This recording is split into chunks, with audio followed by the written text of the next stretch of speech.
Alright, welcome to another open live stream. Never gets old. Only in the eschaton will we no longer have to rebut all the goofy heresies out there, which seem to be infinitely expanding in their variations. There's not actually an infinite number of heresies, but they seem to appear to expand infinitely.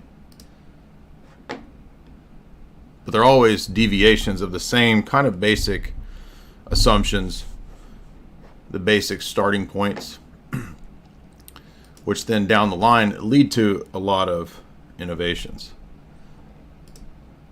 and variations. What's up? Shout out to everybody in the chat. Shout out to everybody over here on YouTube and on X.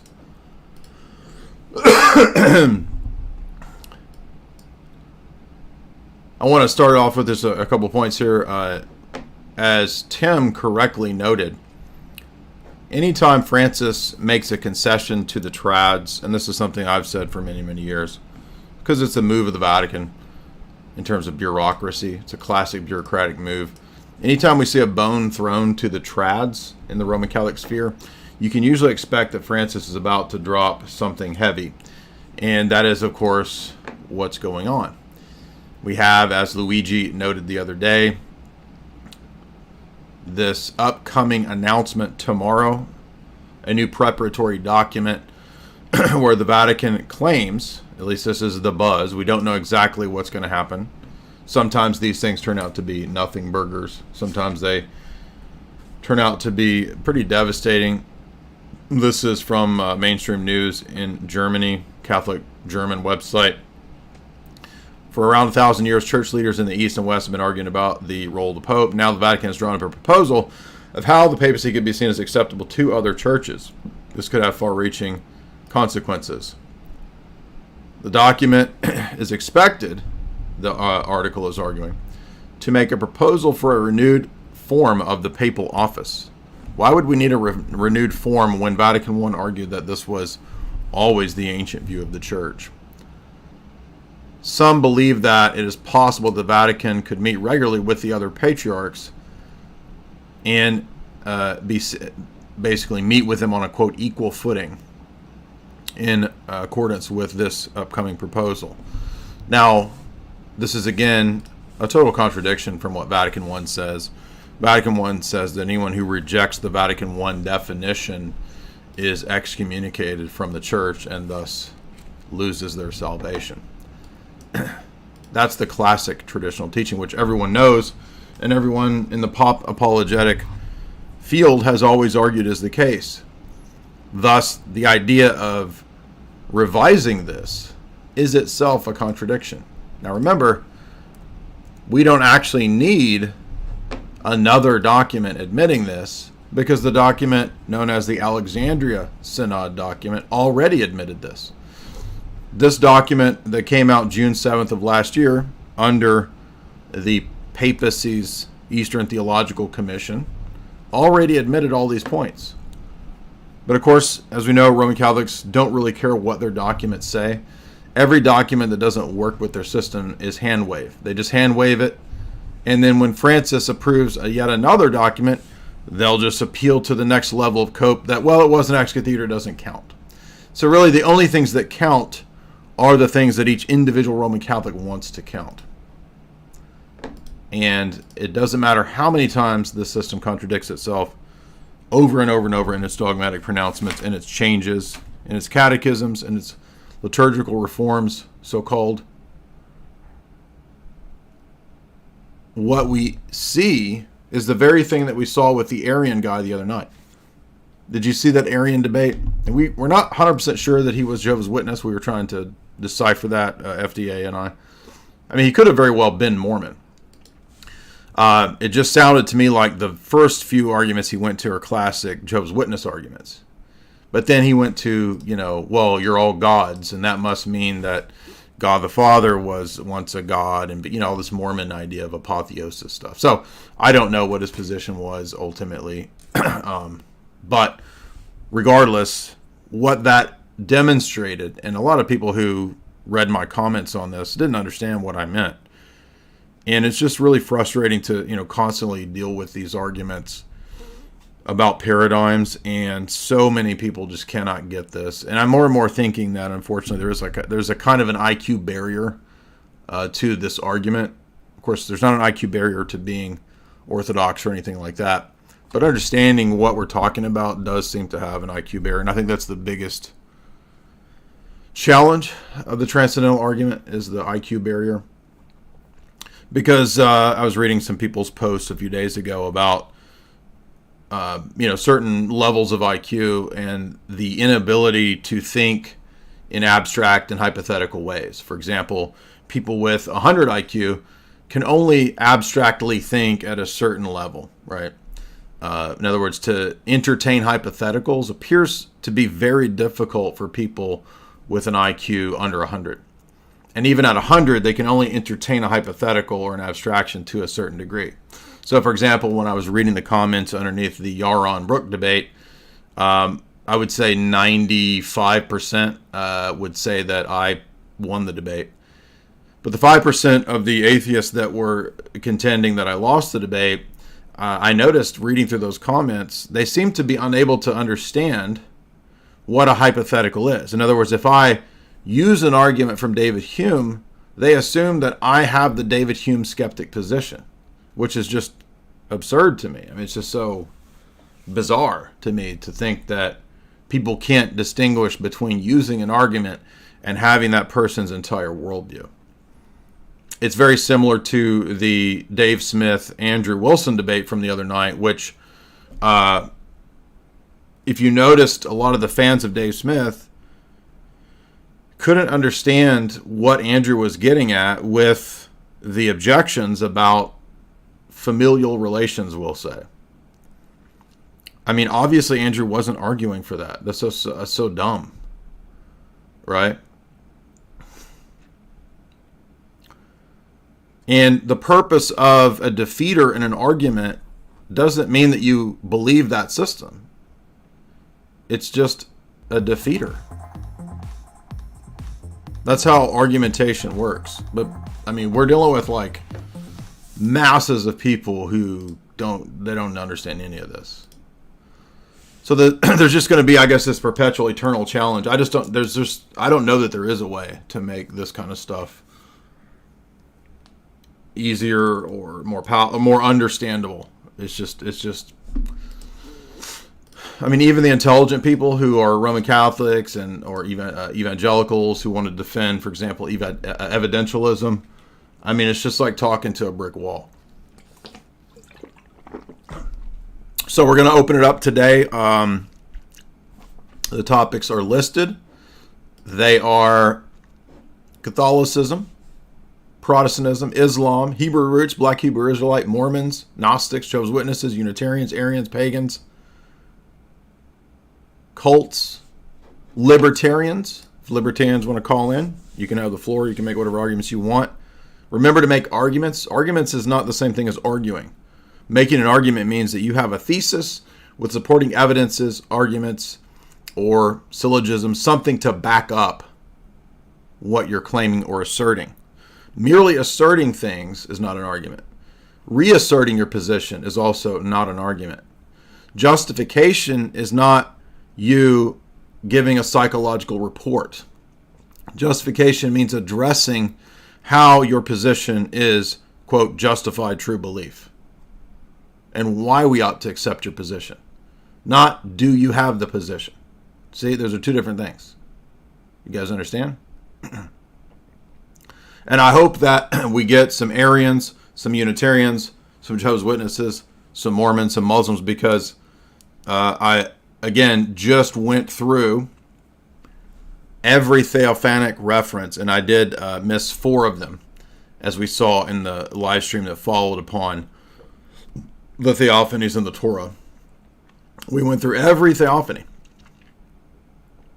And particularly the one that I missed was very powerful, the one in Leviticus 9, because it actually says the glory of God appeared to all of Israel. And God's glory is not a creature. Okay, so that can't be an angel, meaning a created angelic being like Michael or Gabriel. So it has to be an actual theophany. This means that the entire Roman Catholic position is undone by that right there. Because Roman Catholicism eventually adopted a very strict position that the Theophanies are not divinity itself. They can't be, because it would, quote, compromise divine simplicity in their view. So because of their metaphysical presuppositions, they sacrificed one of the key principles in the Old Testament that foreshadows the incarnation. If the Theophanies make it impossible for divinity itself to be present in time and space, then it logically follows that the incarnation is not true. Because the incarnation is the hypostasis of the Son, who is divine, in time and space, in a unique mode of being at a certain place and certain time. And you notice that text in Philippians 2, which is very important, the kenosis text, also refutes the idea that God is reducible to pure act, in the sense of essence and person being reducible to pure act. Right? So certain church fathers do say that God is pure act in contrast to creatures. They do not say that his essence in itself is pure actuality, or that the persons are identical to the essence, which is pure actuality. If the persons are identical to pure actuality, then the kenosis text of Philippians 2 is not possible, because it specifically says that the Son, who is equal to God, limited himself willingly to step into time and space and to not actualize all of his powers. Well, guess what? That means he's not pure act. The Son is not pure act in that case, in that sense, in that example.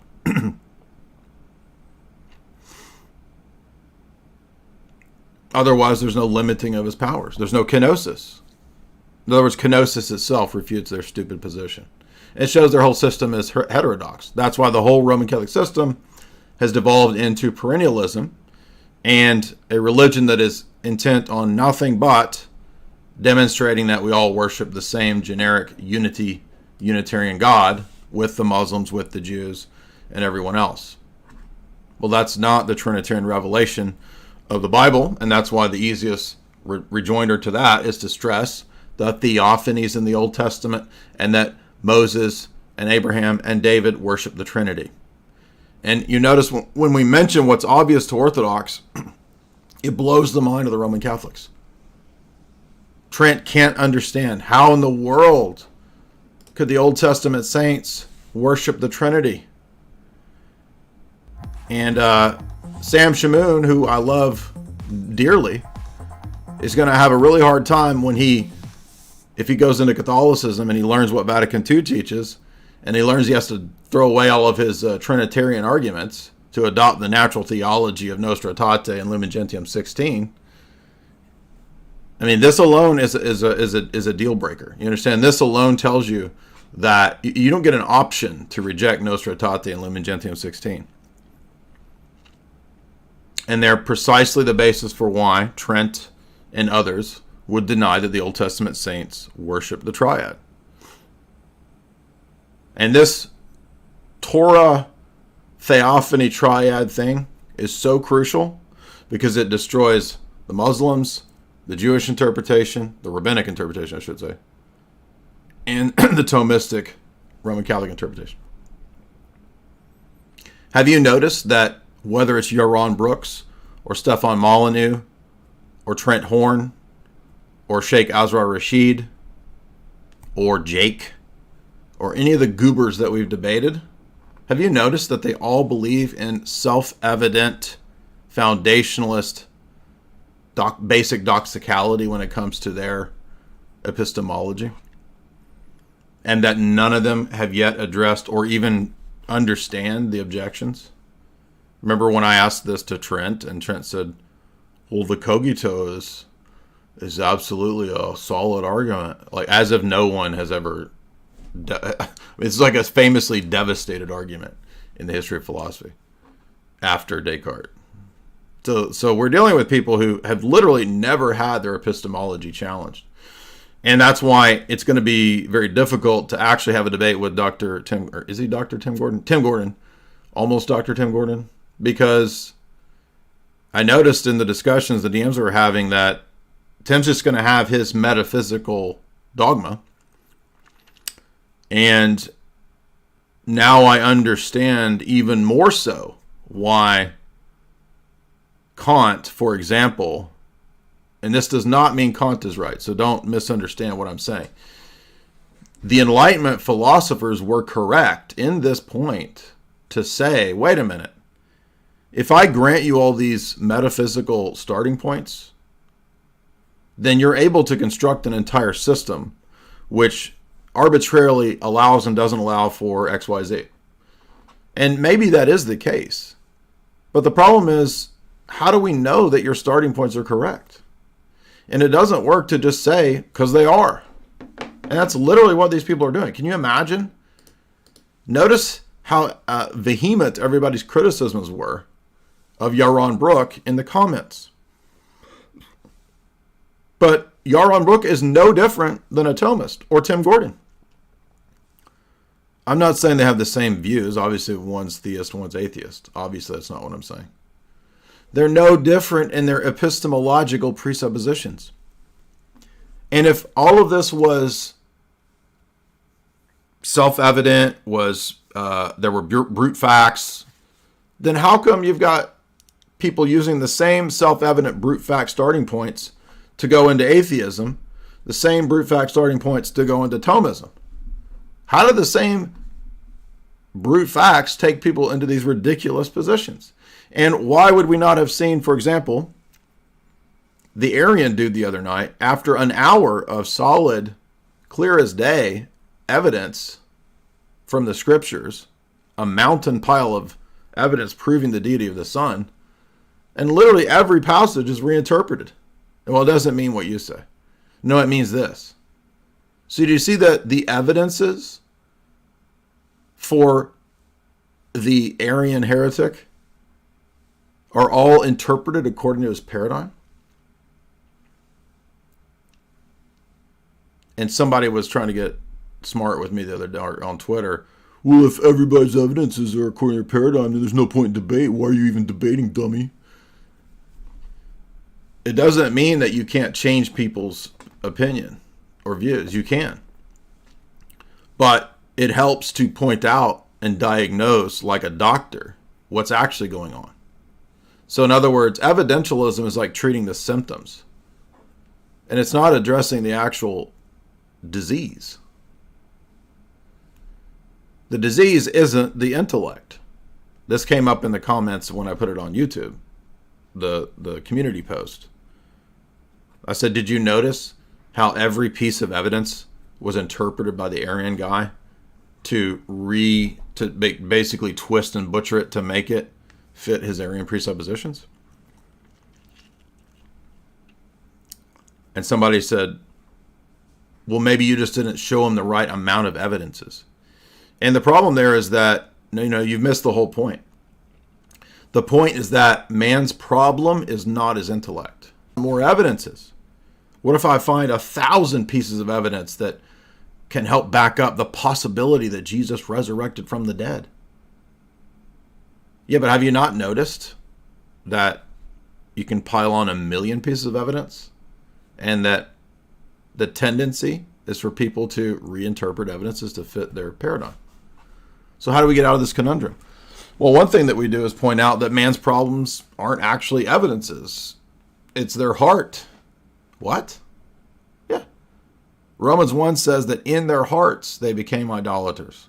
It doesn't say they had an error in their reasoning process. Their heart turned away from God, and then their intellect built a wall around their heart to guard against it being wrong, the worldview that they have, their idolatry. So all of the intellectual jibber jabber is like a wall that's built to shield man's hardened heart from actually being addressed at a fundamental level. Because man wants to pretend that the problems are all intellectual.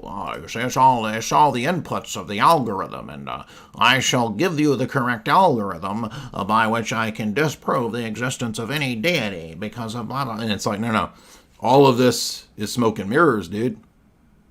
So, ironically, while it might appear that tag or something like that is this high IQ intellectual thing, and it is at a certain level.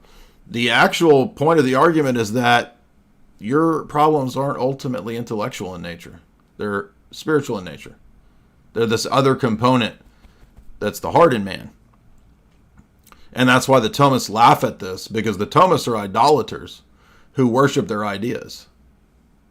And that's the root of their problem, not all this intellectual stuff. So perhaps a better apologetic approach, and I know a Thomist isn't going to accept that. They're just going to laugh at that, which is they're just laughing at their own. It'd be like when the doctor says, well, you've actually got terminal cancer. The doctor thinks I've got terminal cancer. There's not even a thing called terminal cancer. That's how they're acting. As their entire edifice collapses in on itself. Talking about Francis and the whole superstructure, right? This Thomists are over here LARPing like it's the Middle Ages, and they're in some sort of, scriptorium studying Plato and Aristotle. And dude, the Vatican is like an organized crime structure based around compromise and, blackmail and money laundering. They don't give one hoot about Thomism, and they haven't for 100 years. So that's two different people living in a fantasy world. And the more you try to debate and give Thomists the appearance of being like these important intellectuals, it's actually a disservice to the whole thing, because they don't even deserve that, because their whole system isn't even about that anymore. The thing that they're defending has moved on from that 100 years ago. I don't care about Thomism. You think Francis cares one whit about Thomas Aquinas' philosophy? Do you think the cardinals give a damn about medieval jibber-jabber disputes? It just shows the idiocy and the naivety of a bunch of online dorks, which is like their version of Magic the Gathering. It's like Dungeons and Dragons, but with medieval scholastic dictionaries or whatever. Nobody cares about that. You're not even smart enough to figure out that the institution itself is an organized crime structure, as has been well documented in multiple PhDs. By the way, how come the evidence is the PhDs that have been written about this kind of stuff don't sway your opinion, Roman Catholics? I thought the evidences is what took you to the truth. Well, how come when I present countless books and evidences proving that the Vatican, at least in the last 100 years, is an organized crime intelligence structure, you dismiss, hand wave, and don't care about any of those evidences, even though they're from your own tradcat scholars?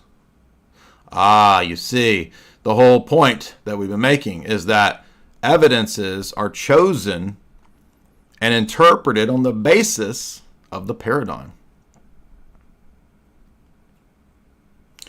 So we don't know what tomorrow's document from Frank will actually say, but ultimately it doesn't really matter, because the Roman Catholics don't care anyway.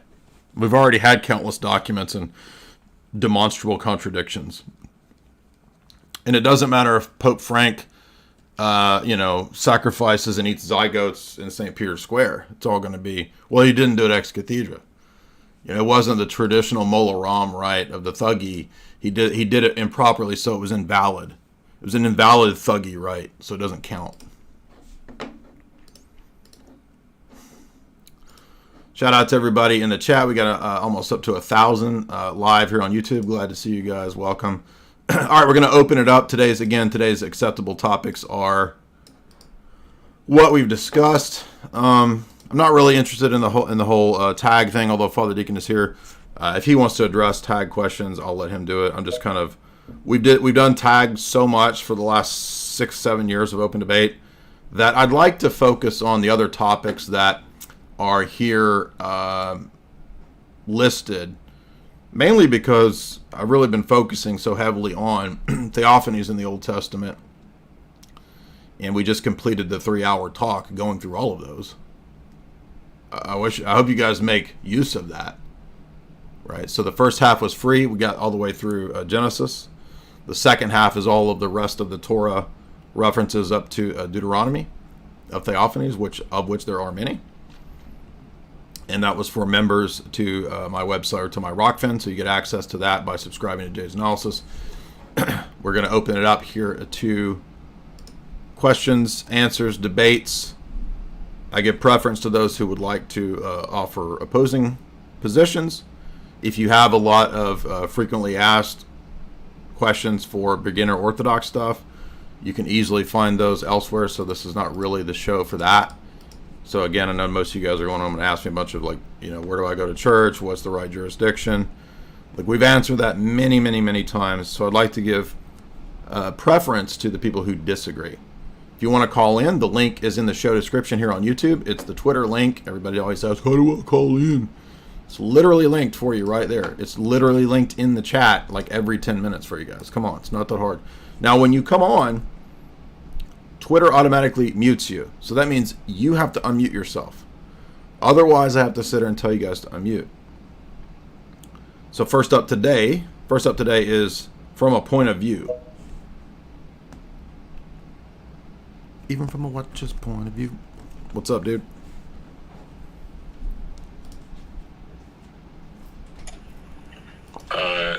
Yeah. Hey, I hear you. Can you hear me well? Yes, sir. Good.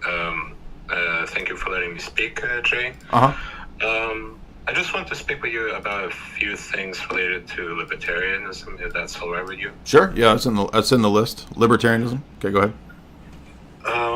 Well, the thing is, I'm not a libertarian myself, but I would like to speak with you on a few things pertaining to it. Okay.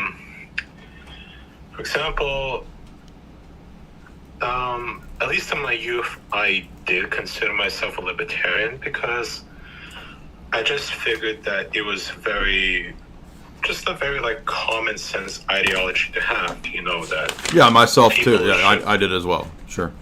Yeah, that people should have the individual liberty to do what they want, so long as they don't harm anyone. The belief in limited government, the belief in the free market, and all that stuff. But as I grew up and started looking at libertarianism in a more critical lens, I started seeing a lot of cracks in the ideology, and it was mainly in that, like, when you apply libertarianism to a society, let's take the United States, for example. When you apply that kind of ideology with the current culture that the United States essentially represents and encourages, you kind of start seeing where libertarianism just kind of enforces and encourages the same kind of degeneracy and just lack of moral ethics that, for example, that the left and the elites promote. Yeah, and that's why the Libertarian Party always ends up caving and electing these degenerates to be their representatives.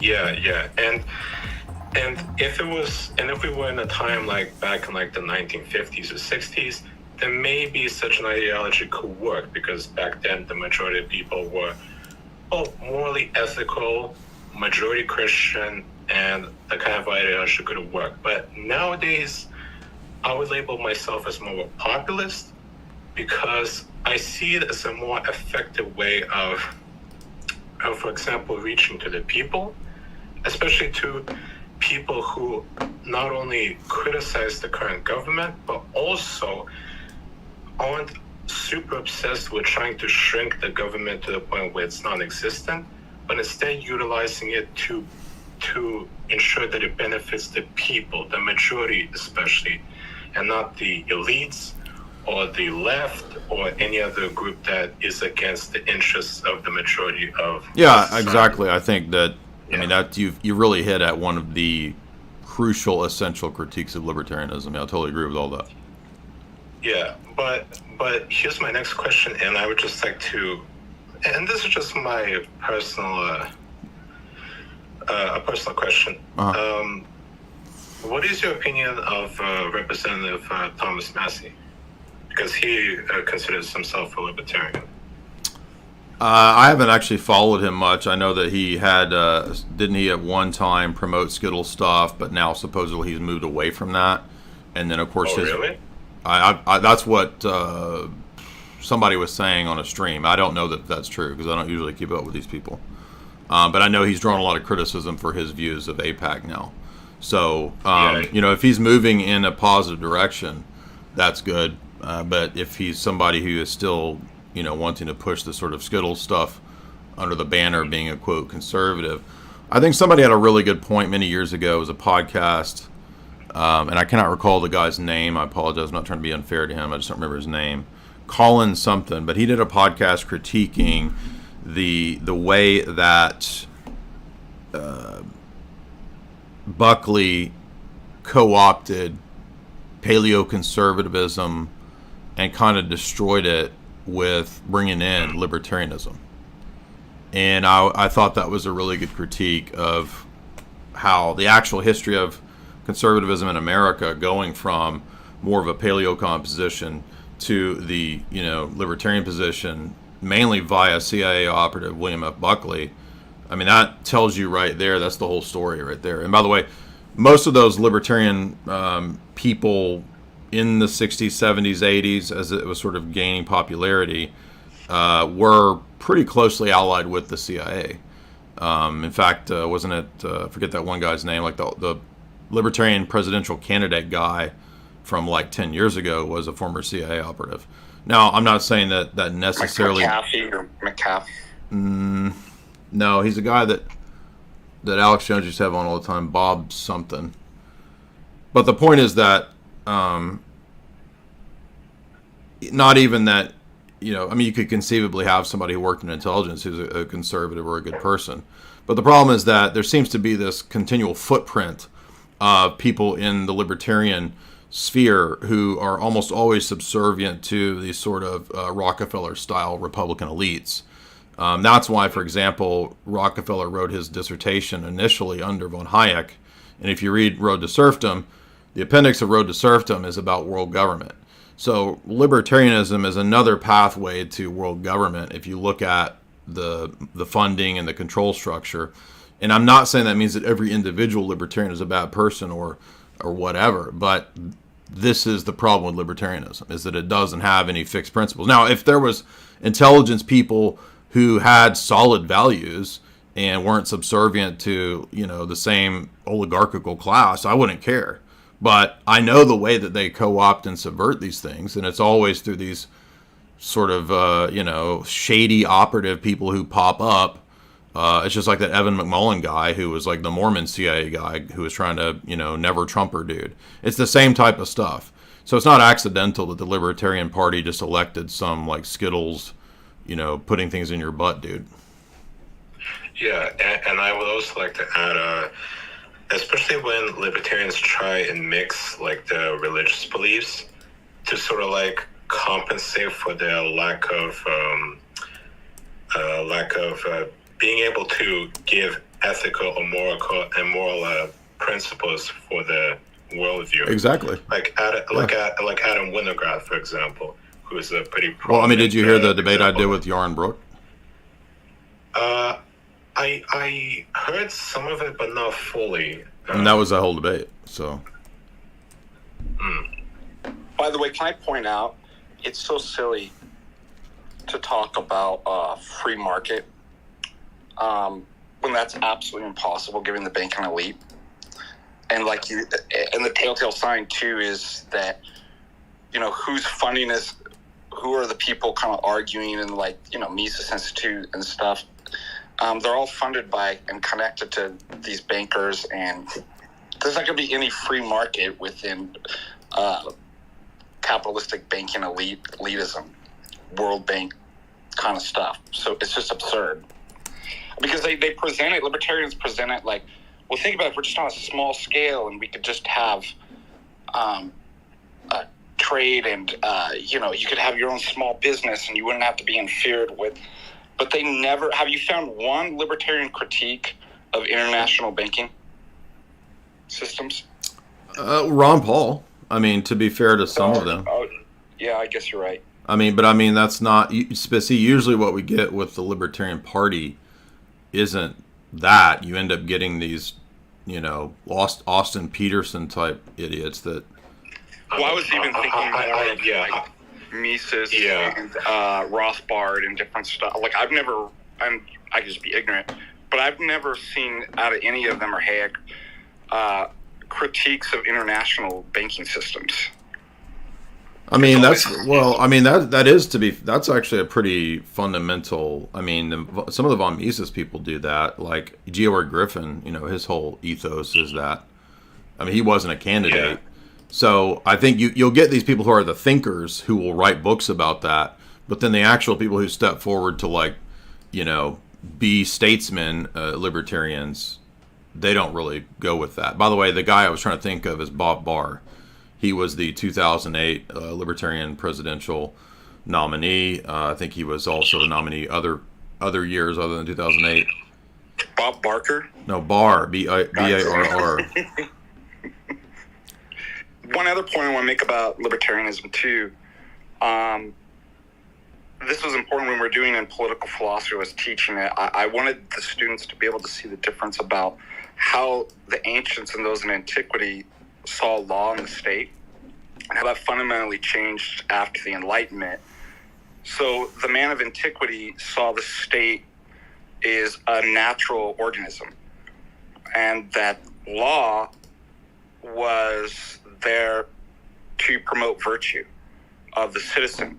Then you get to the Enlightenment, people like Hobbes, and the state is conceived as kind of a necessary and artificial.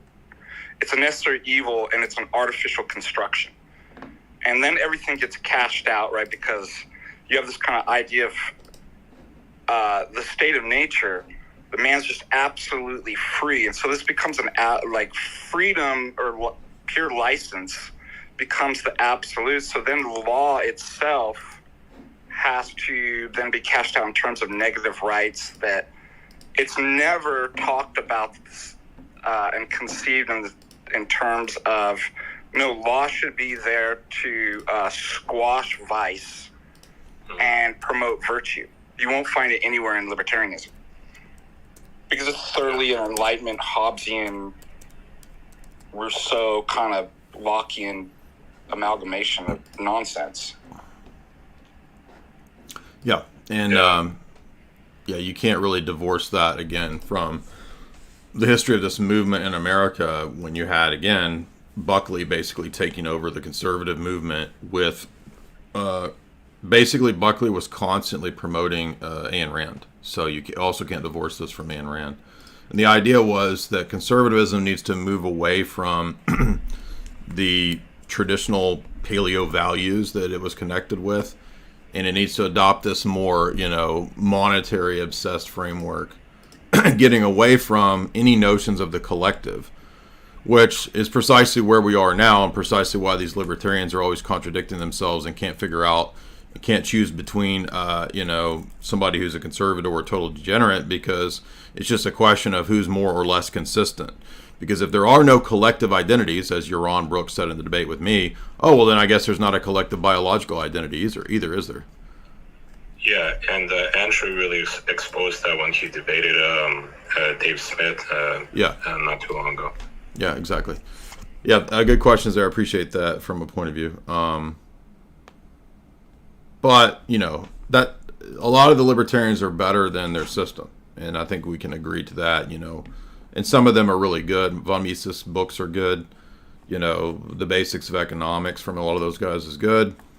It's just that there's shortcomings, and sort of like it can only go so far, right? Because it doesn't really tell us any of the oughts. It kind of just lays out the sort of general ideas. And I agree with the idea that really, to make the basics of libertarianism work, we kind of need Christian presuppositions and metaphysics. It's really about the only way to do it.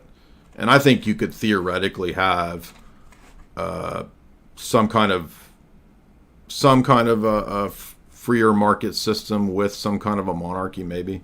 I think that makes more sense. Maybe that's something to shoot for. Because I certainly don't want a collectivist, centralized Soviet model. That doesn't seem to work. So, hammering out the specifics of, how much or how little government, I don't have any answers to that. It's a valid question. There's no easy answers to that either, because we live in a really complex, integrated globalist world. So I don't know how we would even make that work. But I guess those are the basics that we want to shoot for. So we do have overlap with libertarians. We do have a lot of positive assessments of some of their positions. But when you get down to the nitty gritty, the very problems that the Libertarian Party has, for example, in trying to weed out and suss out these degenerates, they can't do it because the presuppositions of their whole worldview doesn't allow for them to impose the oughts. Who are you as a libertarian to impose an ought? You're infringing upon my liberty. So we either got to go this Crowleyan route, or we got to say, all right, it's time to give up the Enlightenment ideas and ground this in some kind of a Christian metaphysic. Space Cowboy.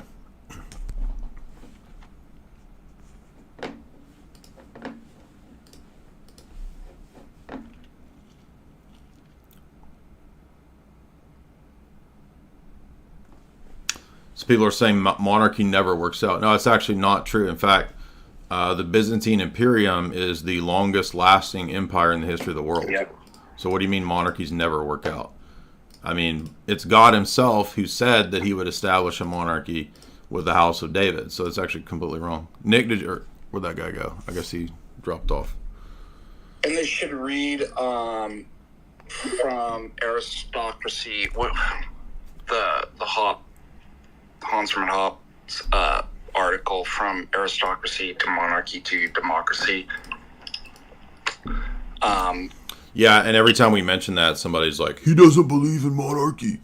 Yeah, we're not saying that he believes in monarchy. The point was just that he makes arguments that good points, yeah. There was more liberty under some monarchies than under the present-day Republican democratic system.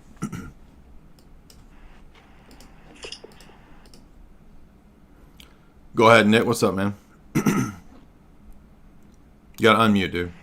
Sorry. Okay. So I had a question in regard to your debate with Pine Sap recently. Uh-huh. So I noticed that one of your objections was about the epistemological issues with his worldview in regard to foundationalism. Right. Can you elaborate a bit on that and how we don't really fall into that same error? Because I kind of had trouble following after that.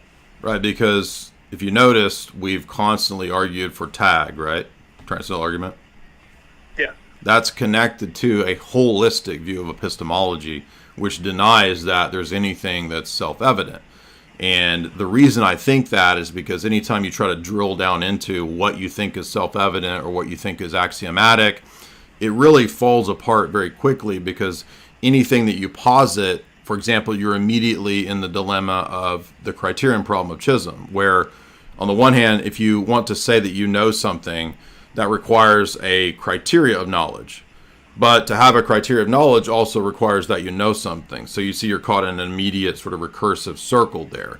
It also deals with problems of delineation. Like, if I think there are certain things that are self-evident and certain things that aren't, that actually presupposes a more prior category of sussing those two categories out. Right? So I'm actually, again, contradicting myself by saying that, well, there's all these self-evident things, and that relies on my criteria of self-evident and non-self-evident things. So at every point, any position that posits something being self-evident ends up relying on brute factuality and the assumption that our beliefs and our knowledge are not theory-laden, that they're non-theory-laden and therefore self-evident brute facts. But the problem is that everything since the Enlightenment, philosophy-wise, has really demonstrated over and over and over that there's not brute facts. There's really no way to to prove or demonstrate a brute fact. And every time we ask for the epistemic justification for brute factuality or self-evidence, they immediately collapse and crumble. So when we have a different position, that's why it's called worldview apologetics. It's holistic.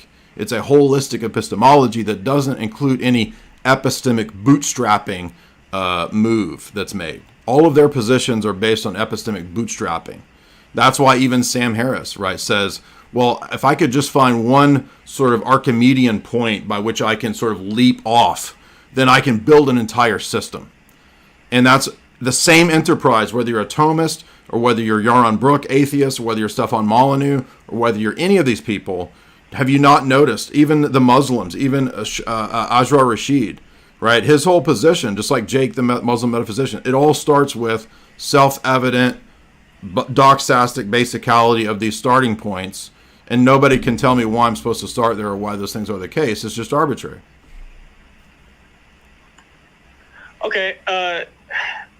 I got that. I think my main question, and forgive me if I'm kind of holding things up, but what do you think would be the papist sort of starting point for that? Because I've been kind of talking with I've a friend who unfortunately went to Roman Catholicism instead of Orthodoxy, and he kind of always makes these same arguments, but we've never really addressed the epistemological questioning of exactly. it. So that's why I'm going to that, because just like I was saying with Tim, like when we were chatting in DMs, he's like, well, metaphysics doesn't allow you to have the essence-energy distinction. I'm like, well, says who?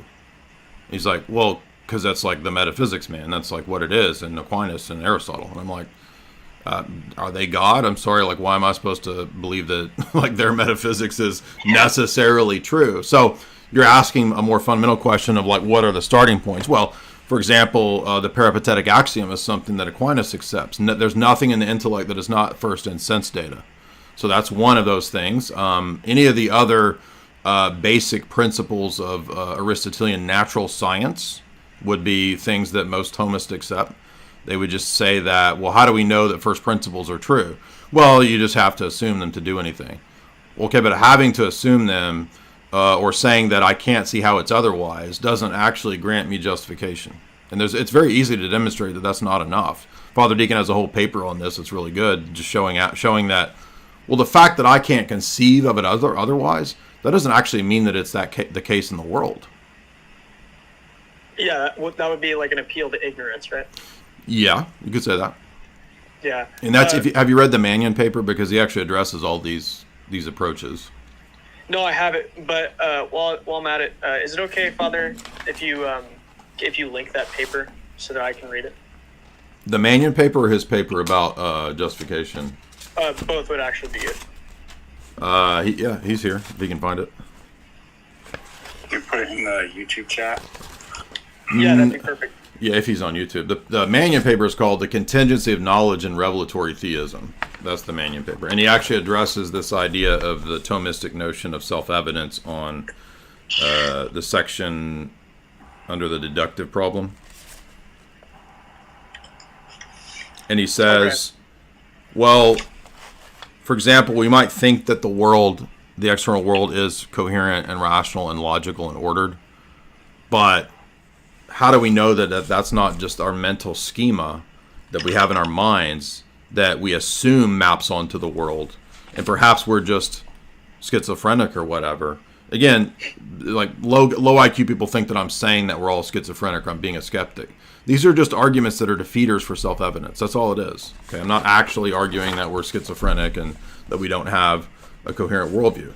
The point is that there's no account for these self-evident principles just by saying, well, they seem to be necessary and I can't conceive of it otherwise, and so therefore I assume that it maps onto the world.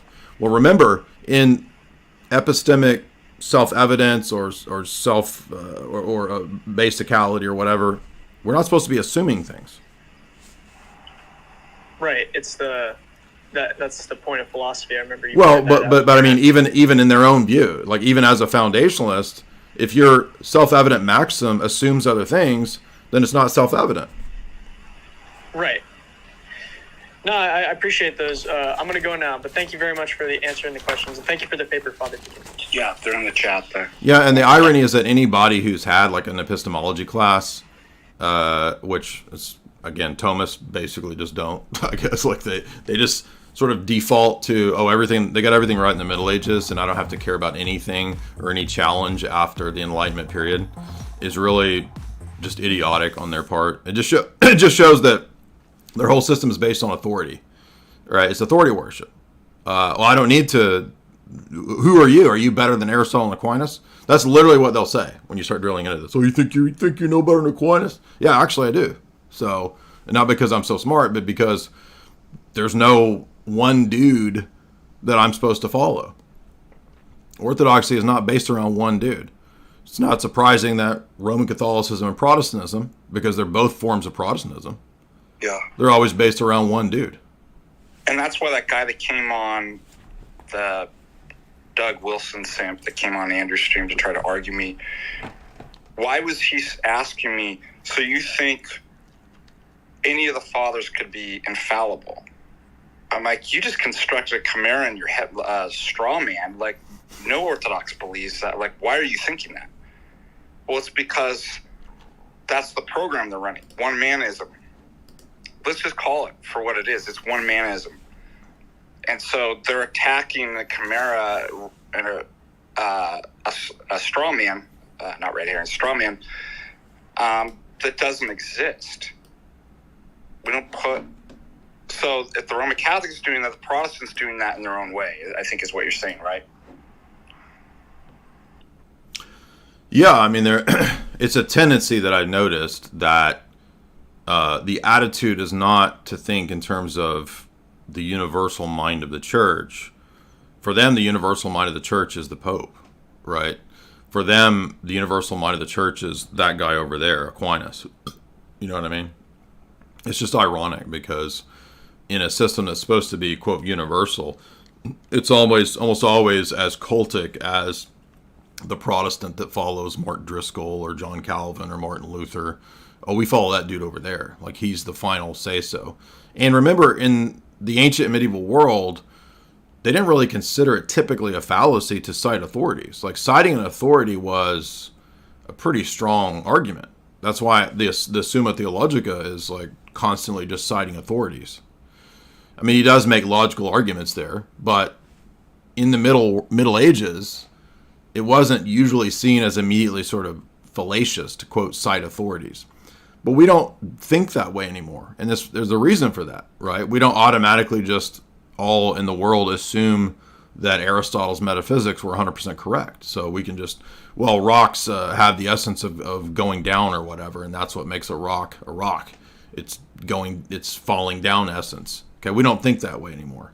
Now, whether it's true or not is not the point. The point is that after the Enlightenment, people start to say, well, wait a minute, this whole system that you have is constructed on the assumption that you know the metaphysics. But before you can say you know all these grand metaphysical principles and truths, which, again, maybe they're true, how do you know that? I mean, I need an account of your knowledge before you do that. You're putting your metaphysical cart before your epistemic horse. And so the Enlightenment philosophers correctly began to ask questions about epistemology, which never were asked before, or at least never in that type of a way. Does that make sense, what I'm saying? And the typical sort of Thomist response is to say something like, well, I just hand wave all those questions. Okay, well, but the rest of the world doesn't hand wave that because the rest of the world is basically atheist and has adopted this kind of view.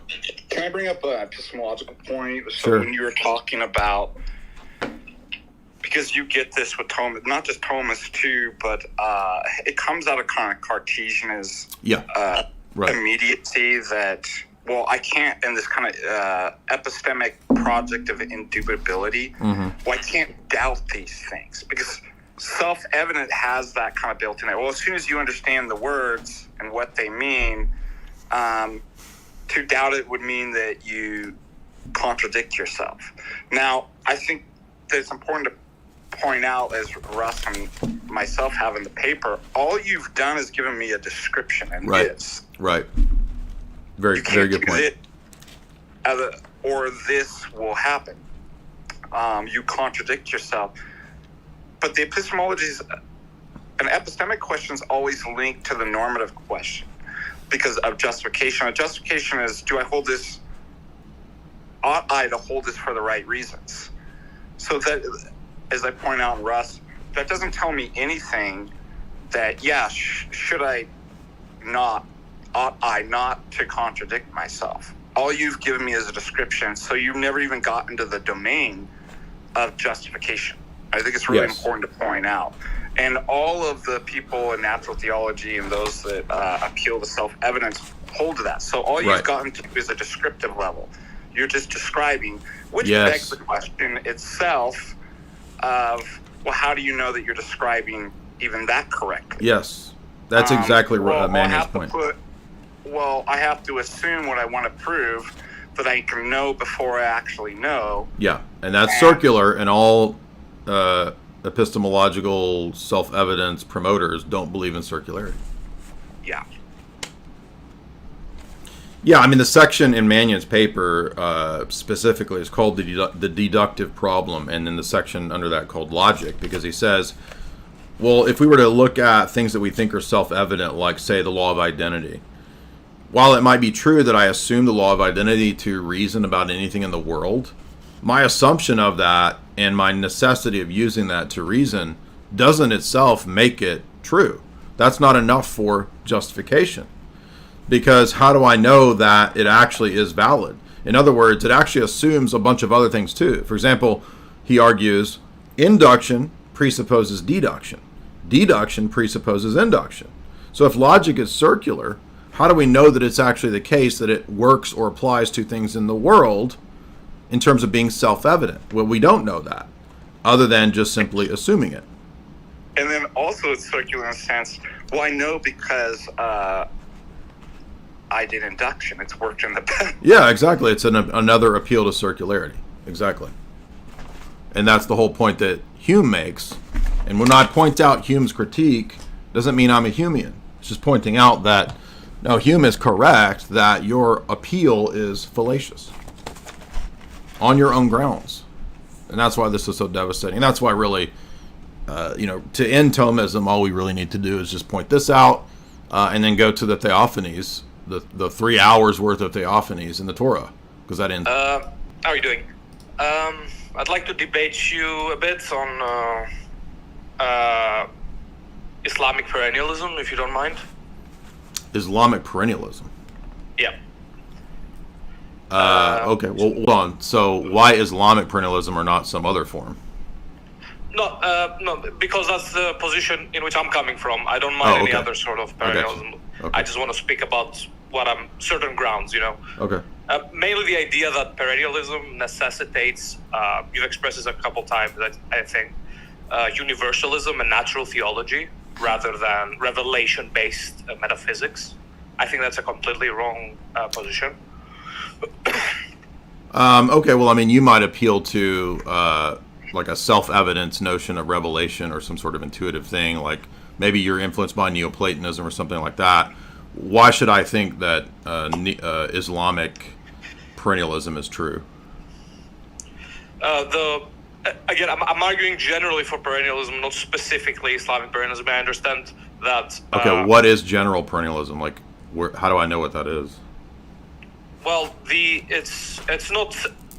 What that is essentially is the idea that there is cycles of revelation, and that God reveals these revelations to the right people at the right time for the salvation of the human race. Okay, and who is God, and how do you know that?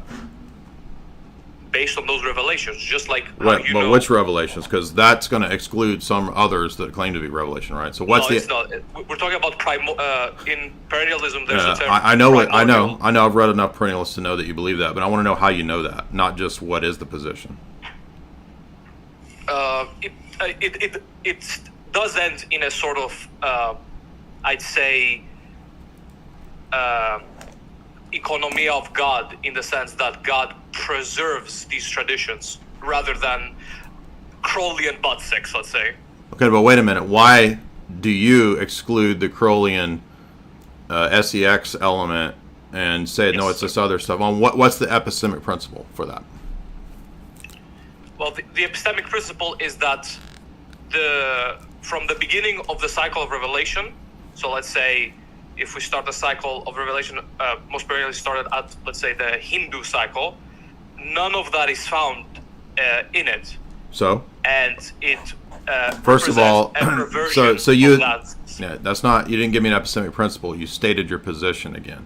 How do I know that from the beginning of the cycle of revelation? Because there's not this sex element there in the ancient aeons, ages ago, that there's not a new revelation that's part of the perennial tradition. Well, but a perennialist worth his salt, by definition, does not believe in new revelation. Who decides those definitions? the traditions within themselves. And how do I know that tradition? That's what I'm asking. So it's a circle here. No. The perennialism doesn't refer to a tradition. There's no perennialist religion where we go to perennialist. You just temple. said there's a preservation of the tradition.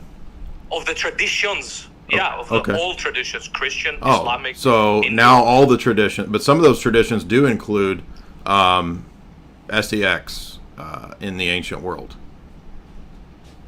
I would contest that point. So the ancient world never had SEX. I mean, have you read the Old Testament, for example? Of course, but I don't think that we would attribute that to the revelation of God. Again, that's the point. So it's arbitrary. So you're saying I cut it off there, even though it's in the ancient text. I cut that off.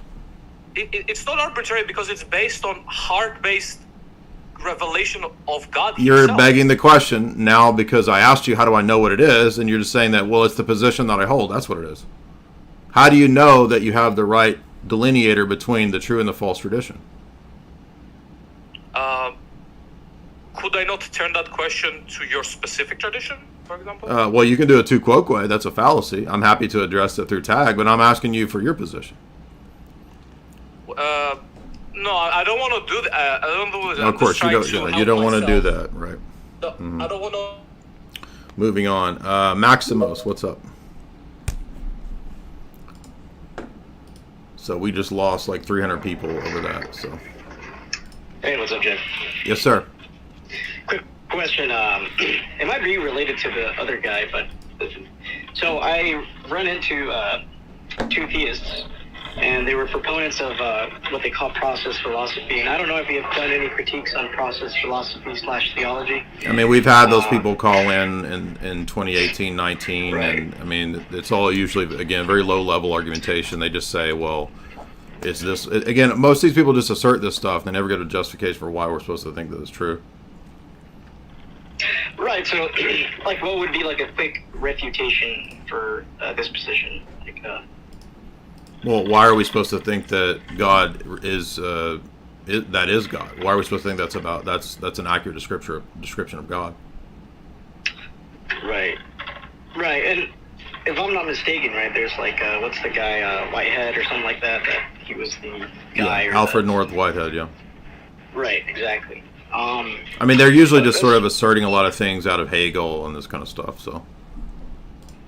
All right, yeah, I just thought, I don't know, maybe you had some like an essay or refutation on this position, but that's all. I wanted to. Yeah, I mean, I'm just gonna immediately go to precept. So I don't know what people are thinking. I mean, if the stream or the internet cuts out for a second, it doesn't mean the stream's ended. Nothing ended. We're still here. So I don't know what you guys are talking about. I mean, on my end it says excellent connection. So I don't know. Arakoda, $5. Jay, I'm not wanting to annoy you. Did you accidentally block me? No, I saw you just spouting a bunch of gibberish. So I usually block people that spout at me gibberish and don't actually make any kind of argument. And they repeatedly spout gibberish. Would you unblock me? Perhaps. I'll think about it. Gloctavius, $25. Question mark. What is your question mark about, Gloctavius? I don't know how to answer that, but I appreciate that $25 very much. Nectarios, $10. Have you considered doing in-person discussions and debates on college campuses? I don't know. It would be fun and bring viewers. Yeah, I guess so.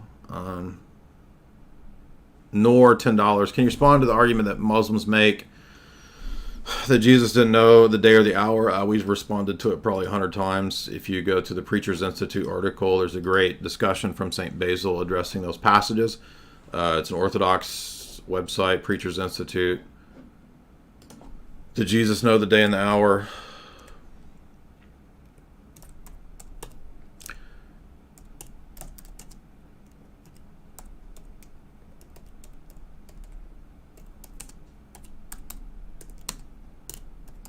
Was Jesus ignorant?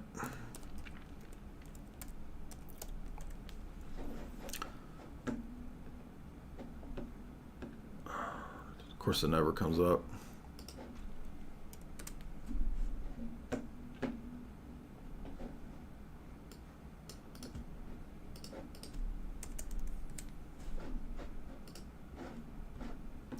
It's this website here. And there's an article just citing Basil. Was Jesus ignorant at the time of the second coming? It's probably the best article on this. It's been here for how many years? This article was written in 2011.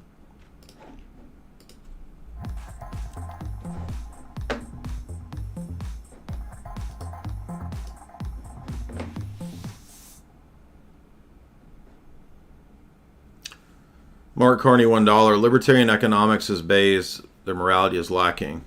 Anarcho-Christendom. Yeah, I don't think there's anything about anarchy that's Christian. I mean, I don't know where people get this. I mean, very clearly, the Bible teaches monarchy and teaches the institution of the state as a divine entity. It's not a bottom-up human social construct, but pretty much all libertarianism is based on that assumption. Lopan, $10. Just read my Godfather's essay by Dean Arnold on biblical monarchy. Lopan, $10. Thank you so much. Jquo, $3. My friends and I are Roman Catholic because their girlfriend are Catholic. Well, then your friends are basically cucking to the JJ. I mean, if they're going to make their religious decisions on the basis of their girlfriend, then your friends have much bigger problems than you probably think. It's awkward whenever we talk about God. They have it all wrong. Any tips on friends like this? I mean, they're already doomed from the outset, because if they were masculine and doing things properly, they would have converted their girlfriends to their religion, not the other way around. So they're going to have much bigger problems down the road than that, unfortunately. All right. Let's see who's next. Again, if you guys are just calling in with Orthodox questions, I appreciate that. But today we're going to people who disagree. Atheism.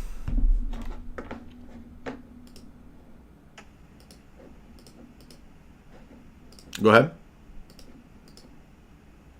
Atheism, go ahead. I like this guy's just named Atheism. Unite to just straight up atheism. Go ahead, man. What's up?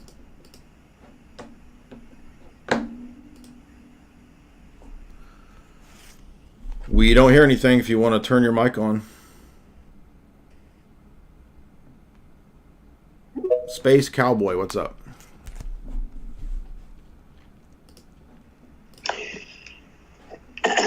Hey, Jay, can you hear me? Yep. Okay. First, I want to thank you. You've been a good influence on my Orthodox journey so far. Second, my question is on Gnosticism. A good friend of mine, we went on a Gnostic journey, for a while, and I deviated, went back to Christianity, and have pursued Orthodoxy. My question is simply, what would be your primarily fortitude against Gnosticism? Are you drunk right now, bro? No, sorry, I got a speech impediment. It's okay. But yeah, I mean, Gnosticism, first of all, is relativistic. I mean, it doesn't actually give us any kind of objective ethic. That's an easy critique to make. And, Gnosticism is also kind of incoherent. There's not one Gnosticism. It's kind of a patchwork, typically, of like a bunch of weird, contradicting ancient systems. So there's not one Gnosticism that you can choose from. There's all these conflicting, Gnostic gospels and texts and esoteric, sort of Platonic or Neoplatonic things going on. So it's kind of all over the place, and usually kind of falls over into like Far Eastern mysticism of Maya, or denying reality, or reality is an illusion, this kind of stuff. I mean, it's just kind of, it's not a real system. It's just kind of an arbitrary thing that people say, I'm a Gnostic dude, and then when you ask what they believe and how they know it's true, they just reassert whatever nonsense they think. So I would start asking questions like, okay, well, why should I believe Gnosticism? Why do you think Gnosticism is true? How did you come to know this? Right? Just pre-sub it, bro. Sir. Yes, sir.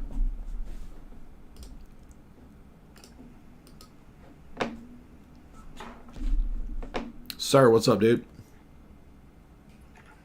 Yes, ma'am. Hey, can you hear me? Yes, ma'am. All right. Yeah, so love your stuff. I don't have any debate points personally, but I got some questions on how to debate Pentecostalism, right? As you probably know, it's like growing incredibly in Iran. So my question is like, how do we as Orthodox Christians debate Pentecostals specifically? And I guess like in my head, the first debate point would be, you know, explaining, you know, how Pentecostalism was founded in the 1900s by this guy named Charles Fox Parham, right?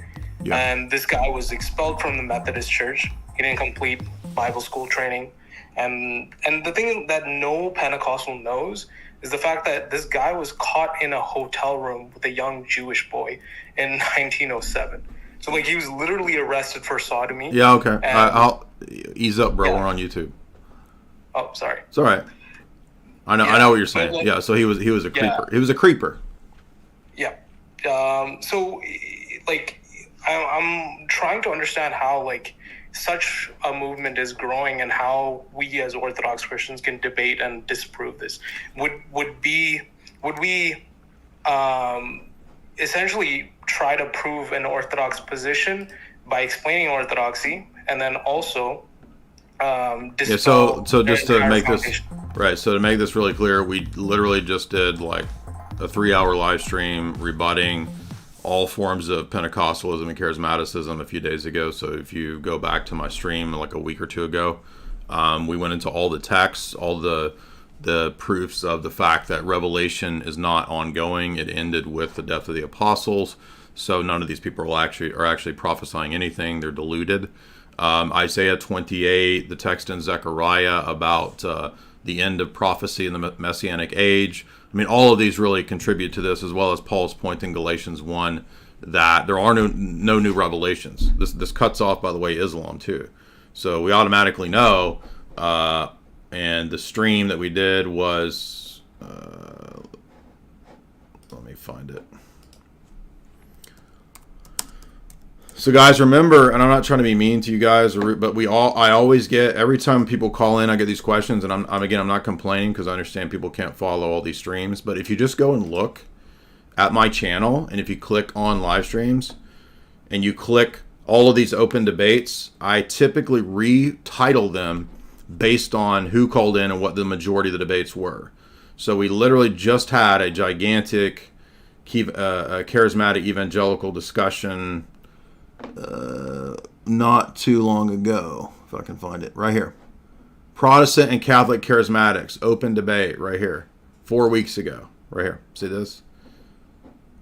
So remember, I usually title the streams based on the things that we talked about.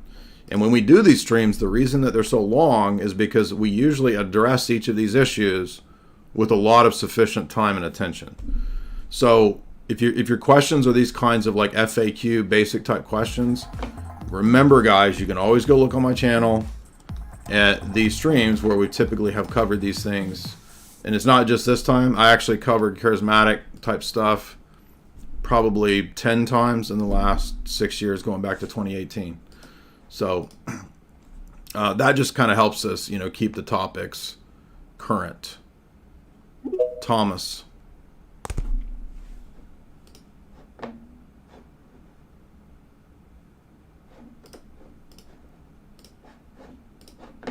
You gotta unmute, bro. You gotta unmute, bro.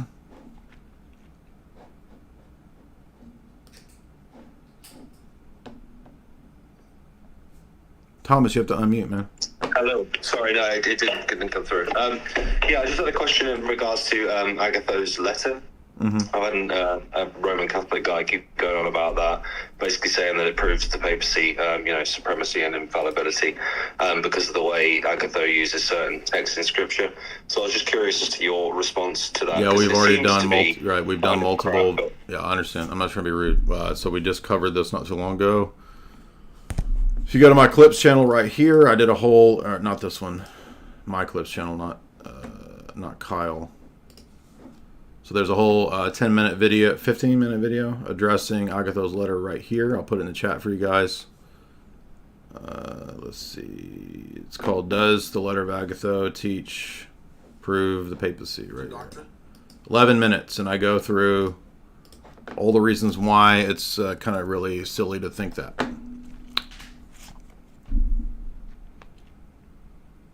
All right, next up.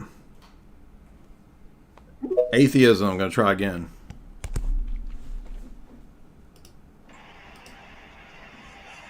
Hello, can you hear me? Yeah, man, what's up? Does it work now? Yeah. All right. So, Jay, I've been on the show 1 month ago or something, and I'm not an atheist. I'm a Christian Orthodox. I was talking with this guy who's an acquaintance of mine, and he's kind of like, how would I classify? He is agnostic, right?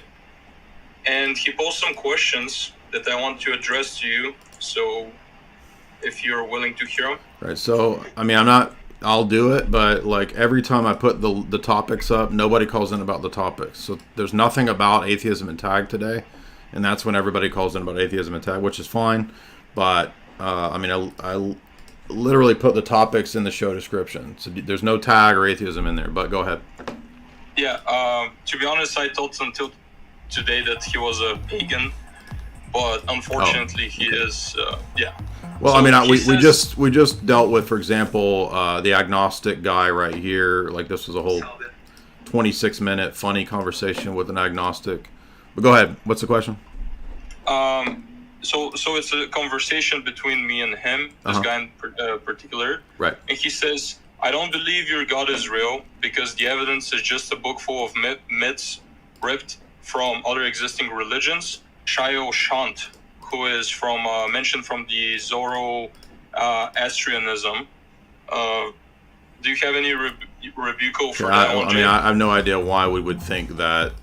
First of all, it's a fallacy that because something supposedly comes earlier, it's necessarily true. Also, the people will sort of do this fallacy of similarity equates to ripping off.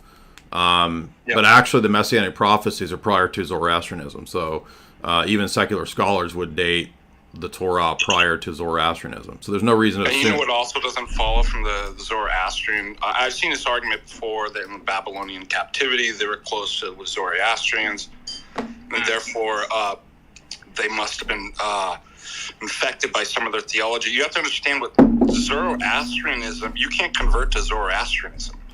To be even a priest in Zoroastrian, you have to be in the priestly lineage. And they're extremely esoteric. In other words, if they're not interested in converting people, they didn't tell anybody about their theology.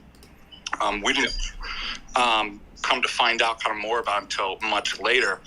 But there's no way at that time that they want to say that the Israelites or Christians were influenced by Zoroastrianism. That'd be impossible. They would never have talked about their theology. So it's another just kind of made up ad hoc. We'll see if I make up this story, how I can find similarities. Yeah, what's the actual demonstration, by the way? What's the actual proof that Zoroastrianism, that Jews ripped off Zoroastrianism? I mean, that's an assertion, but what's the actual proof of that? So remember, your atheist friends and your agnostic friends, they love these sort of zeitgeist level arguments of sort of patchwork. Oh, well, look at this is similar. Like the Pope wears a hat and it looks like the ancient Egyptian pharaoh. Therefore, the Pope is the ancient Egyptian pharaoh. It's just silly. Like that's an assertion based on like just the appearance of similarity. Well, that's a fallacy. So, I mean, it represents a mental illness, right? Remember the same sort of kind of like conspiratorial thinking. Well, look at this number here, and you see if you turn it this way, then it makes this sign. Yeah, here. it's a lot of non sequiturs. The same as the gematria weirdos, which is ironic because the agnostic would want to be a skeptic when it comes to like the gematria quacks, and then he's actually using the same type of fallacious argumentation based on superficial similarity to say that therefore Christianity ripped off Zoroastrianism or something like that. But what's the actual argument for that being the case rather than just asserting it? Peter. And by the way, Zoroastrianism is a dualistic religion. Christianity is not a dualistic religion.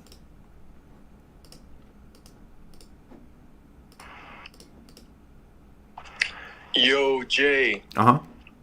Hey, how's it going? Man, I really appreciate what you do. Before I ask my question, just want to let you know, you're always talking about your like sinus issues and stuff for allergies. One thing that's helped me with similar issues is mullein. I don't know if you ever heard of it. Mullein. It's like a plant, and it always helps me breathe a little clearer. So maybe that might help you. Just wanted appreciate that. What's your question or topic? So I got really interested in Carl Jung, and I've studied some of his stuff, done a lot of research, and I wanted to see what you had to say. I went back and watched some of your videos, and you mentioned that kind of at the end, his red book, he kind of comes out with this Gnostic type.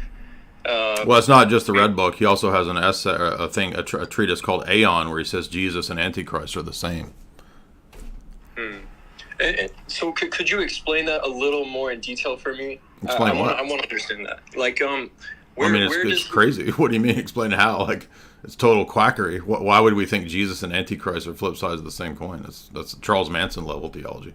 Most definitely, right? But what about some of his other concepts, like the archetypes, or? Well, I mean, that's just stuff that we would get from Plato. So archetypes and patterns in reality is not new to Carl Jung.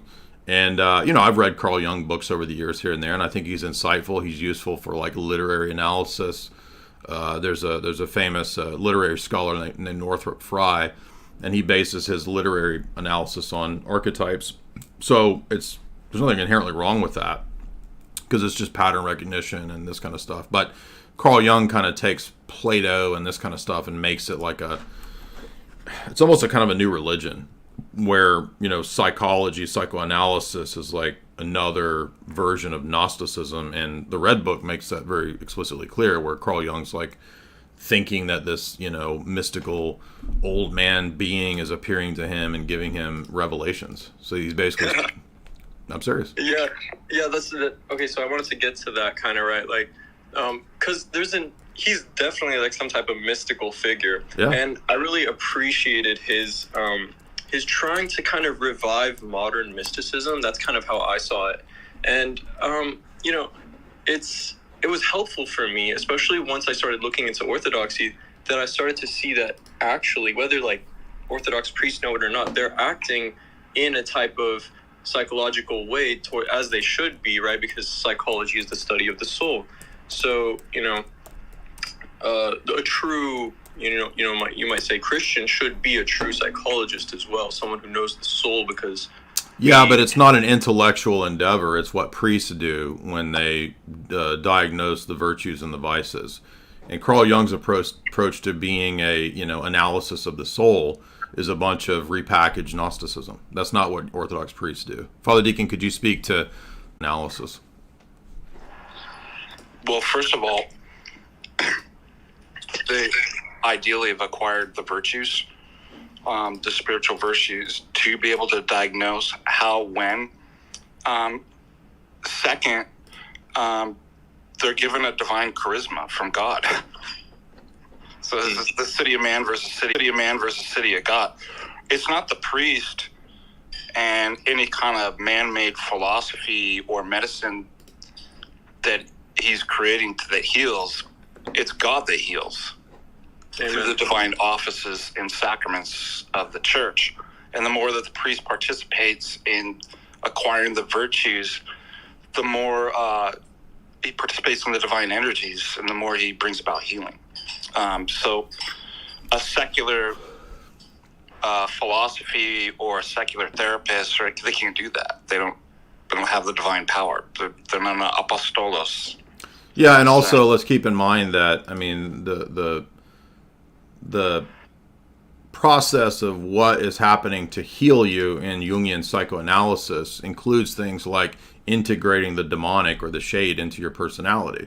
That's the opposite of what we teach. We teach that you have to purge yourself of the vices, not integrate them into your psyche. That's precisely why Carl Jung says that Jesus and Antichrist are flip sides of the same coin, and that you need to integrate them both into you, right? This is totally demonic, satanic philosophy. And I've read Aeon. I don't know why people in the chat are saying, you don't understand Carl Jung. Yes, I do. I've read Aeon. And it's you that's in the loop, not you, Peter, asking the question. The guy in the chat who's like, you don't understand it. No, you're in delusion, Okay. thinking that you have some sort of like deep, super mystical insight, which is like just delusion. Yeah. So look, sometimes the internet is not the best. You know, well, I don't know what to tell you. By the way, it's weird because the notifications aren't telling me that there's anything going on. So sometimes it just cuts out. I don't know, and then it comes back. Just welcome to Xfinity, Comcast, whatever, man. It doesn't matter how many times I call and have them out here. Nothing, doesn't do anything.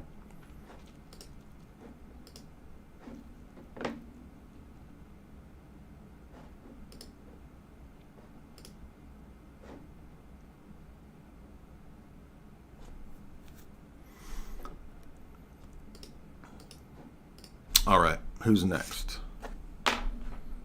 So today is for people who disagree, and please keep it to the topics. And I don't. That guy was on topic because it does say Gnosticism, so I appreciate that.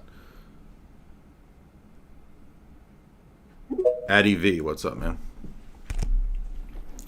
Dyer, what's a good response to Jesus was a Muslim? I mean, if you read the Gospel of John, Jesus was a Trinitarian. He identifies himself in every chapter as the Son of God. Islam is very clear that God, Allah, has no sons. So literally every reference to Jesus saying he was the Son of God is a refutation of Islam. Allah does not have a son. Explicitly in the Quran. So this idea that Jesus was a Muslim is just like literally the dumbest argument of all time. Noah M, $2. Is there a triad of body, soul, spirit that's different from spirit? I don't know what that means. Spirit is the nous, it's the heart. It's not the intellect. So that might answer your question. Patrick, $5. How would you prove orthodoxy to refute Mormonism if somebody is well learned and entrenched in Mormonism? Well, I mean, Mormonism, again, falls in many ways, like the idea that the church died out and was restored by this quack in the 1800s. The idea, I mean, that's against Matthew 18, the gates of hell not prevailing against the church. The idea that God the Father was once a man with a physical body is a preposterous. God is spirit. Jesus says very clearly, no one has seen God at any time. No one has ever seen the Father. John 1, John 4, John 5. I mean, how would we at all come from that to think that God the Father was a man with a body who became God? It's idiotic idolatry. So it's anti-Trinitarian, so I go to all the Theophanies in the Old Testament. That guy that called in the other night actually might have been a Mormon, not a Jehovah's Witness. So it could be either one, but he was probably Mormon. So you could go watch that interview or that debate with that guy. Addy, what's up? Hey, Jay, how's it going? Good, what's up? Hey, so that last chat, I mean, that's kind of the question that I'm going to be talking about. So I'm an ex-Mormon, and I just started looking into Eastern Orthodox Church. So I haven't been Mormon in a long time, so I kind of hope that my argument is good faith. I'm sure I'll get a lot of flack for it, but okay. So Mormons, they argue that the church went into apostasy after the death of Christ and his apostles. Okay, well, so let's start with Matthew 16, right? What does it say? Right. I honestly, off the top of my head, I don't know. I haven't been Mormon or religious in a very long time. Do you have any idea what they might say about that passage? What is it, Matthew 16? Yeah, the gates of hell would not prevail against the church. Like, how are we going to have a blackout theory if that's the case? Well, in Mormonism, there's a concept of what is it? It's a modern revelation, right? So it's kind of like in papal supremacy, where the prophet can, what they say, can supersede the previous one. So when you look into the scripture, it may not actually be one for one with how the Mormons really believe. So in other words, so in other words, the scriptures are actually subservient to the new revelation. So basically, like the way the Talmud trumps the Bible, or the way that the papacy trumps whatever came before. You're saying that. So you're not going to get a whole lot of sola scriptura from a Mormon. Well, it's not the same way that a Protestant does, but it's not sola. Well, it's not sola scriptura to refer to the Bible. Okay, that's two different things. Go ahead. Yeah, sorry, I don't know all the terms yet. So that's okay. But yeah, so they would probably just say like, oh, well, it's been revealed now by Joseph Smith or like by a later prophet that the church did with like maybe the original 12, well, after the 12, like the 70, Yeah. Over a period of time, like them being normal men, like maybe they just kind of like diluted over a long period. Okay, well, let's start with that, because are you aware of like Deuteronomy 13 and Deuteronomy 18? Are you familiar with those passages and kind of what their point is? Deuteronomy, what is it, 13? 13 and 18, yeah. No, I'm not.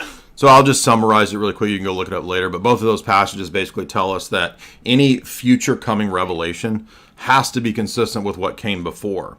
So all cults, whether Islam or Mormonism, they reverse that and they make the new revelation be the standard which judges what came before. But those passages being historically prior to any new revelations require us to judge everything that comes on the basis of the prior. So this is why it was so crucial for Jesus and the New Testament authors to make sure that what they were teaching was constant or consistent and coherent with the Torah and the prophets. That's why they're always referring to it. So the new has to be consistent with the old. Also, we are told, for example, in Zechariah 13, that there are no new revelations or prophets when the Messianic era comes. And if you look at a lot of exegetes, they will typically exegete Zechariah 13 as a passage about the time of the Messiah. One of the key indicators of that time will be that when people begin to say, oh, I'm a prophet, I have new prophecies, they will say to him, you are no prophet, you are a farmer. And anyone who tries to prophesy will be excommunicated or, quote, put to spiritual death. So we reject the notion in the Messianic era that there will be the continuation of the prophetic office like we saw with the time of the apostles. So when we come to the New Testament, we see that in Galatians 1, Paul reaffirms this principle of if anyone comes to you with a new gospel or a new revelation, and even if it's an angel, does Paul say that one trumps? No, he says anyone who comes with that new angelic revelation is automatically discounted. Whether it's Jibril speaking to Muhammad or whether it's moron speaking to Joseph Smith, it says clear as day, no new revelations. They're accursed from the outset automatically. That's why if you go watch the debate with Daniel Hakikachu, the famous Muslim, he continually messes up by saying that, no, the Quran judges everything that came before. Even though read the Quran to learn that the Quran is true. And then even though the Quran says to judge the Quran on the basis of prior revelation, when I go to prior revelation, they say, no, that's all corrupt. Even though the Quran doesn't actually say that the prior revelation is corrupt. Yeah, there's a lot of similarities with Muslims and Mormonism, just from what I've seen with the debates that you've been in. That's really helpful. Now, also, by the way, let me a couple more points, and then I'll let you speak. The next point I would make is if we go to Revelation 22, even though this is not immediately talking about the canonical scriptures, there is an application to the canonical scriptures, because the final text, which providentially became the final text in the Bible canon, it specifically says that you can't add to or take away from the book. So technically, yes, it is talking about the book of Revelation, but since providentially it becomes the final book in our, canonical text, it still applies that the principles there that you can't add new revelations, right? Because Revelation 22:18 makes this point that if you add to this or you take away from it, you remove yourself from the holy city and from the book of life. So there is a specific warning here about being removed by adding to the divine revelation. I think that principle applies even though there's not yet a bound up fixed canon at the time of John writing this. So the last final point I would make is that most of the time when we get heresies like Muhammad and Islam or Joseph Smith or Charles Parham, the Pentecostal guy we mentioned a few minutes ago, or when we get Ellen White, right, the founder of Seventh-day Adventism, like the commonality between all those groups is we are a new revelation, and everybody before got it wrong, and there was some kind of blackout. Well, again, just out of hand, those are all canceled by the text that we've looked at so far, and by the fact that as an Orthodox person, the condemnation of the Montanists in the early church also helps me know this, because the Montanists taught that there was new ongoing revelation, and they were automatically discounted and considered heretics. Now, the famous early church theologian Tertullian famously became a Montanist and is considered a heretic and outside of the church precisely because he adopted this heretical position of new ongoing public revelations. And one last caveat, we do believe in miracles, so this is not to say that there's no, saint or elder who lacks, the gift of clairvoyance or something like that. But a saint or an elder having clairvoyance is not the equivalent of public divine revelation. Okay, so for example, we're not going to adjust the Nicene Creed because elder so and so on Mount Athos had a vision or something like that. There's nothing wrong with those things, but they're never equated to or accounted equal to the statement that Jude gives us. Remember that the very important one, but Jude says early on. Jude says, "The earnestly contend for the faith which was once for all delivered to the saints." And this is very important for our position because it lets us know that everything necessary was given to the apostles in the apostolic deposit. That's why, for example, Orthodox don't accept the Roman Catholic view that icons evolved, right? If you read the Seventh Ecumenical Council, it argues that icons were the apostolic practice by tradition. So we are never conceding. And again, you're absolutely right and perceptive, I think, to recognize the similarity between the papacy as well and Joseph Smith or Muhammad. Yeah, and I mean, even with the first vision, I mean, with the Mormons, Muhammad, I think, and I don't really know too much about Islam either, but from what I understand, Muhammad's pretty consistent with even his encounter with the angel. But I know Joseph Smith, he has 4 different accounts of it. So, I mean, he says that he sees God and Jesus in a garden or a pillar of fire or 1,000 angels. Well, I would actually argue that when you get into the hadiths and all that, and even in the Quran itself, Muhammad's account is not consistent. Well, there you go. Well, that's because actually Islam is a patchwork of pseudepigraphical texts, Talmud, Bible, Christian traditions, stories, myths. It's all kind of compacted into one book. Yeah. So it's not going to be consistent. Well, cool. I mean, that makes a lot of sense. Yeah, the apostolic, apostolic succession. That's a really. When I learned that there were first century saints that we have the writings of, that just kind of blew my mind. I never heard of that concept growing up as a Mormon. So, but yeah. So I mean, that's my argument. We actually even have the apostolic canons, which were go back even to the apostles. It's the first collection of church law, weren't actually written down during the first couple centuries because of the persecutions, and then were beginning to be written down. That gives you a real good idea of confirming orthodoxy. And I also have made this argument against Mormons too, because they believe in continuing revelation, that it's an epistemic defeater. If that were true, if Jay quoted Jude, that if we did not receive the fullness of the teachings from Christ, and didn't allow for new public revelations, then we'd never actually know what Christ actually taught. Because you could just constantly appeal to... Yeah, that's a good point. That's something. It was a missing text. You didn't know it was missing. You see, right. Or God. I mean, how would you determine? Right. No one understood the actual original meaning of Christ's words. It was all everybody interpreting it differently, and then each subsequent prophet is having the more correct interpretation. Is that kind of what you're saying? Well, I'm saying that the reason why we know that certain books and teachings are not Christian is because we have the whole, right? And we know that it doesn't match the whole. Now, you can't have your cake and eat it too. You can't say you have a whole theology that nothing's missing, and then say, but we have open public revelation. We have new revelations that come. How can you have new when it's complete and whole? Right. And if it's not complete and whole, then I have no way of determining whether maybe that was what Christ taught. Maybe, I don't know. Like, how would you have to have the whole teaching presented in order to be able to identify heresy and be like, that's not part of it.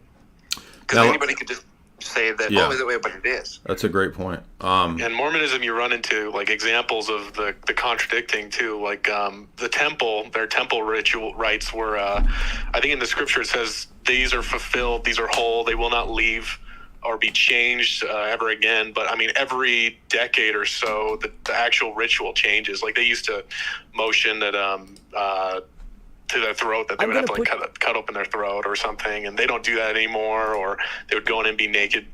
But ever since the 60s, like there wasn't really a good flavor in people's mouth about that. So the church changed something that previous revelation said was whole or complete or anything. So yeah, I can see how that.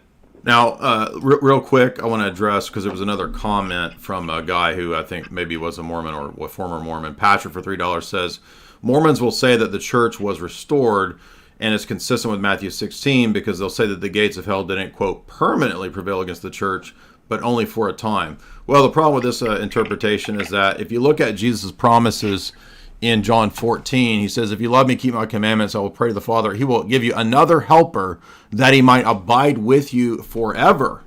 So we're actually promised in what happens at Pentecost, which, by the way, if people aren't aware, if you read Acts 2, Pentecost is the pouring out of the Spirit on the collective church at its very foundation. Okay, so it's not an individual, just personal, sort of subjective thing. I mean, the Holy Spirit does relate to the individual, but the essence of Pentecost is the reversal of the Tower of Babel, of the confusion of the nations, and the church being united as a reversal of that.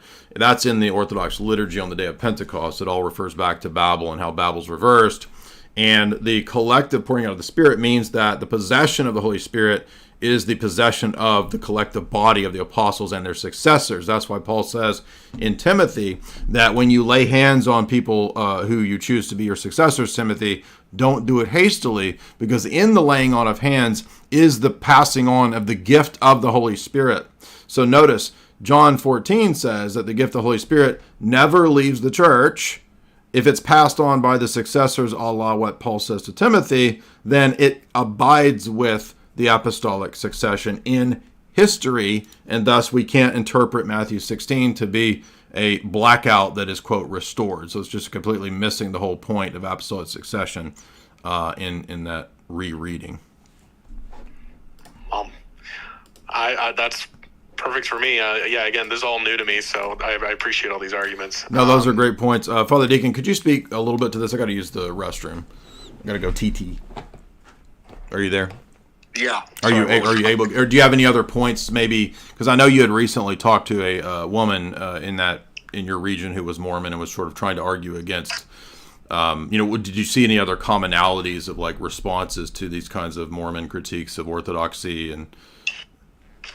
Well, what I did see is that, we have a Mormon family at one of our sister parishes up here that, they're a family that were Mormon and converted, and I wanted to kind of get the psychology of what's kind of going on with Mormons and, why they're not responding to certain kind of arguments, or why do they do. And the person told me, they said, there's no amount of arguments that you could give one of them. That if they're a regular attending Mormon, they're taught basically never to question this stuff. Doesn't matter what kind of evidence. And so it's really kind of grounded emotionally, and which is often the case that we see with stuff that, and then I myself or somebody else might erroneously approach me and think that, well, if I just give them this argument, they're going to have to respond to this and they'll have to see it. And why aren't they? Well, the mistake they make is because that they're actually open, or that they would consider evidence, or maybe I misinterpreted that verse, or maybe it doesn't mean that. And he had said, there's nothing you can do. He says the only people that you could actually reach in the Mormon community is somebody who's had a bad experience of some sort there, or is already starting to doubt. He says, but for like regular pledging, attending Mormon, there's literally nothing you can say to them. They have such a tight control and community that they keep you in that it's so emotionally and psychologically grounded that like it's a waste of time to actually bring up. So the reason that being said is with this individual and some others, they'll have this, and they train them to do this. I'm interested in, what do the Orthodox believe? Oh, that's interesting. We have something similar. Yeah. If you ever have them come to the door to door, right? I mean, door to door, to your door. I always found it interesting in that. Why are we all focusing on the same? Oh, we have that too. You see, why don't we just nail it down and hash it out on the differences? Why don't they start with that?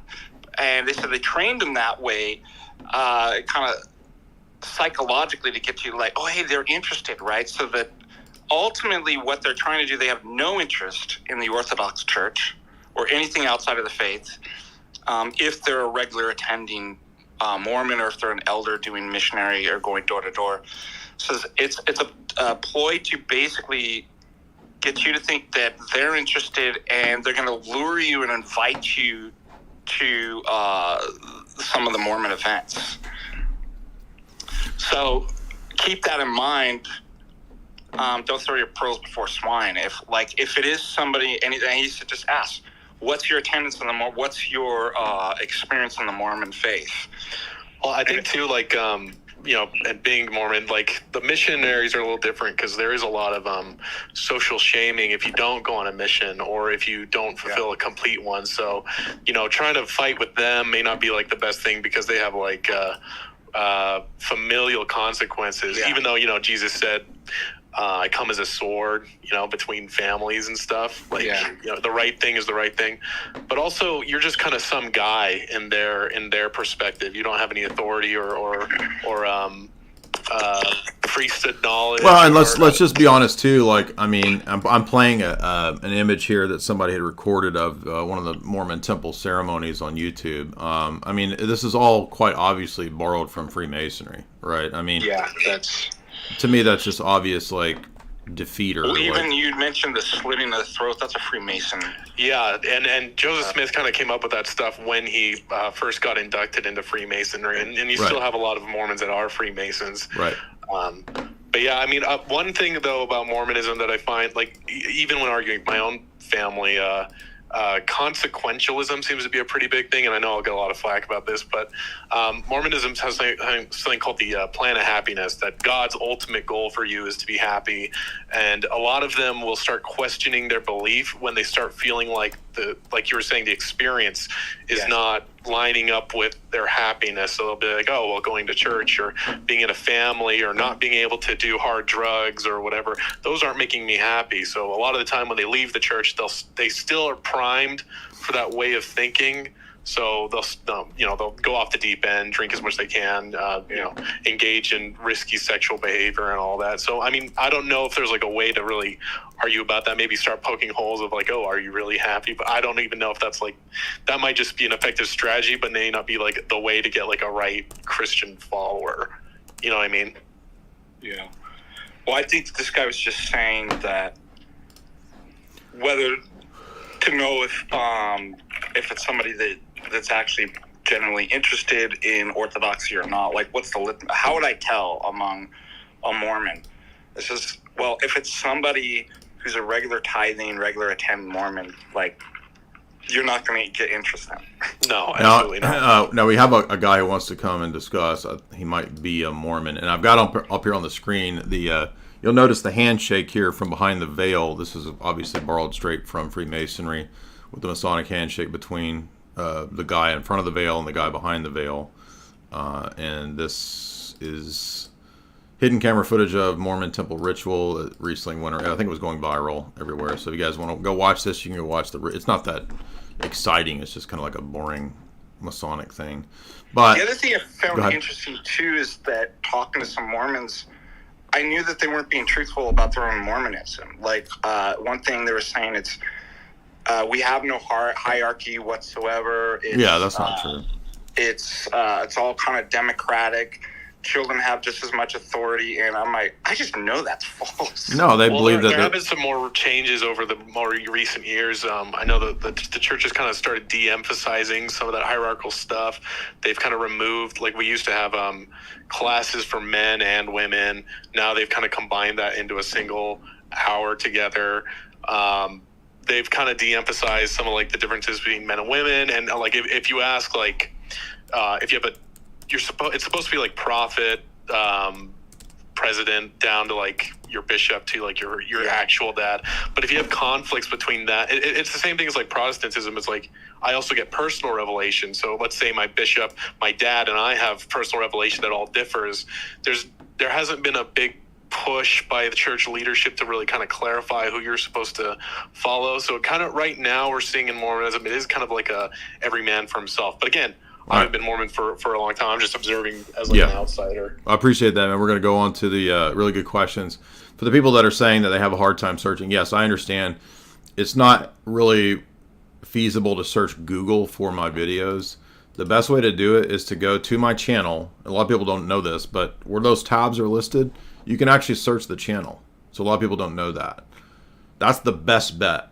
But even that doesn't typically work that well because the algorithm is just weird. Like it doesn't pull up stuff like you would think the way it's titled.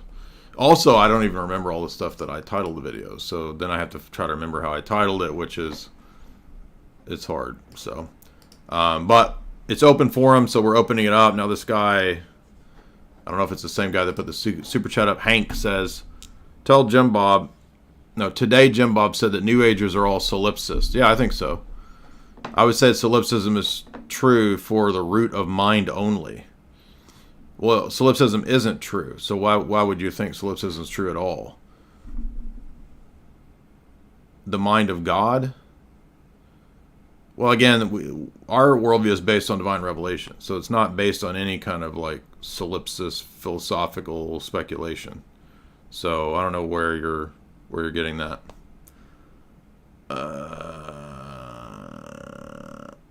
Uh-oh. Adam King wants to debate.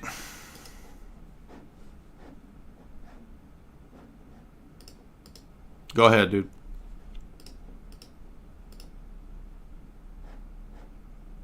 You gotta unmute, man. Oh, hey.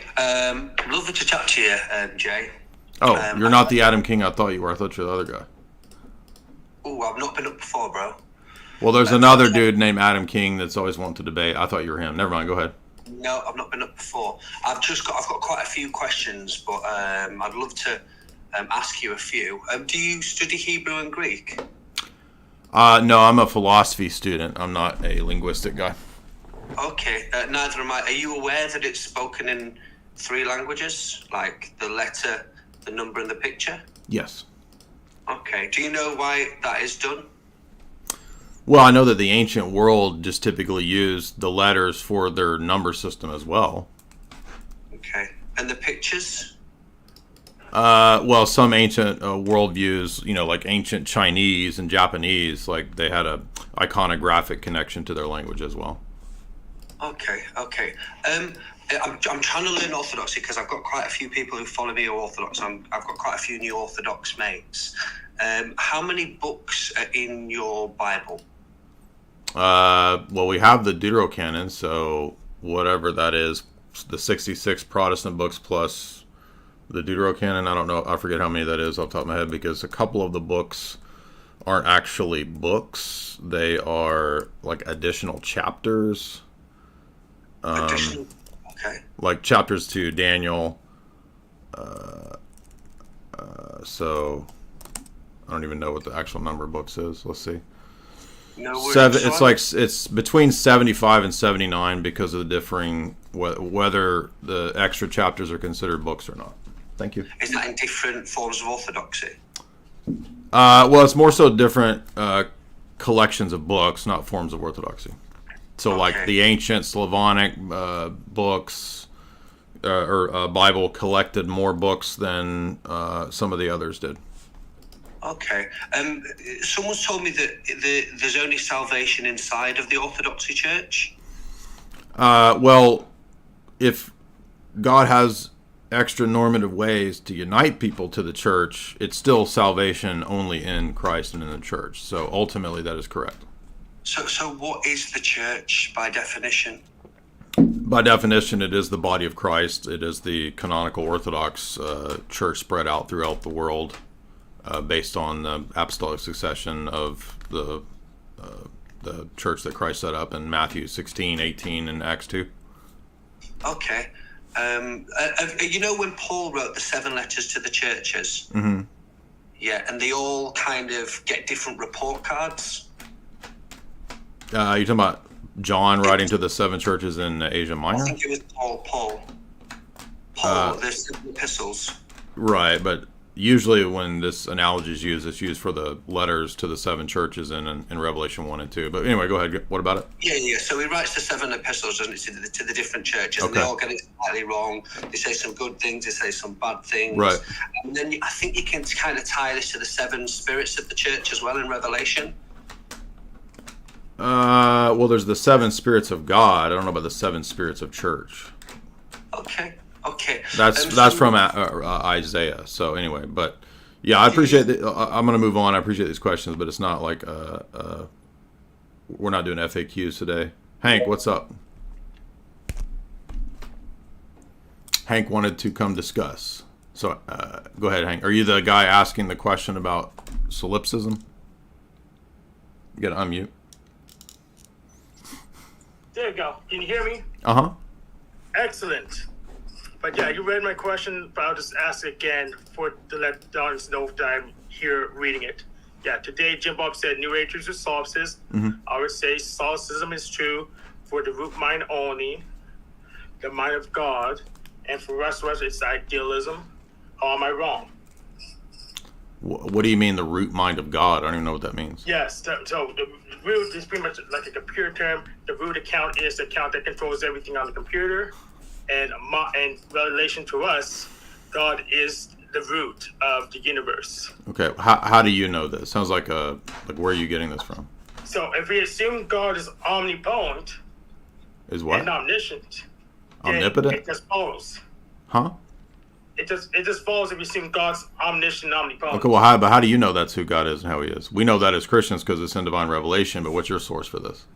I am a Unitarian Universalist. That's Christian right to religion. So you're not okay. So you do. So you're not part of our revelation because Revelation says that He's triadic and not just a Unitarian being. Okay.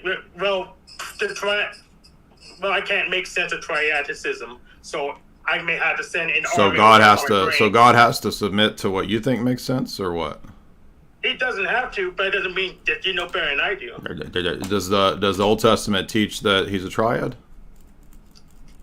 No. Okay, so what about all the 3 hours that I just did the other night of going through all the texts in the Old Testament that teach a triad? What are all those texts? I had to go back and rewatch it. From my understanding, it does not teach a triad, which is why the Jewish people don't say that. Oh, that's a fallacy. So what? So the fact that Jews don't accept it means that it's not true. Well, are Jews Unitarian? Do Jews teach Unitarian Universalist solipsism? No, you don't. But okay, so then it has nothing to. So it's irrelevant. So that's a fallacy. Okay, so we're both fallacious. No, it just means that your argument's fallacious. Doesn't mean I'm fallacious. Well, both arguments are fallacious. No, they're not. I mean, I just appealed to the Old Testament Theophanies. What are those? I mean, it says the glory of God appeared as the angel of Yahweh. Who's that? Was it Michael? No, you can't worship Michael. Michael's not uncreated.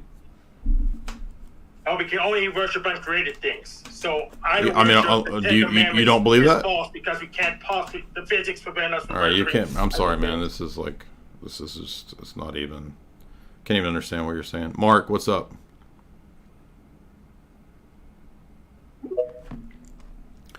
Go watch the Theophanies lecture that we just did.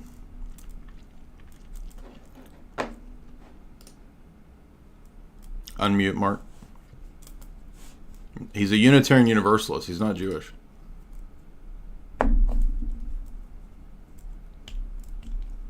Unmute, man. Go ahead. Did you turn your mic on? It's like people never use the internet suddenly. Like when they come to my chat, nobody knows what Twitter is. They don't know what a space is. They don't know how to. It's like, what's a live stream, right? Remember boomers were saying that like last year. What's a live stream?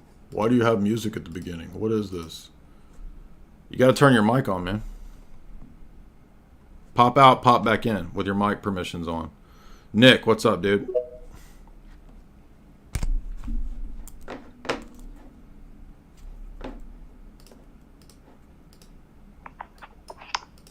Hey, can you hear me? Yes, ma'am. Well, yes, sir. Excuse me. Man, yeah. Listen, I hope my voice is clear. I'm talking from the phone. I wanted to ask you about, it's kind of related to the previous guy a bit, mostly about Theophanies, and recently I heard you talking about how, Catholics think it's okay to pray in mosques because they think like they're praying to the same God in a way.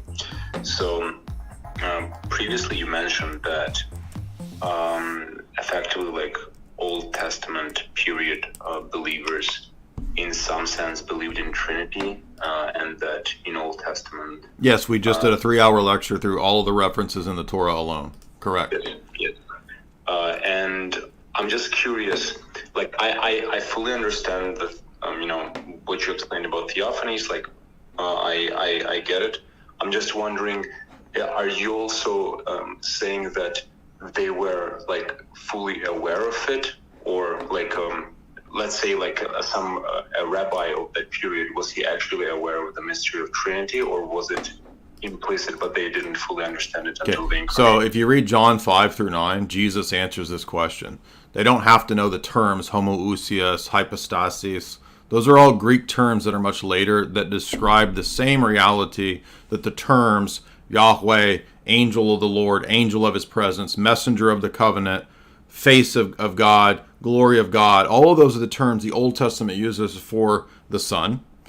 And then the Spirit is often identified just as the Spirit. So all they need to know is that the Shema, the Lord our God, the Lord is one, and that he has 3 persons, Yahweh, his angel Son, and his Spirit.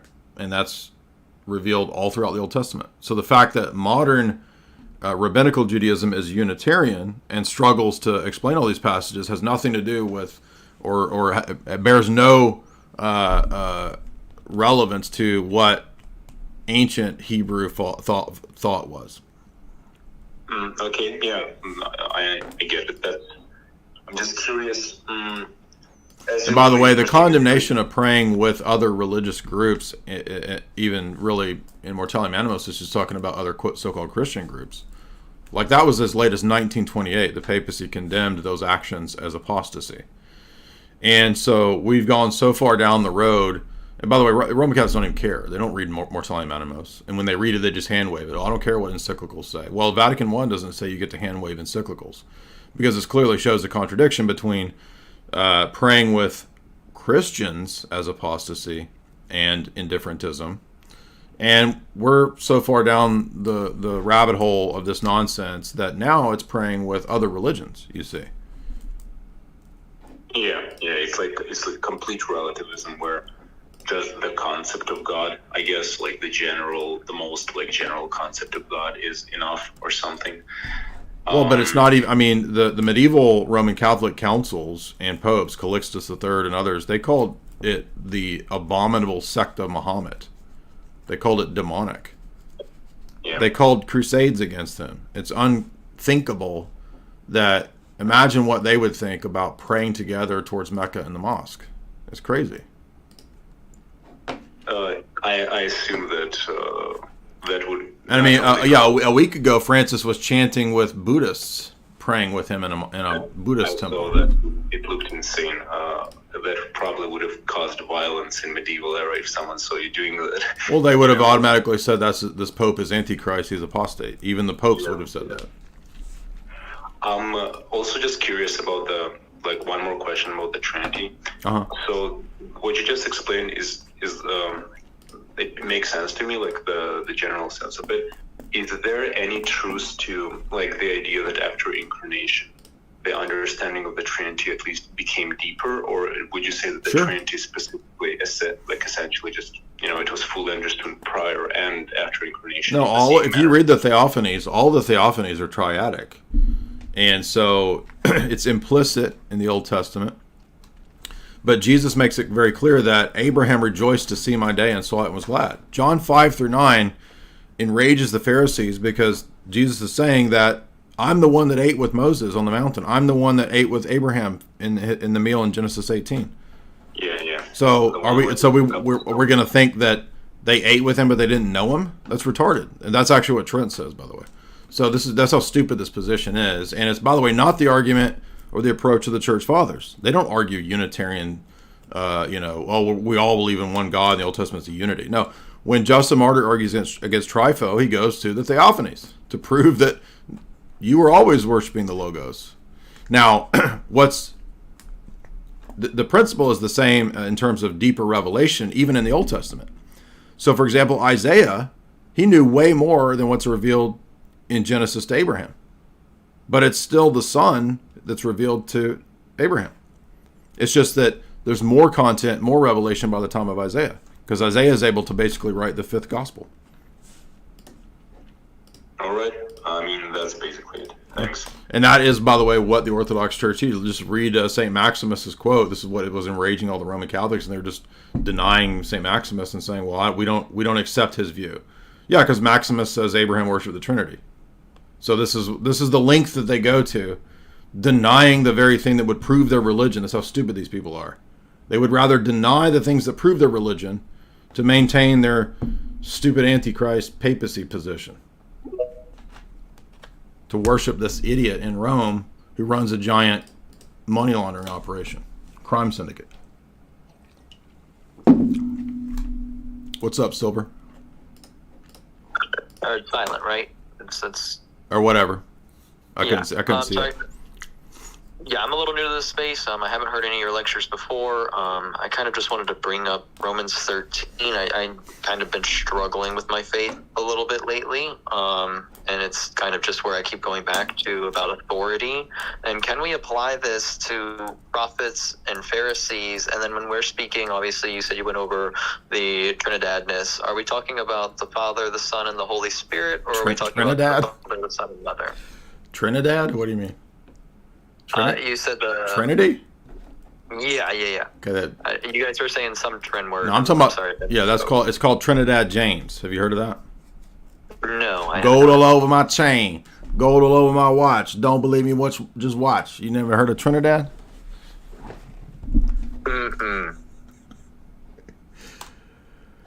Secret Dev in the chat. I want you to hop on and debate since you're talking smack. He's got secret gnosis. Okay, so I've got Romans 13 pulled up. So this is talking about the authority that the civil state has. What's the problem?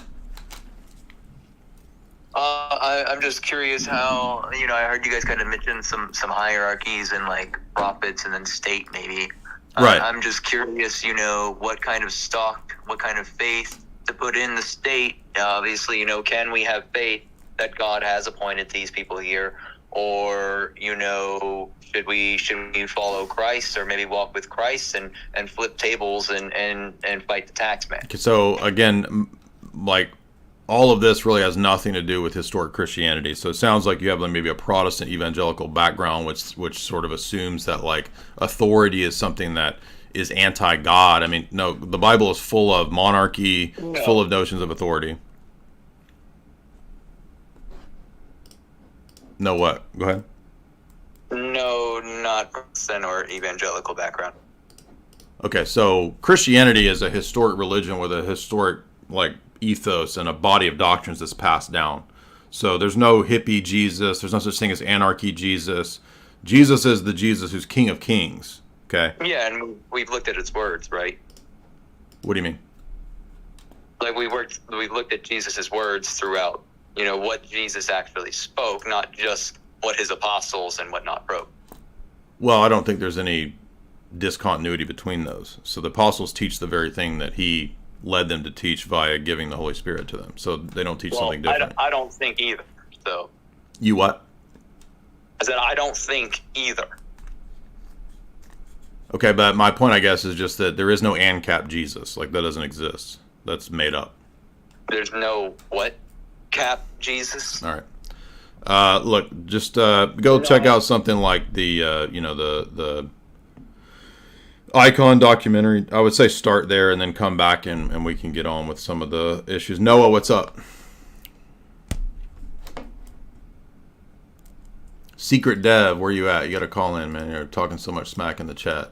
Come make your argument. Noah, what's up? Hey, Jay, can you hear me? Uh-huh. Hey, I make this brief. I sent in a super chat earlier that got kind of garbled. I apologize. It's the triad question. Go ahead. What's the question?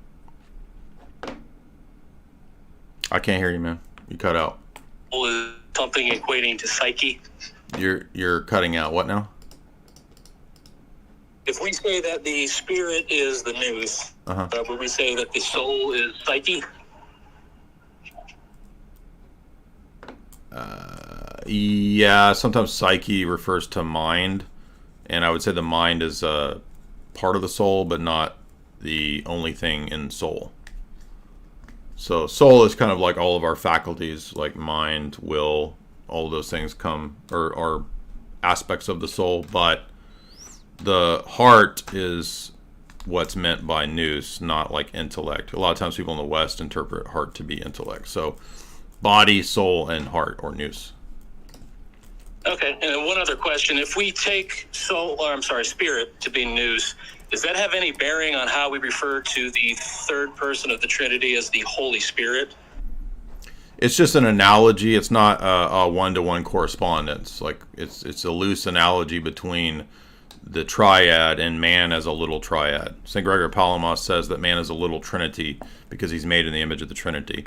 But we can't do like Augustine does and like take all the created components of man's triad and read that back into God. That's how he got to a one-to-one. Yeah, that's why he gets to filioque mistakes and thinking that the Holy Spirit is will and all this kind of weird stuff. Which is By the way, I just talked about this. If you look, because the fathers will use spirit in different sense. Sometimes it's synonymous with soul as the contrast against physical, bodily. Yes. The other way that they use it too is the spiritual life of the Christian, who is energized in the life and the sacraments and the virtues of the church. Like the spiritual man, right? That Paul talks about.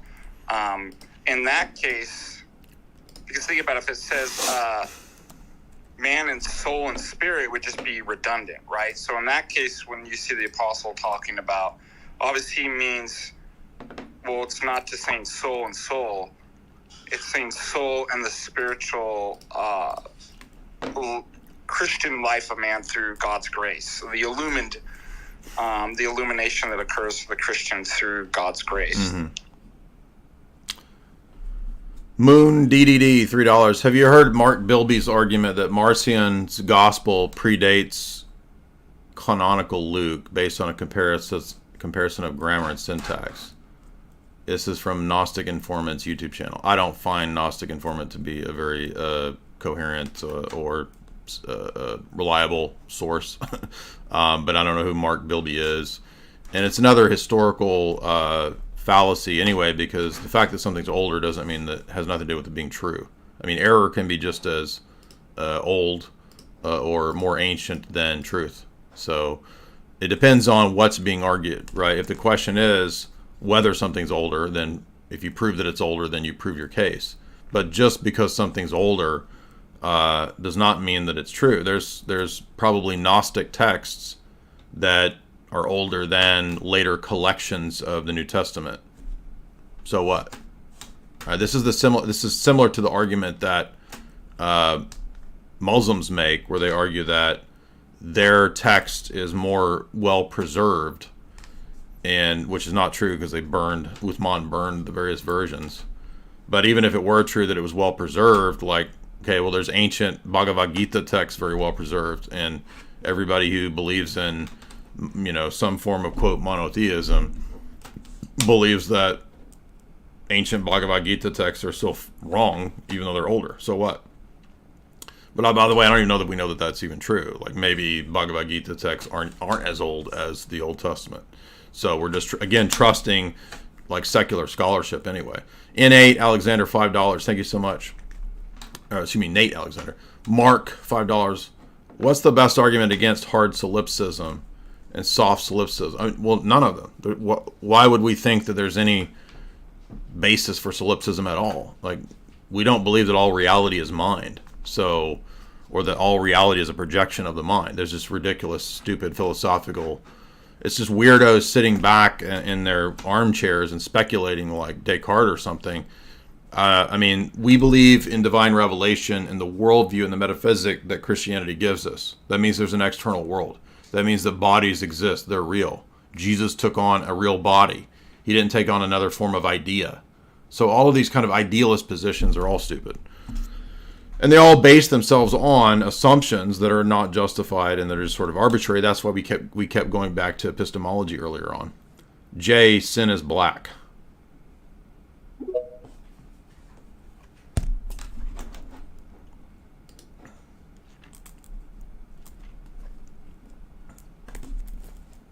You'll notice in the Gnostic guys that have called in too, the Perennialist guy, they all just want this, like, they want you to grant them their metaphysical narrative starting point. Oh, well, I just believe all the religions in terms of the perennialist, ancient, primordial truth. Okay, well, what is that? Like, how do we know that? Well, because it's true, it's preserved, it's there. Okay, that's not a justification. You got to unmute, man. Jay, unmute. Do you not want to speak? I mean, you're there. You want to unmute? All right, we'll move on. Like, I don't know why people just cannot figure out how this thing works. Like, even if there's a pause, I understand. Gabriel, like, you got to unmute yourself, guys. That's the way this thing works. We've been doing this for how many years? 5, 6 years?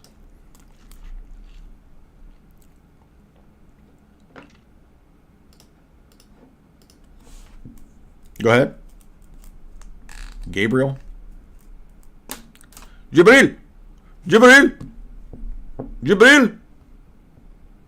Angel Jibril. All right, moving on. Harmy.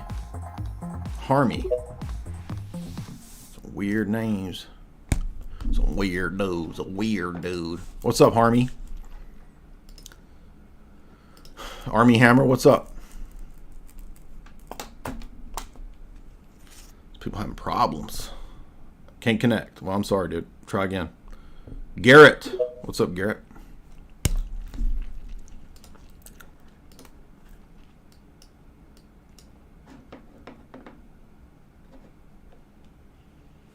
Hello? Yeah, what's up? Yeah, I just had a question here.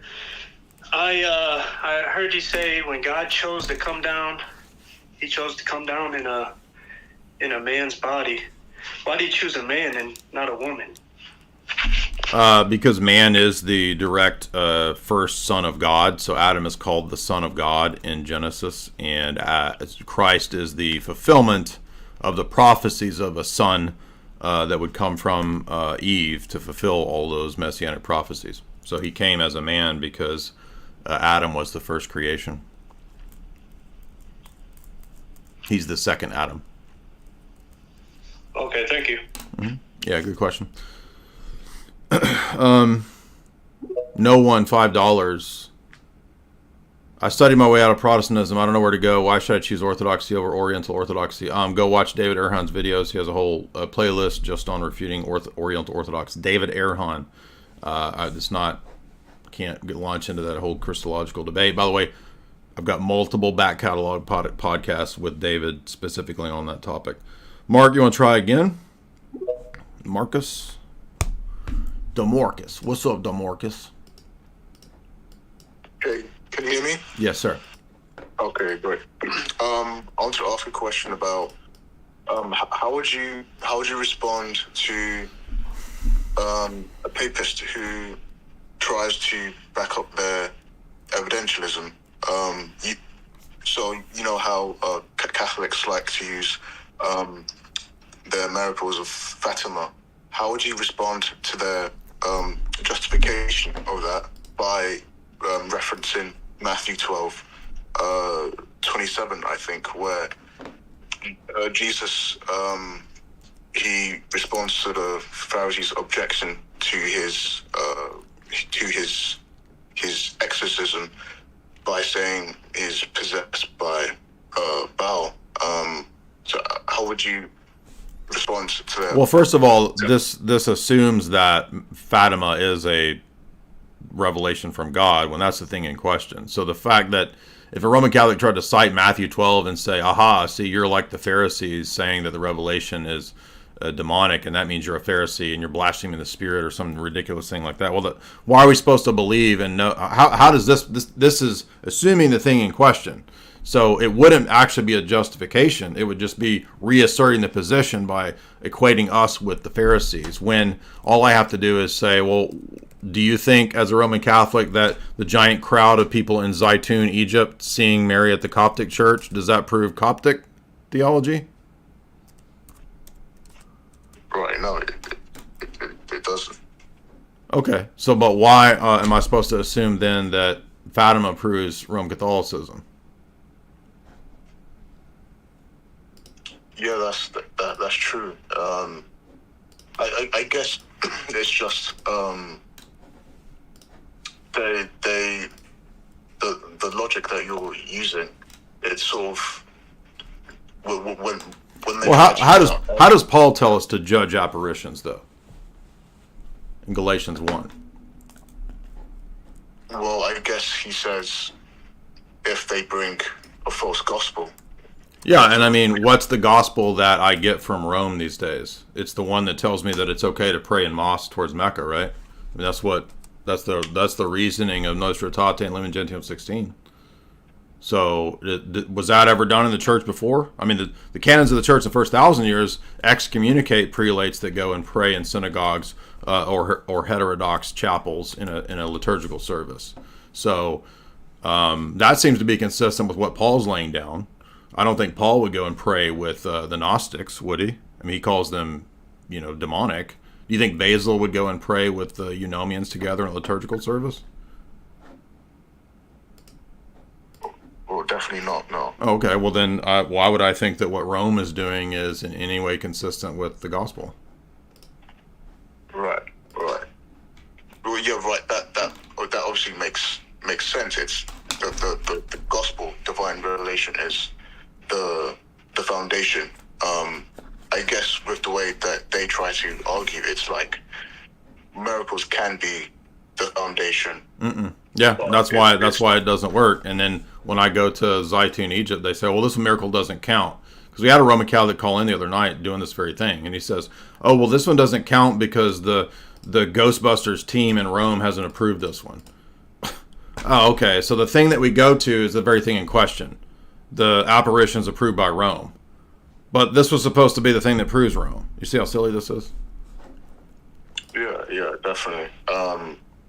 Yeah, definitely. I guess, even when you try to argue that, like you said, it sort of gets, they sort of tack on all these other sort of arbitrary requirements, exactly. So it's I don't know, when talking with them about it, it feels sort of. Yeah, they just chase their tails, right? So it's like arguing with somebody. It's more like a cult, right? And notice everything that we were saying earlier about the Arian guy, and then everything that we were talking about with the guy talking about his Mormon friends. Why, what do you know? Everybody's kind of got the same chase the tail approach here. Pavel.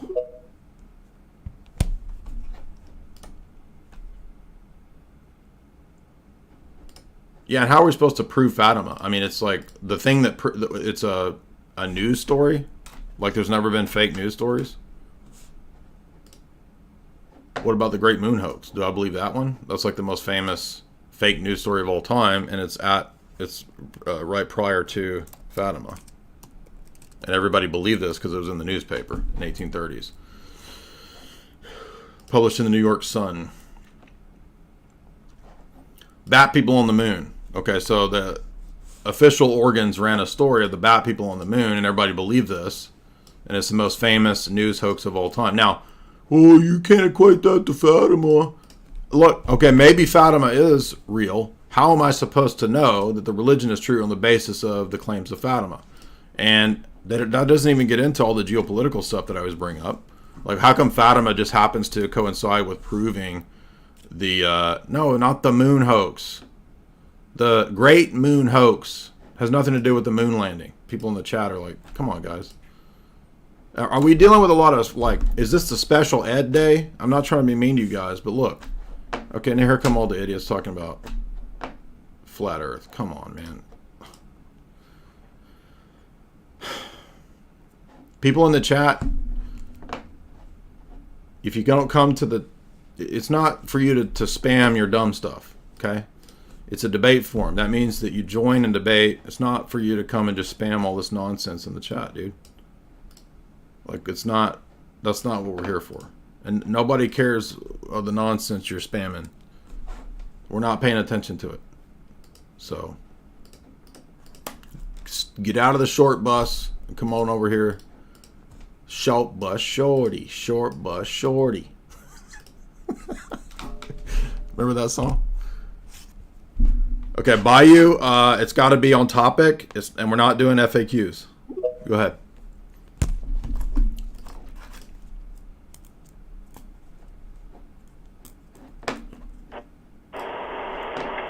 Hi, good afternoon. Yes, sir. Protestant here. I had a question for you about the atonement. Uh-huh. From what I've heard you discussed before, so you don't affirm PSA, right? You have a different atonement. Right. PSA ends up being Arian or Nestorian. Correct. Right. Okay. So, in your view, because I'm not that familiar with it, did Christ die for our sins? Did he pay the penalty for our sins? Yeah, but Jesus is a divine person. He's a divine hypostasis. So the death of Christ cannot mean that he undergoes damnation from the Father. That would split the Trinity. And that's the classical Reformation doctrine of PSA. Okay. But you would say that, yes, Jesus Christ died for my sins. That's part of your belief system? Yeah, he died for the whole world. So he died for everybody's sins. Correct. Okay, all right. Yeah, I just wasn't sure if that was It's okay. something that you I've got a lot of talks. You can go back through and look up some of the talks that we've done critiquing the... I'm sorry, man. It's just so loud. The background noise is so loud. Just look up all the talks that we've done critiquing PSA. C. Remember, guys, keep it on topic. Protestantism is listed. I'm not critiquing him. That's on topic. But we're not talking about tag. We're not talking about, that stuff. Go ahead. C. It's not the FAQs. So if you got FAQs, there's a million places you can easily go get your FAQs answered. C, did you want to talk?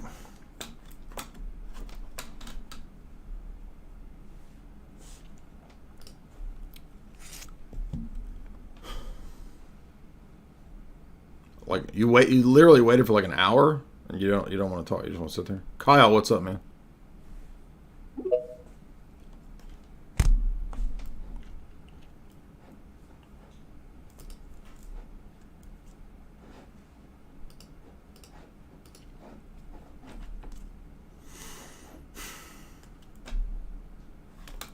All right, so it's open forum if people want to call in. Remember to keep the topics or the questions or the debate issues relevant to Libertarianism, Roman Catholicism, Protestantism, Evangelicalism, Islam, Gnosticism, Judaism, Mormonism, Unitarianism,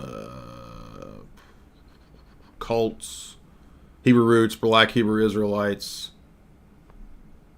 Noah.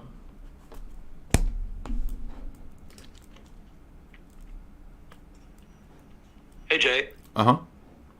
So I'm a new listener, and I actually wanted to go in a little bit of an abstract, it's about the topic, but a problem with marriage in other denominations and religions, because it's more of a sexual contract where they don't listen to Matthew, where when Christ says there will not be given in marriage, but that's interpreted based on the context of not a sexual contract, it's something eternal, that it's joined together. That's said right earlier. But can you speak a little bit on the problem in marriage with other denominations and religions and how they don't have that sort of belief that there is an eternal marriage? Well, I don't know that we believe there's an eternal marriage in the sense that, I mean, I will always have a relation to the person that I married, but I don't know that that means marriage as a sacrament is eternal. I just don't have any set opinion on that. So, I don't know. Let's move on to, it's open forum if anybody wants to raise an objection, if they want to make an argument. We got a lot of people over here in the chat. We got almost up to 1,000 over here on YouTube. You can call in through Twitter or X. So you call in right here. There's the question or the link. And today we're not talking marriage. We're talking libertarianism, Roman Catholicism, Protestantism, evangelicalism, Islam, Gnosticism, Judaism. I was really hoping to get more sort of, the Unitarian position, the Arian position, Jehovah's Witnesses, Mormons. We got a decent amount of that earlier. And that's because I've been, going back through I Am the One, the Theophanies in the Torah. Militant, if you want to come to the chat, please come. We got some Odin bros. So the pagans never come. There was a phase like 2 years ago where the pagans came, and then they don't come anymore. I Am the One. You got to unmute, man. You have to unmute yourself.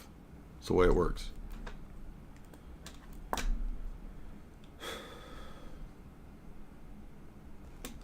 I Am the One. Do you want to speak or not? Okay. Jazzy Jeff. That's what I'm talking about. I always know these profiles with no picture. They're going to be the wildest. Go ahead. Yeah. Yep. Yeah, I was wondering, I watched your old debates with the Muslim guy, and that seemed like it really didn't get anywhere. Have you heard of Gnostic Informant on YouTube? Yeah, I argued with him and his buddy Derek Mythvision. Yeah, those seem like they don't really get anywhere, but he has a lot of information on his channels. Well, having a lot of information doesn't mean it's good information.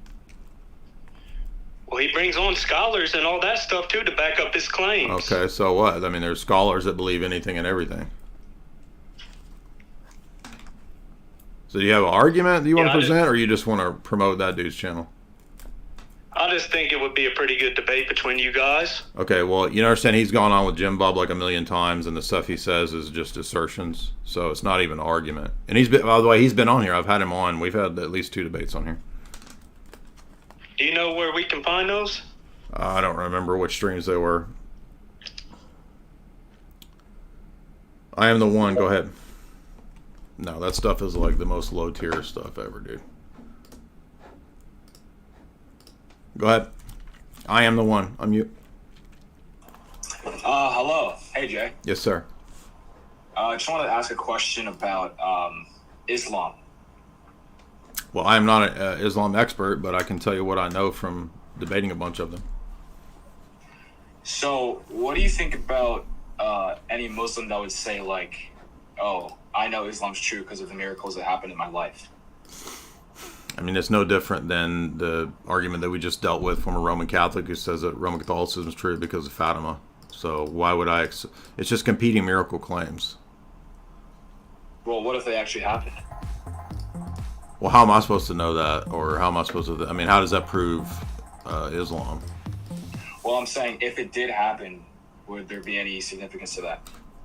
I mean, according to Galatians 1, no. I mean, we don't follow any sign or wonder if it contradicts prior revelation. So given the fact that Islam contradicts prior revelation, which is the strongest argument against it, no, that would not be an argument or a proof for it.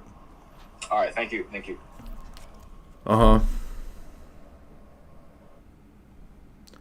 So, guys, it's open forum if you want to call in. We're doing specifically the topics listed. If we got any Muslims, we got any Hebrew Israelites, any Roman Catholics who want to pop on, you want to make an argument, the topics are the things listed. Any libertarians want to defend libertarianism? All these people in the chat over here on YouTube talking smack. Where are you guys at? Well, I didn't got a mic. Dude, every phone has a mic on it. What are you talking about? You're like, oh, I got a mic. Oh, my phone's microphone don't work. I dropped it in the toilet bowl, and everything works now except the microphone. Oh, yeah, but I can tweet all day, but I just can't talk. Guys, come on now. This is weak sauce. And we got a whole room of people. We got 800 people. 800. We hit 1,000 earlier, and nobody wants to come make an argument. You can make an argument. That Gnostic informant dude, he got scholars on though. They got a scholar that calls in, dude. You want to come make an argument? Present your case. So no, if you just want to spam the chat, we ain't here for your spamming the chat. How can we have all these people and nobody has a question? They just don't have anything related to the topic. Everybody wants to do FAQs. I guess I'm just gonna have to do FAQs because nobody. We're getting the numbers are coming back up. We're getting back up here to 1,000 live again. What's up? 1,000 live again. Where's all the people trying to call me out on the Trinidad James? I can't finish that song. I would love to sing the rest of Trinidad James' song. Oh, we got an evangelical mama who's a daughter of the Most High. We got a wine mom, daughter of the Most High. She said you are not following the Spirit. Woo! But I'm sure you are, sister. Sister of the King, daughter of the Most High Yeshua. Vaughn is back. Vince Vaughn, what's up? Yo, Jay, can you hear me? Mm-hmm. Yeah, this is kind of off topic, but I was talking to a oneness, and what books would you suggest on complex Trinitarian metaphysics? Again, I would begin a oneness debate by going to the text. So be really familiar with the Gospel of John, because the Gospel of John makes the distinctions in the triad abundantly clear, especially by the time of John 14 to 17. Then I would go be very familiar with John 1 as well. Then I would go to the triad in the Old Testament. Those are the best ways to refute oneness. Great question, though. Appreciate that. Thank you for those super chats. Look, I've still got energy. So why did you get blocked? Because you said dumb stuff, dude. That's why you get blocked. I'm sorry. I'm trying to extend my patience as much as I can today, but we're getting some special ed people hopping off the short. We got a bunch of shorties, short bus shorties hopping up. Blacksmith $1. Where do I get an orthodox critique of Anglo-Catholicism? I mean, any orthodox defense of ecclesiology would refute that, because Anglo-Catholicism is based on branch theory. So, I mean, if you understand Orthodox Christology, then that refutes the idea of branch theory, because Jesus' body is not divided up in branches. There's only one. No name, $50. Thank you so much. I wish that we had more Mormons coming on. I converted from Mormonism to Orthodoxy here in Utah. Apologetics, I hear, is incredibly frustrating. Well, I'm sorry to hear that. Yeah, I wish we could get more. Mormons don't seem to be really out there for debate. I mean, they got a couple people that'll debate, but Corvus. What's up, Corvus? Fall of Orthodox England is a good book. Somebody's saying in the chat. I haven't read that, but chat's saying that's good. Go ahead, Corvus, unmute. How's it going, Jay? Good, what's up? Yeah, I was just curious if you'd ever be interested in debating Richard Carrier on the historicity of Jesus. I've heard his name. What's his? Was he like a Jesus Quest person or something? Oh, he's just he's a whatever. I guess a scholar of of the Bible. He kind of like debunks the whole historicity of Jesus, saying that he's not wasn't a historical figure and whatnot. And well, a lot of that ends up typically those kinds of guys, they end up arguing from a vantage point of evidentialism and like textual scholarship, which I'm not a textual scholar, so I'm not going to be able to go into a lot of the ancient textual claims. But really, in terms of apologetics, like that stuff is not as valuable as people think it is, because what you realize, and I've read enough of the textual scholars and the liberal higher critical type people to realize that like what they do, it's all based on a lot of assumptions for things that we don't actually know. So for example, the theory of Q, that used to be like the dominant theory in textual scholarship for the liberals, and nowadays amongst higher critics, they don't even believe in Q anymore. So this is actually like a constantly in flux so-called realm of academia. But I would cut to the chase and argue presup, because all these people are basically arguing everything on the basis of self-evidence. I mean, I'm not saying that to like get around it or skirt the issue. Like literally all of the textual critics pretty much follow from Enlightenment philosophy, and they believe that everything is based around self-evidence, evidentialism. And so if Richard Carrier is an evidentialist, which I would bet 99.9% that he is, if evidentialism falls, then his whole approach would fall. So again, it's like the same as a debate with a Thomist or the Muslim or the atheist guy that was in here earlier. Like literally all of these people, I don't think people understand like how prominent this assumption of self-evidence, doxastic basicality, things being brute facts, things aren't theory laden. Like this is pretty much most of academia. So if we go to that and we cut out the Thomists, the atheists, the Ayn Randians, right, the Muslims, the evangelical evidentialists, like this is going to cut out these people too, because it's all the same stuff. Everybody begins their positions with these stupid starting points that they've never questioned. And I think people years ago thought that might be outlandish when they heard, for example, when I made this point to Kokesh. My first public debate was Adam Kokesh, right? And I was making this point, and then I made the same points to JF in that debate. But now people are starting to notice, I think, I hope, I think I know, right? To quote Liam Gallagher. They're starting to realize, wait a minute, everybody's got the same dumb starting point that they want everybody to just grant, and then they get to build a whole system on the basis of this. But, I think there's plenty of people like Sam Shamoon is actually great with this textual stuff. He's way better than me on this stuff. So, he'd be a better person to debate the textual scholar types, but I'm not opposed to doing it. But I guarantee you that they're not going to want to debate like precept. They're not going to want to go into a philosophical tag debate. I mean, just look at what happened with the Ayn Rand debate the other day. Like that guy was just like, it's like it never had the presupposition challenge. Joe Biggs, what's up?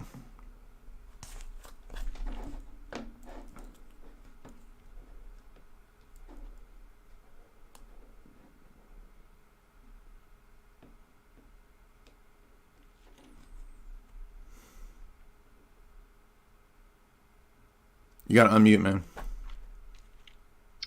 Hey, can you hear me? Yeah. Yeah, I tried to look this up myself, but I kept coming across 17-page essays and figured it'd be better to ask you. When Paul said that the authorities that exist have been established by God and that everybody should be subjected to their governing authorities, I'm just wondering how Orthodox views that versus Protestant sects and what those governing authorities would be. Well, I mean, Protestantism is kind of all over the place with that text. And we would affirm that even the, representative elected people in a republic or a democracy should still be submitted to, because Christianity isn't really a revolutionary political movement. If Christianity affects the majority of the population such that they become Orthodox Christians, that typically ends up being a monarchy where the church coronates a king or an emperor. So the preferred form of government in Christian Orthodoxy is imperium or monarchy, but that doesn't mean that we go into a society trying to have some political revolution. That's way down the line, way downstream from converting the people. Okay, that makes sense. Thank you, Jay. Yeah, and here is my Godfather's article, this old classic article over here at Soul of the East. On Dean's classic article on Christian monarchy. So that's a good one to read. There it is, linked in the chat for you guys. Let's see. Axios.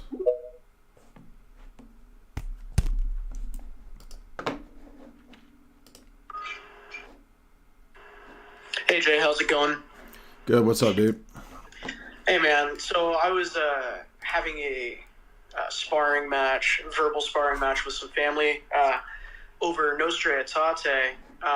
They essentially said that it's a Roman Catholic way of formalizing the idea of finding what is holy in a culture and baptizing it. That kind of feels too much of a cop-out to me.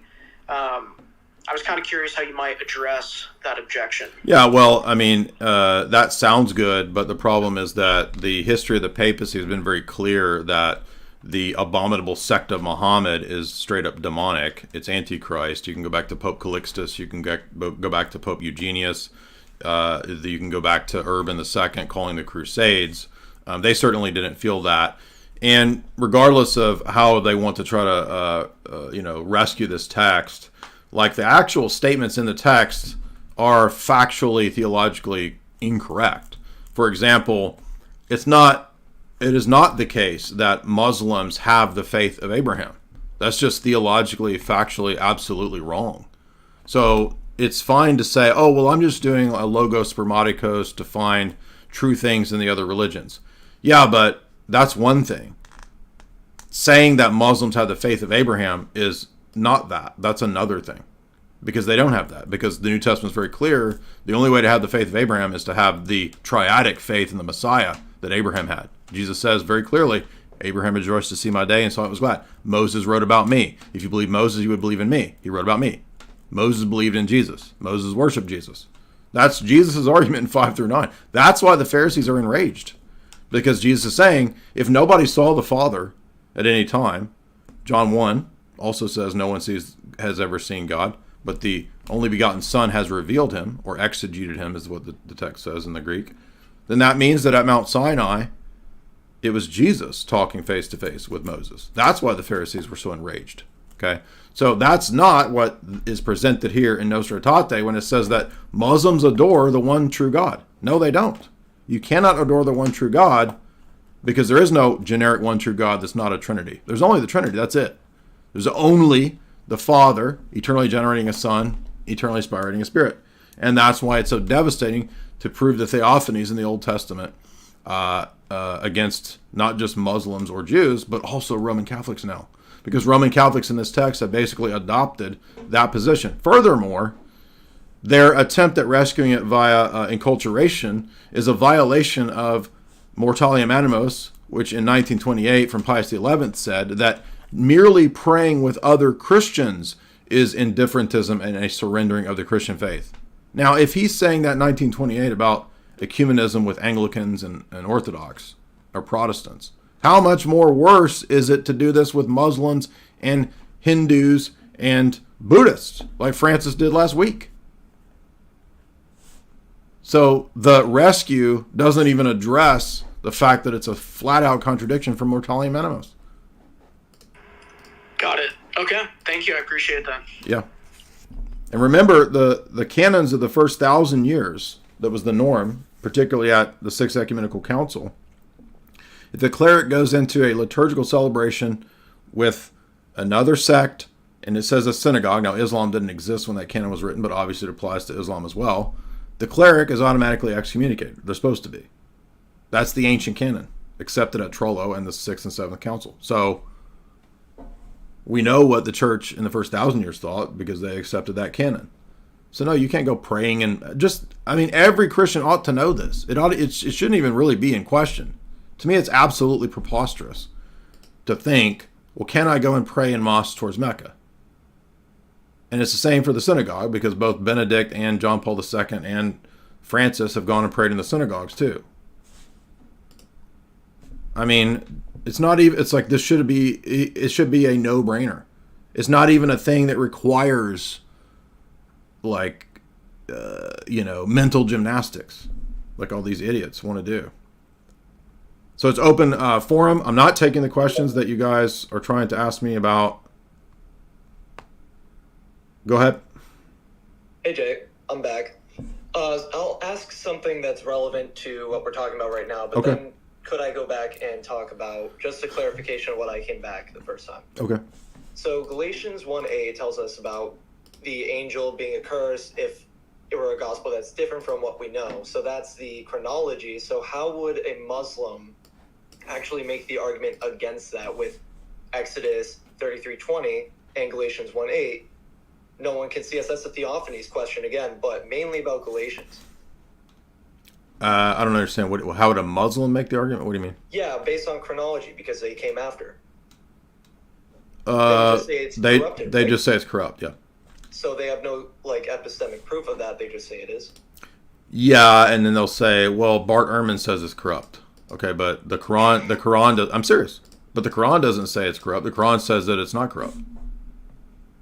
Yeah, that's weird. I kind of figured, I just wanted to know if there was any angle that they could come back at me with that question if I brought that to them. No, they're just going to say textual scholars admit the Bible's corrupt, even though the same guy, Bart Ehrman, will say the Quran's corrupt. So it's those double standards. So they're the authority.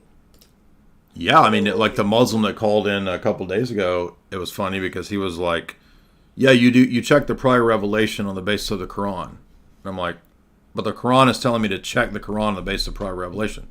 And he's like, "Yeah, So it's circular, yeah. Yeah, exactly." And that was the whole Daniel Hakikuchi debate. And they still, I'm starting to think and I don't mean this to be mean, but I'm starting to think that there's an IQ problem here. I know it's not ultimately intelligence, but there is an IQ element, because I think that people can't do hypotheticals. If your IQ is below a certain level, your brain is not able to do hypotheticals. I was just reading about this the other day, right? I do think it's a bit about wisdom and life experiences, what they haven't done yet, what they don't know yet. Well, it could be, yeah, if they're a young guy. Yeah, if they're a young dude. Yeah, I'm only 22, and I only started knowing these things in the past 2 years.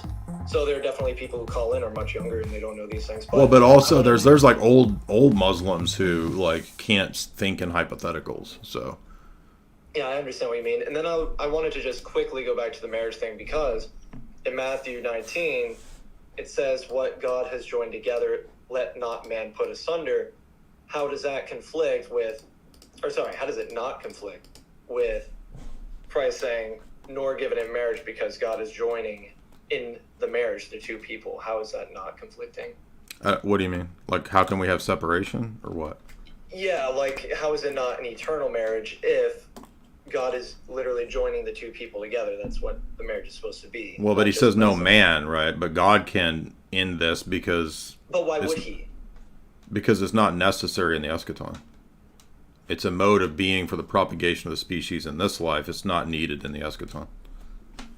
All right, interesting. All right, thanks, Jay. Yeah, but I mean, I don't have any hard view on that, because I just think that a lot of this stuff about the eschaton, we're not really told. So, could there be some unique relationship that you have to your husband or your wife in the eschaton? Yeah, probably. Will it be still sexual? I don't think so. I mean, I had a friend who was an Orthodox guy who left Orthodoxy many years ago, and he got really obsessed with this question for some reason. I don't know why. And he decided that he had to delve into solving this, and it didn't lead him to Mormonism, but he ended up going to a Hindu type of religion that he made up on his own. Actually, he didn't actually become a Hindu. He made up his own Hinduism. But and I'm not saying you're gonna do that if you. I just don't think we're told about a lot of this stuff, so I have no idea. Mr. O.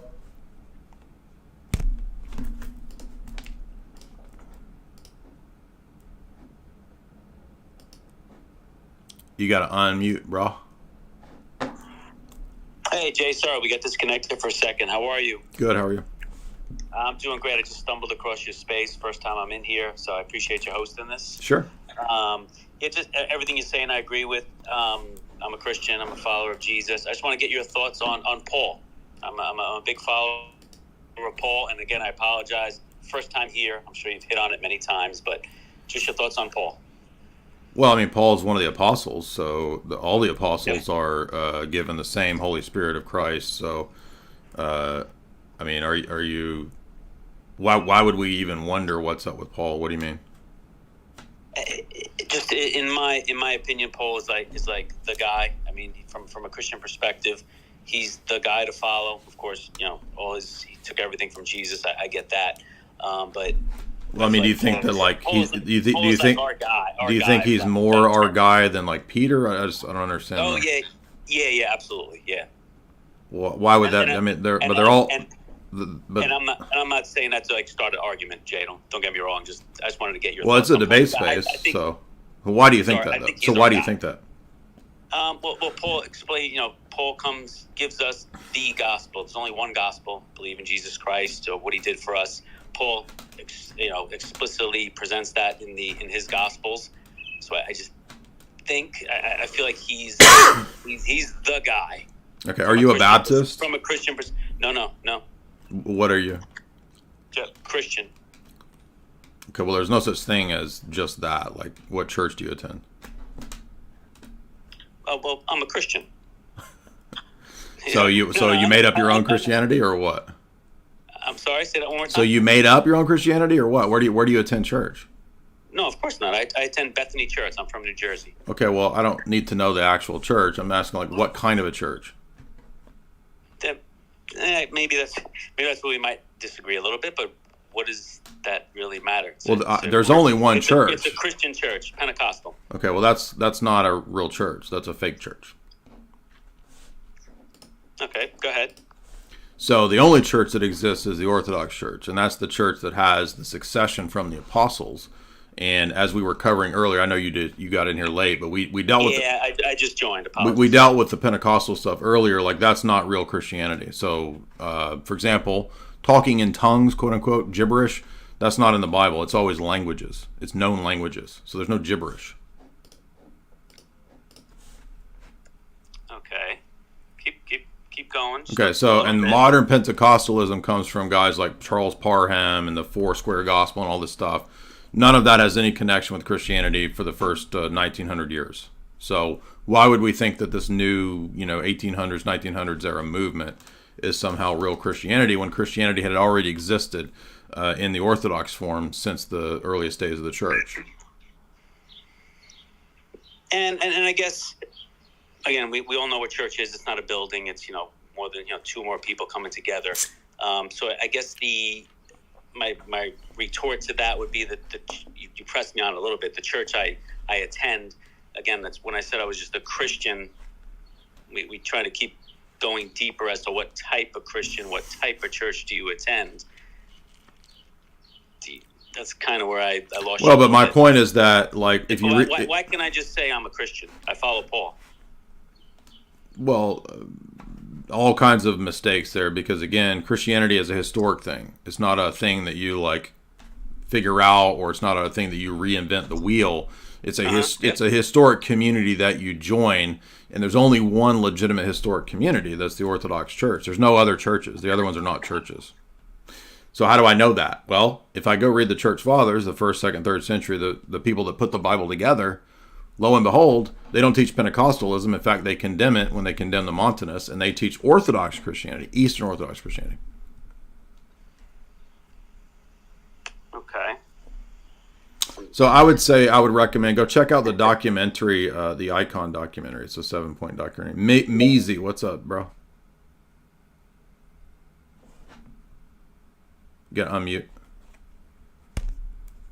Hello? Yo. So you were saying that Christianity is like a community that you join? Right. I feel like Christianity is literally just the revelation that Christ is God, because the entire point of the Bible is to spread, at least the New Testament is to spread the gospel And yeah, you can trace the church back, but the whole point of Christianity is just Christ. It's Christianity. No, the point of Christianity is to bring men back to the worship of the triad or the Trinity. So that's why the New Testament makes it clear that Paul says to Timothy that Timothy has the job in Ephesus of ordaining successors by the laying on of hands, wherein the Holy Spirit is transmitted from one to another. That's called apostolic succession. So in the early church, we see that the apostles actually set up a lineage, a succession. And if you read the book of Numbers, this is based on what happens in Numbers 11. In Numbers 11, Moses is told by Jesus to lay hands on the 70 elders and pass the Holy Spirit on by that laying on of hands. That's the succession, a spiritual succession that's imaged in the Old Testament that Paul is enjoining upon Timothy to do in his letters to Timothy. And it turns out in the history of the church, that's actually what happened. And that's why when we read the church fathers of the 1st, 2nd, 3rd, 4th, 5th, 6th century, they teach what the Orthodox Church teaches. So this idea that there's some reductionist, lowest common denominator thing of like Jesus is just this or that the church is just this, that's just all not true. You have to believe in all the doctrines of the church, the doctrines of baptism, the Trinity, the incarnation, the sacraments, all those things are necessary. Otherwise, it's not a church, it's just a made-up sect. I gotcha. I gotcha. So, well, I mean, I really like your content, so I'm still out here learning. Yeah, it's all good. Yeah, check out the Icon documentary. It's a good place to start with this issue. Captain Conrad, what's up, man?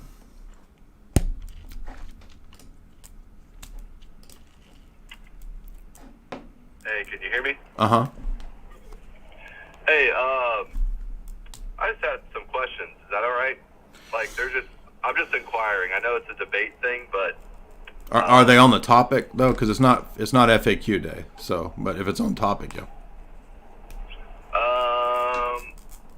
Well, it kind of relates to the Gnostic stuff. Some Okay. guys have mentioned. Sure, go ahead. Okay. So I think because I watch a lot of your stuff, a lot of stuff on Orthodoxy, like guys like Ammon Hill and Gnostic Informant come up on my feed as well. And one thing that those guys like kind of creep me out, by the way. Interesting to listen to, but they're kind of weird. But anyway, one question I came away from watching all this stuff is just like, what in your opinion is the point of all of this? Like, why did Jesus like have to die on the cross? Like, why couldn't God just forgive everybody's sins? Why all this rigmarole? Like, why is Christ going to come back and only reign for 1,000 years? And then Yeah, but none of that's true. So that's none of that. That's all Protestant jibber jabber. So we don't believe that he comes back and reigns for 1,000 years and all this nonsense. So he already reigns in the church. He began his reign in the Ascension. That's why Psalm 110 is cited multiple times in the New Testament, the book of Acts 2, etc., as being fulfilled in the Ascension, not the second coming. So the reason that he did all that is discussed in the video that I made a long time ago called You're in a Cosmic Battle. The Cosmic Battle video deals with that very question, the whole story of Christianity and why the quote rigmarole, it's to heal our nature. So he chose to become incarnate to heal and save the nature that fell in Adam. But I think there's way more fundamental questions to be asked against the Gnostics and the people that are, calling in and imposing Gnosticism, because Gnosticism is, again, it's not a single position. It's like a patchwork of a bunch of different ancient sects and groups. There is no one Gnosticism. It ends up kind of being a bunch of people making up their own position.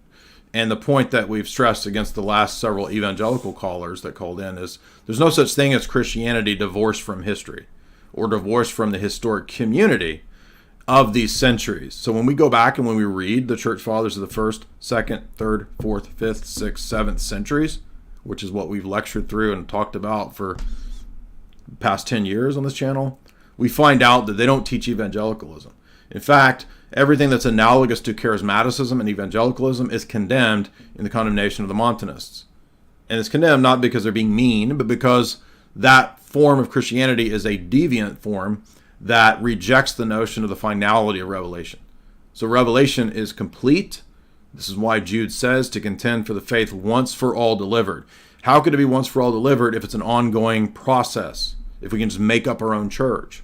We have to be in continuity with the church that spoke at the Nicene Council as to what the creed is, what the faith is. Okay, that's the historic faith. And we did a whole talk with Inspiring Philosophy, who himself is a Protestant, about the church fathers teaching the Trinity, right, in the 1st and 2nd century. So when Nicaea comes together and formulates that dogmatic statement, contrary to what Baptists and Seventh-day Adventists think, it's literally no different than the theology of the church fathers before them. And we can go read them. So I would say go read this or go watch this video here if you want to see. And people are saying that the link is broken. The link's not broken. What are you talking about? Now we're back up to 1,000. So now I want to keep going because we're getting back up to 1,000 people.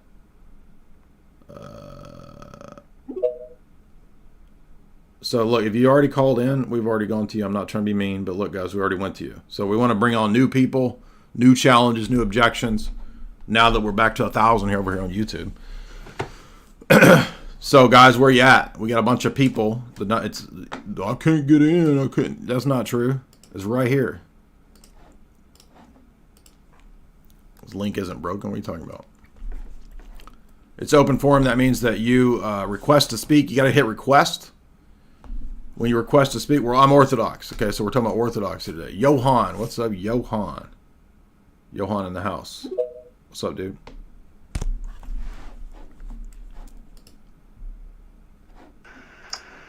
Hey, Jay. This is kind of old right now, but sorry, can you hear me real quick? Old? What do you mean? Oh, I just mean my objection is rather old. It's from earlier in the stream. Oh, that's fine. I just don't think you have Carl Jung quite right. It's, I mean, I suppose this is on topic because it's a Gnostic perspective. Sure. But, like, the Antichrist is not something, you're not supposed to follow the devil in Jung. That's not at all what he's saying. He's saying that, I mean, you know, Christ is the hold on. ultimate I didn't say archetype. that. I didn't say that Carl Jung teaches that you follow the devil. I said that in That's his... kinda what... I said in his Aeon... I've read his Aeon book, okay? And what he says in there is that Jesus and Antichrist are flip sides of the same coin.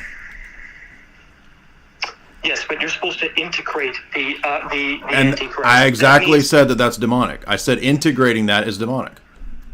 Yes, calling that demonic does seem like that does seem like you're saying Carl Jung is saying to follow the devil by integrating the. He's not saying to Okay. integrate the terrible things of the Antichrist. He's It saying that doesn't matter. The Antichrist It's all being the gibberish. opposite archetype. It doesn't matter. That's It's all really gibberish. ignorant way to call it. It's No. very ignorant. Let's talk about who's ignorant. It is So gibberish. it is gibberish. Saying Jesus, it's Charles Manson philosophy. It's literally his theology.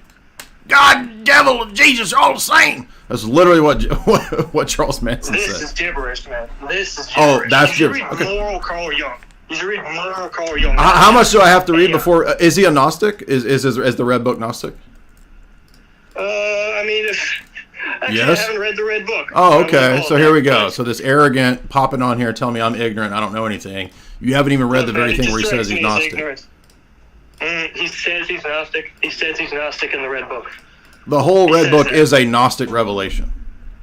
A Gnostic revelation. So now But let's he talk doesn't about- say that in the Red Book. All right, so now you want to play word games because the equivalent Well, that's of... what you were doing. No, earlier. I'm not playing word games. You don't integrate Antichrist. So let's talk about your worldview. So how do you know? Do you believe in good and evil? No, man. The Antichrist. We're not doing this. We're not. Oh, so you don't want to debate? Yeah, we're not doing it because you can't debate. That's why. So all the you just control things in a very precise way that allows you to win every single right. time. It's all tricks. You do this. Yeah, it's all It is. tricks. Right. Well, There's it's not no. There's all no. I don't tricks, have any. you're honest. It's all You tricks. get There's no heated actual very debate. quickly. You get heated very quickly, and you accuse people of No, dishonesty. no. I just You're get to the point and bring it down to what the debate is. That's So a convenient way to interpret it. yeah, Really, that's look, that's man. actually an effective way to debate. Look, man, Jesus does not cover everything that you need to. What does that have to integrate into do? your What does life that have in to do order with your be- position? So is there good I'm and trying to evil? get back to my original position. Is there good and man, evil? like, Right. I do presuppositional critiques. So do you believe in good and evil? man, Okay. but- What is good and evil?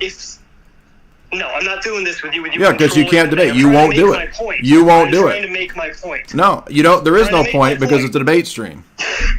You're saying there is no point before I've made. There is no point for you to make that isn't a debate, and it's a debate stream. So if you're going to posit Carl Jungian psychoanalysis, you control the rules very carefully. To keep yeah, it's my people from channel. making points they want to make. Yeah, and your point was garbage.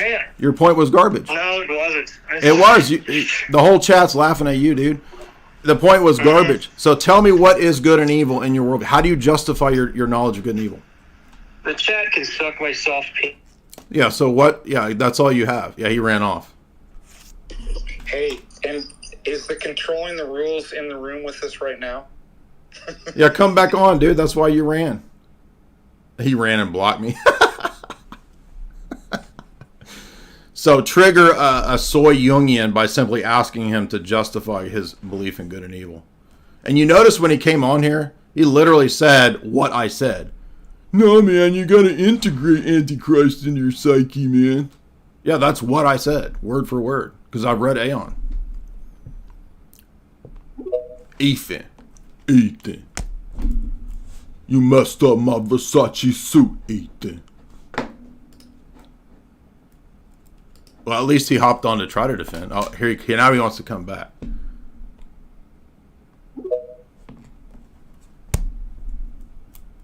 Did you calm down? Go ahead, Johan. You got to unmute. Sorry about that. Look, I'm saying you wouldn't let me make my point, and that's why No, I got a little annoyed. You said that you're not going to address that topic. And I argue from a transcendental argument perspective. I presupp. I'm just trying to get back to the original point. And your original point was wrong because you didn't know that he teaches Gnosticism. There's a bit of a development of the point, you know? It's not just the opening couple of words. Like, I mean, there's a little things that are a little more complicated. Dude, the word integrate. what does it even... Okay, I don't care what it means to integrate Antichrist because it absolutely has no relevance to our worldview. And all I have to do to critique your whole position is to ask you, what is good and evil? What does it mean? You just do these gotchas. Yeah, so you're not going to answer. Evil is the deprivation. Whining and complaining? It's a terrible force of... I'm not doing that. I'm not whining and complaining. You did, literally for the first 20 minutes. Uncharitable. Okay. Just an extremely uncharitable. Oh, okay, Michael Lofton, it's uncharitable. So what's the justification for what good and evil are? How do you know that? The justification. See, you do a quiz when you get. Yeah, it's called philosophy, right? Something. That's basic epistemology. What's the justification for? I thought it was a debate. You don't ask questions like this in a debate. Yeah, you do. You ask. It's called rhetoric, the rhetorical questions. I can ask questions. See how you control. The first topic is the question of good and evil. And I have an account for it, and I don't think you do. So what's your account for it? That's not the topic I called in to talk about. I don't care what you called in. That's what I'm asking you now. Your views on Carl Jung are very ignorant. You only read Aeon and the No, I didn't. Oh, no, that's not all I've read. You don't even know what I've read. How do you know that's all I read? I'm asking you, what have you read? I've read the M.L. von Franz text. Is that not enough to know his philosophy? The M.L. von... No, it's not. Okay, No, so his chief student's introduction to the whole thing, and two of his books, one of which you haven't even read, which actually is a Gnostic introduction. You read an introduction. No, I didn't just read an introduction. And by the way, the quiz question, I don't have to know all of the collected writings to know that it's false if I presupp it and show it and demonstrate it to be false right away. So you're in soy rage right now. I want you to tell me about good and evil. You also, what's the good and evil? If you're not going to address the question, then I'm going to boot you. Because you're controlling things. Yeah, I'm just a control freak. Fine. I don't. Okay, dude. Fine. I'm the worst person. I'm a control freak.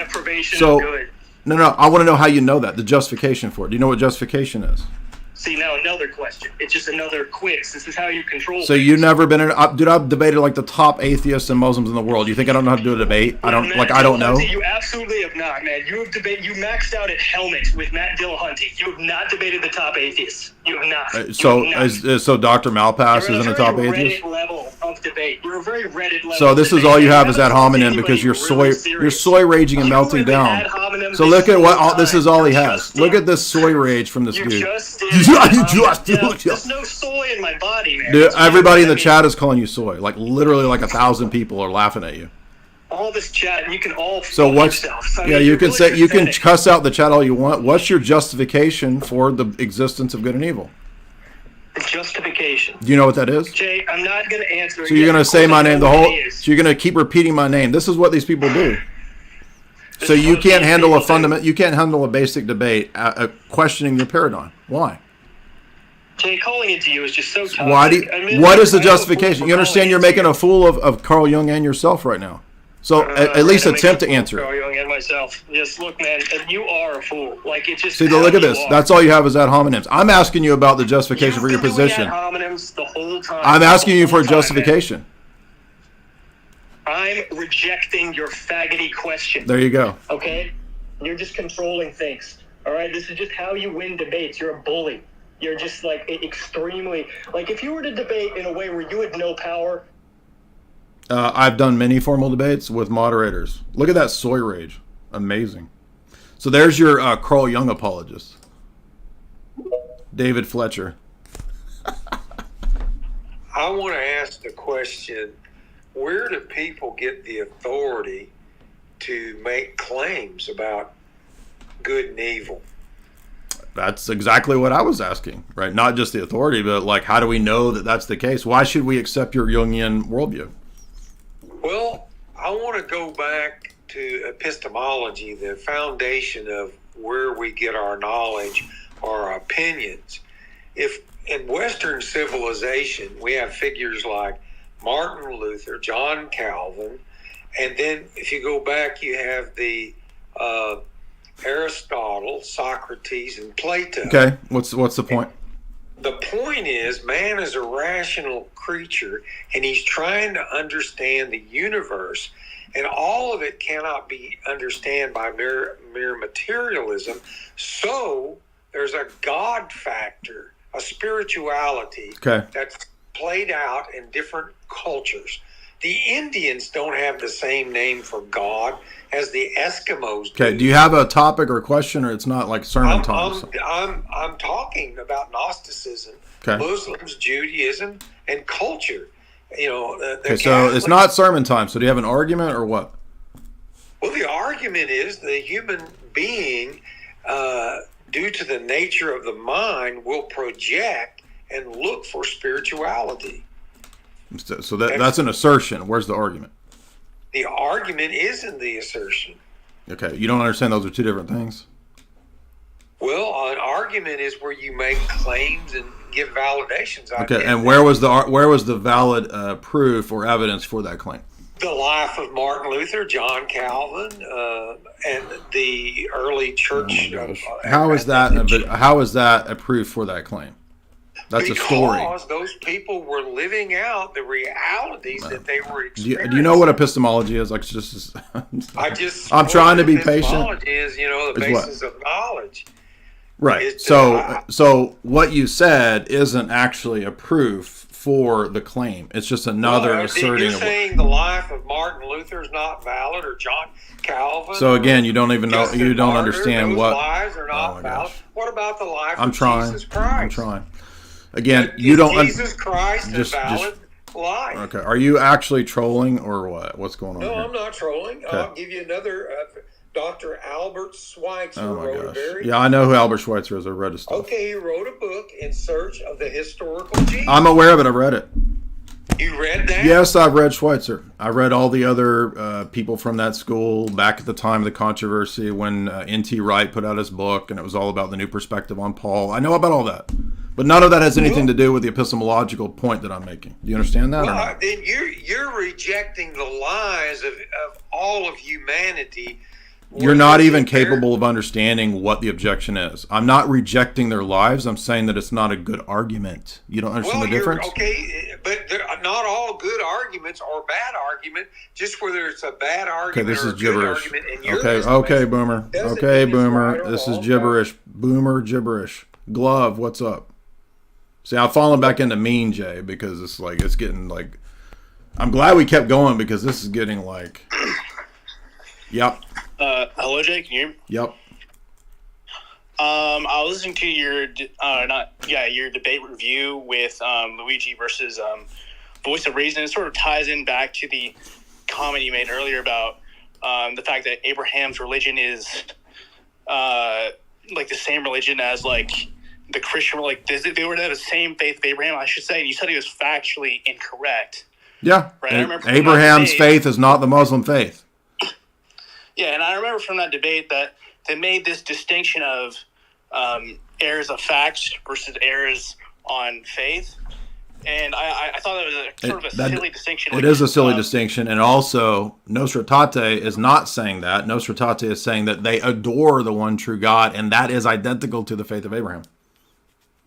Yeah, no, I was just about to ask you, what are the implications of such a distinction of, like, errors of fact being different from errors of faith?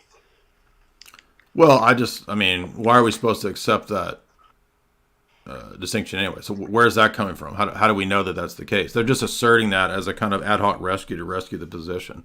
None of that even matters if it's already condemned to participate in the worship of other groups. 1928, Mortalium Animos. So we don't have to go into all this scholastic minutia to try to rescue this position.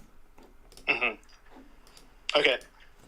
Yeah. I appreciate that. Yeah, we're gonna move on. Yeah. I got my I'm hyped up right now. I'm ready. Nate, what's up? We got a UFC dude. He's popping in.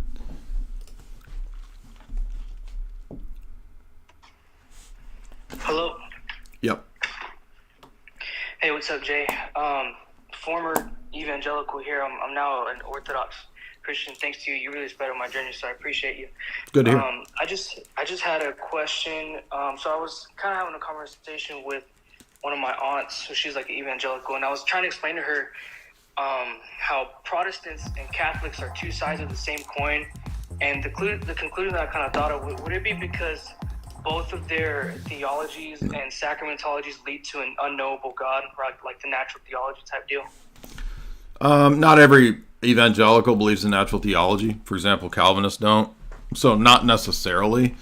I mean, that's kind of a roundabout way of going about it. I mean, I think most evangelicals don't even get that deep into it. They just kind of think of it as like, well, I just have my own direct personal experience with Jesus and the Holy Spirit. Right. So I think the point about if you get the book Life in Christ by St. Justin Popovich, there's a couple chapters in that book where he critiques Catholicism as the first Protestantism. So he basically says the Pope is just like the evangelical Protestant of, like the Renaissance medieval era. So he was doing what Luther would do, just in a different way, but it's the same basic principle of like, let's just follow that dude over there and not kind of the consensus of the church. So I would say check out that book. That's a much better approach to that question. .jpeg, something .jpeg. It's getting hyped up in here now. We got angry boomers just spouting gibberish, not actually even understanding the question and not even stopping to understand the question. That was funny. Right after that meltdown of that Carl Jung dork. Go ahead. Hey, can the controlling, mean, uncharitable Jay the Fool hear me? Yes. So I don't have any debates points myself, but I saw a post from Redeemed Zoomer on his story. I think they're bad points, but I was just wondering if I could ask for your input on them. Okay. He said he's gotten a lot of people to go away from the Orthodox Church by pointing out that they infallibly teach two things. First one being that icon veneration is mandatory and you're damned if you reject it. My understanding is it is mandatory, but wouldn't the terminology be anathema, which isn't exactly saying you're damned if you refuse to do it? Yeah, I mean, anathema just means that you're rejected by the church. So, like Paul says, in one of his epistles, he says, I've delivered so-and-so unto Satan. That just means that when you're out of the church, you're on your own. So, it doesn't mean that you can't be healed and repent and come back. It just means that we don't recognize you as one of ours. Thank you. Yeah, that's kind of what I figured. I feel like that's almost an intentional... I mean, I just don't even understand. Like, at what point are they actually going to address the whole point of iconography is not something that's like a question of a post-apostolic era. It goes back literally to the temple. Like, it's literally the Jewish temple continuity idea of worship, and the apostles are giving a liturgy to the churches based on the temple and synagogue liturgy, which has imagery. It's like, it's not even that difficult. So they're actually missing. Right. Go ahead. Well, you can't have a proper Christology or triadology without iconography. Yeah. So I don't know how in their mind they can say we're worshiping Christ, but we reject iconography. I don't think you can. I'm writing a paper on this literally right now. Oh, sweet. That all of our anthropology, marriage, the church, the apostolic union, Christology, and Tridology is all. I'm going to put you on something. So it's. I mean, it does make sense to say it is necessary. Yeah, when you read the theology of the Seventh Council, it is damnable if you're not because the church. And I've noticed that Calvinists always use the same move, that to say excommunicate is a pronouncement of damnation. They're always really big on trying to put that in. Salvation and what God wills to do is up to Himself. But as Jay pointed out, excommunication means not communing. You don't hold this. You're not married to the body. You're no longer holding the beliefs and the faith in common. Now the concept, like Jay said, you're on your own. Like, right. And what's really interesting is if you look in antiquity, that when somebody was excommunicated from society, it's really interesting. Or what do they call banished? Do you know what that meant? You're in God's hands.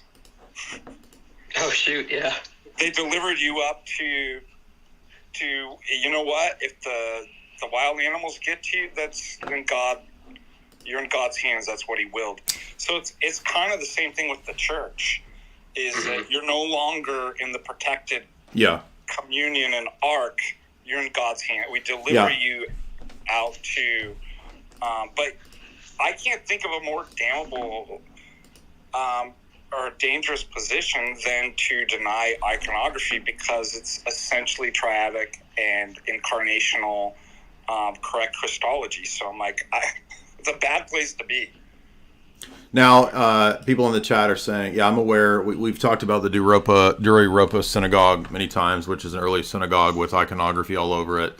I mean, we've talked about this probably 100 times in the last 7 years. Everybody who has this position of question this. Again, guys, please go watch Lewis's documentary, Christian Worship in the Old Testament. Lewis based that documentary on the two books that I'm always talking about, the Williams and Ansdall book on the early church's worship coming out of the temple and synagogue liturgy, and the Hugh Wybrew book on the Byzantine liturgy. It will give you the whole context of, it's not just icons, it's all of the liturgy, which has to have an altar, which is in Hebrews 13, which has to have vestments, which is in the book of Revelation. Okay, the incense being the intercession of the saints, again, book of Revelation 5-8. So all of this stuff is in the scriptures. It's just that the Protestant assumptions of a house church and a low church, they just assume that to be the case. Yet when we go into all of the historical liturgists, even the Protestant ones like Hugh Wybrew's and Anglican, they literally are admitting that liturgy as a whole is an apostolic tradition that's not written in the New Testament text. This destroys all of this stupid crap from Redeem Zoomer and Gavin Ortland. And none of them ever address this issue. They just repeat their own Protestant presuppositions. So I want to hear them address this. When are they going to address Lewis's documentary first? I think it's funny you mentioned Gavin Ortland, because in the same story post, Redeem Zoomer has actually done this a few separate times. He loves to shoehorn his videos about icons into his anti-Orthodox Okay, now stories. I've already addressed all of the icon objections for years in multiple podcasts. I did a 20-minute short response to Gavin Ortland right here. I have a longer theological response with Sneck right here from 4 years ago. And then we have a full-on philosophy of iconography in, there's a lecture somewhere on here. This one. Icon and Incarnation, the Reality of Symbolism. There's also the interview that I did with Pajot. So all of those would be relevant to this topic. But thank you for those questions. Sweet. We got to get to more people. If you've already come on, we're going to move on to other people. Caleb.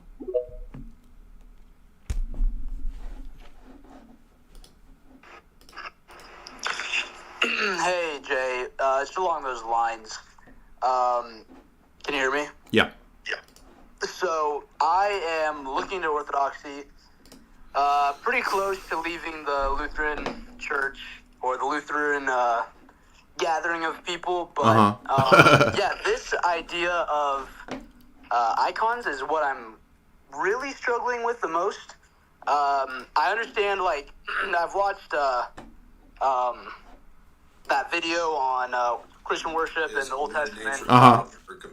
Really good stuff.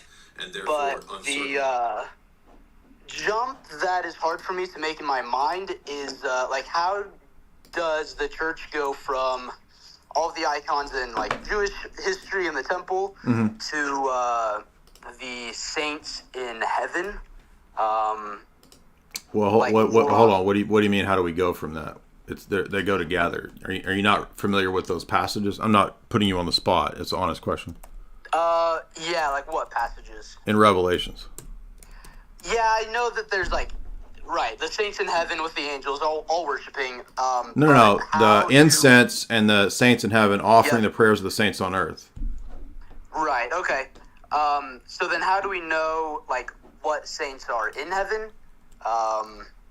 Well, the church has the church has the mind of Christ, right? So when Jesus, sends the Holy Spirit to the church is going to know her own. She's going to know, whether Seraphim Rose was holy or not, or whether Saint John of Kronstadt was holy or not, right? The church will know her own. So I think that over time, and for us, it's not like the Roman Catholics where there's like a central Ghostbusters Academy in Rome.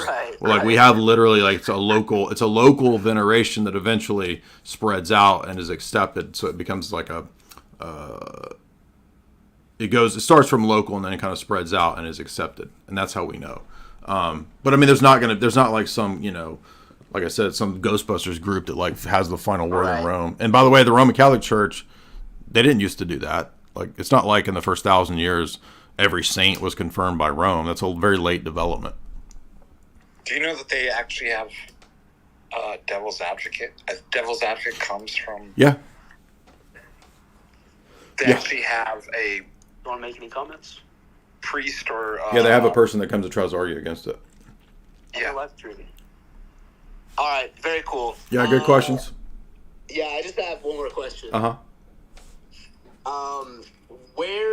So I love that you've been doing the Theophanies in the Old Testament. Yeah. How does Christ interact with the world with his, like, so he doesn't have human nature yet? No, it's an energetic manifestation. So the Theophanies are contingent upon the essence-energy distinction. So if you read Dr. David Bradshaw's works, he makes this argument by beginning with the revelation at Mount Sinai, right? So the burning bush, etc. These are all energetic theophanic manifestations. All right, very cool. Thank you very much. Really, apart from the essence-energy distinction, there's not a basis to have a theophany. And this is precisely why the Roman Catholics have historically rejected theophanies once this became a point of debate in the Palamite era. Christ follower. Crypto Baggins.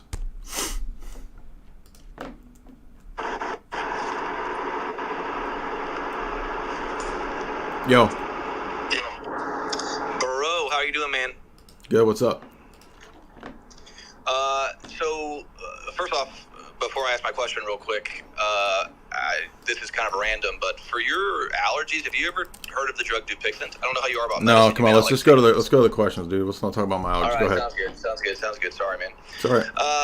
So my brother is biblically versed Protestant, and me and him have had some discussions, and I tried to bring to him the idea of the canonization of Scripture and the reliance on the councils for the canonization, but nothing else in the Protestant Church. And he kind of went off on this hair talking about how the Scripture isn't inerrant because of these kind of goofy timeline discrepancies and like location discrepancies. That's not a Christian argument, correct? Like, is that something the church has addressed, or is that just? Well, I mean, that's all like higher criticism. So, what is your brother like? What kind of Protestant? I mean, I think he's probably Reformed. They were going to a Southern Baptist church for a long time. Well, usually Reformed people don't. Usually Reformed people don't deny the inerrancy. So that's just not really a Christian approach. Like that's just an inaccurate. I mean, I don't know. I mean, there's different types of views of inerrancy. There's like strong view, weak view. I have no idea what he's arguing for. I mean, I think everybody believes in scribal errors, but scribal errors don't equate to like theological errors. Yeah, that makes sense. Okay. But I mean, we also don't worship the text, right? Like Protestants, like they worship the Bible as God. And, you know, for us, the Bible is a revelation of the second person of the Godhead. Jesus says, you follow the scriptures because you think there's in them you have eternal life, and they bear witness of me.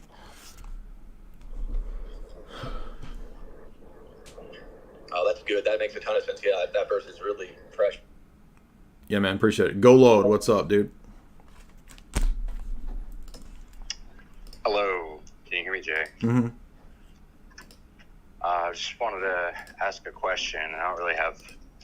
It's about the triadic nature of icons. I was just wondering if Father Deacon could say more about that. I've never heard of such a.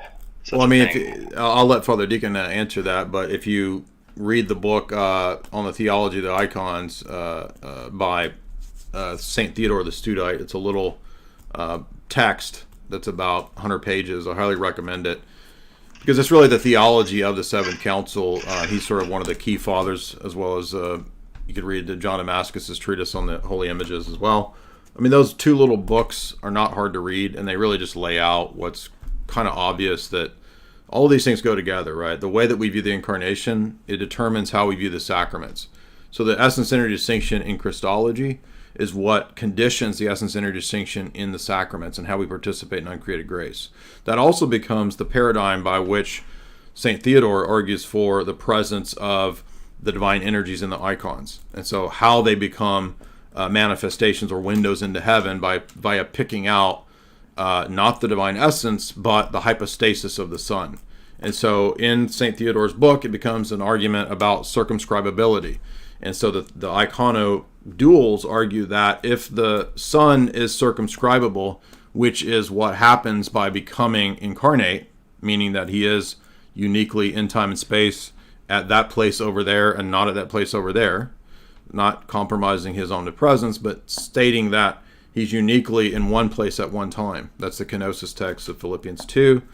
That is the assumption, that's the basis for the whole principle of iconography, meaning that the icons can then pick out the hypostasis of the Son.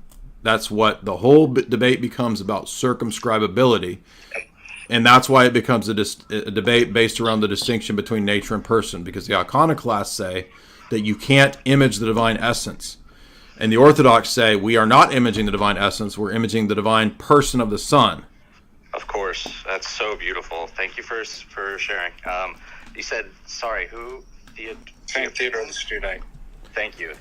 Father Deacon, did you want to speak to that? I'm going to use the restroom again.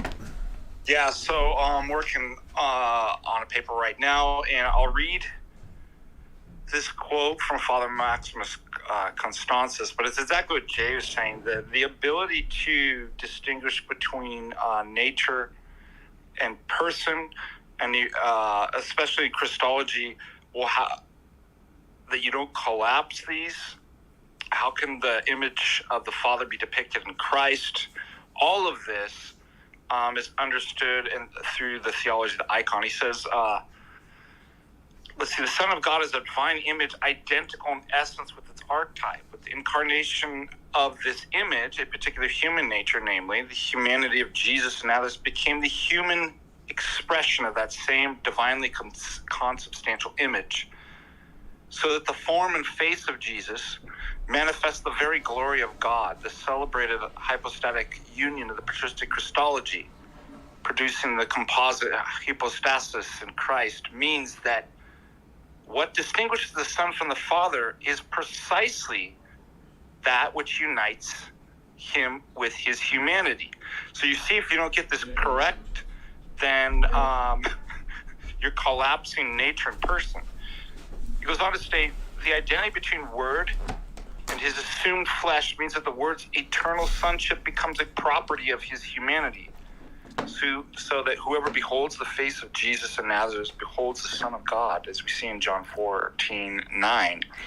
The identity of a single divine person, hypostasis, who is simultaneously consubstantial with the divinity and humanity, becomes the condition for the possibility, not simply for an artistic depiction of Christ, but for that depiction to be presented and received as the human form of the eternal Son. Now, here's the important part.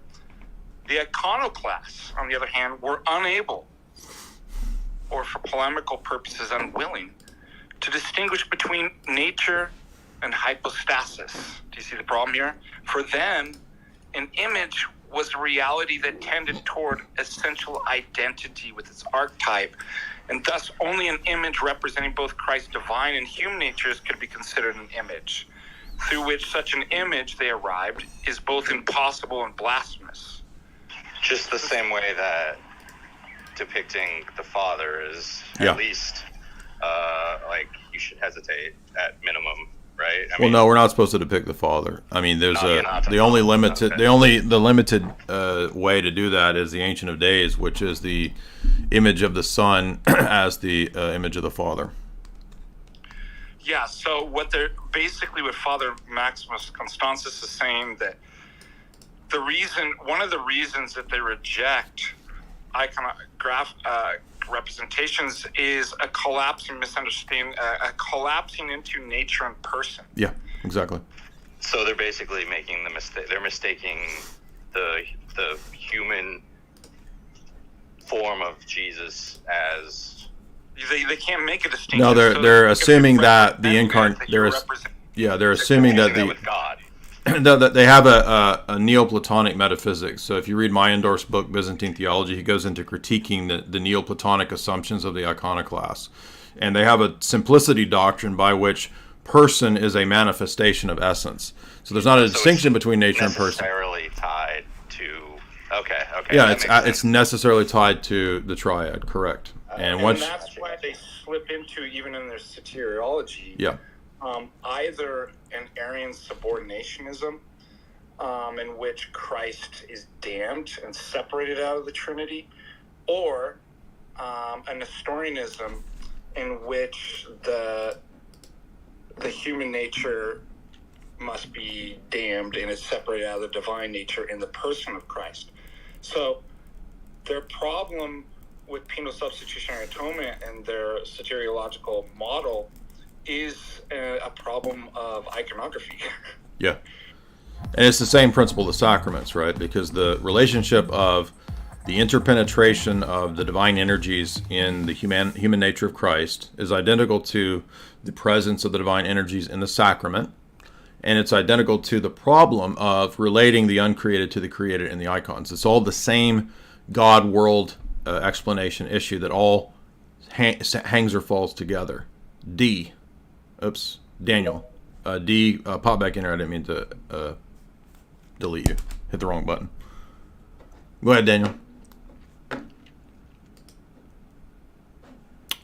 You gotta unmute. Go ahead.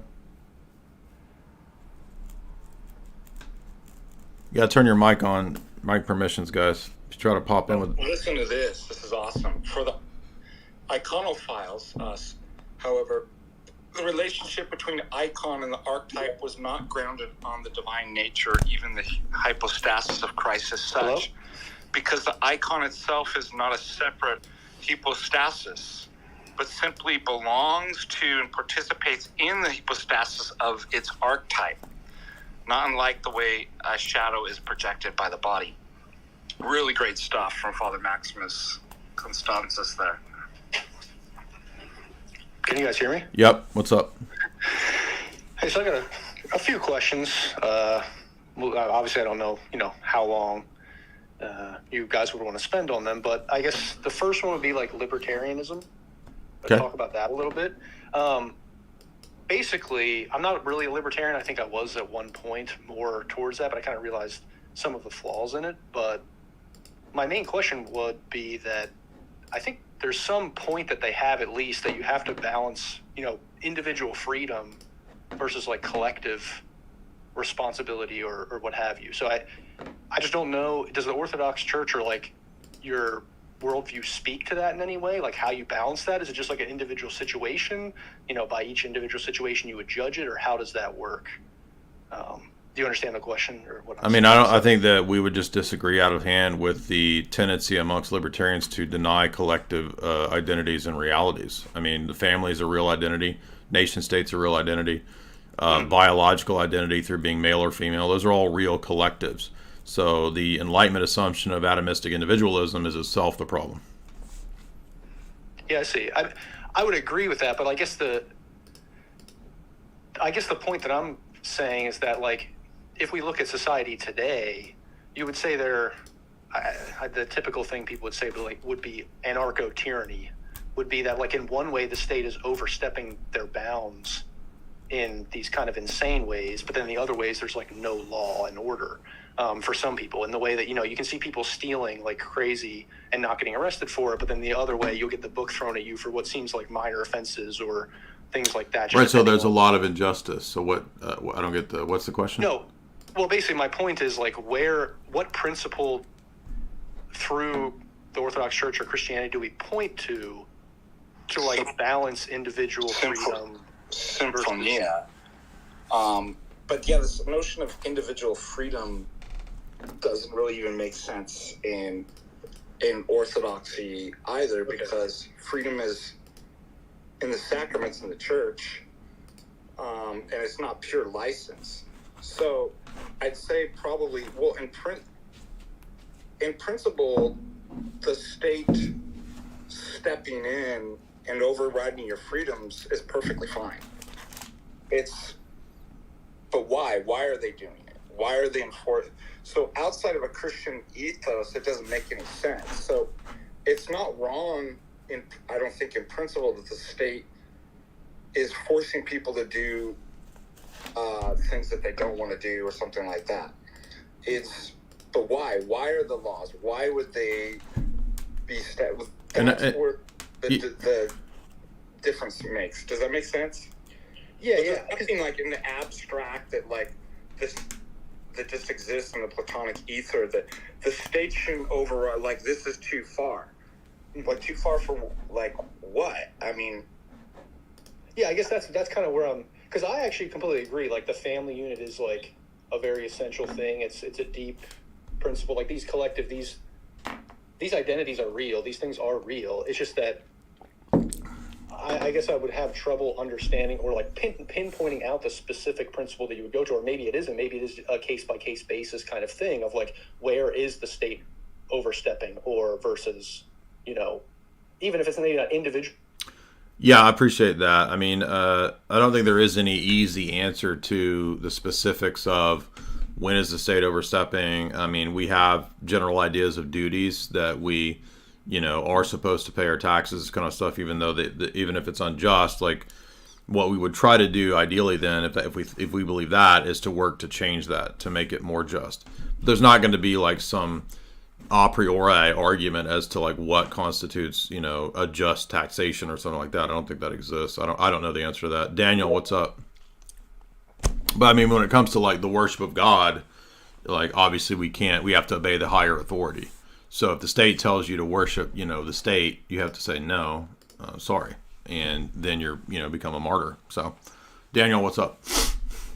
Yo, my mic wasn't working last time.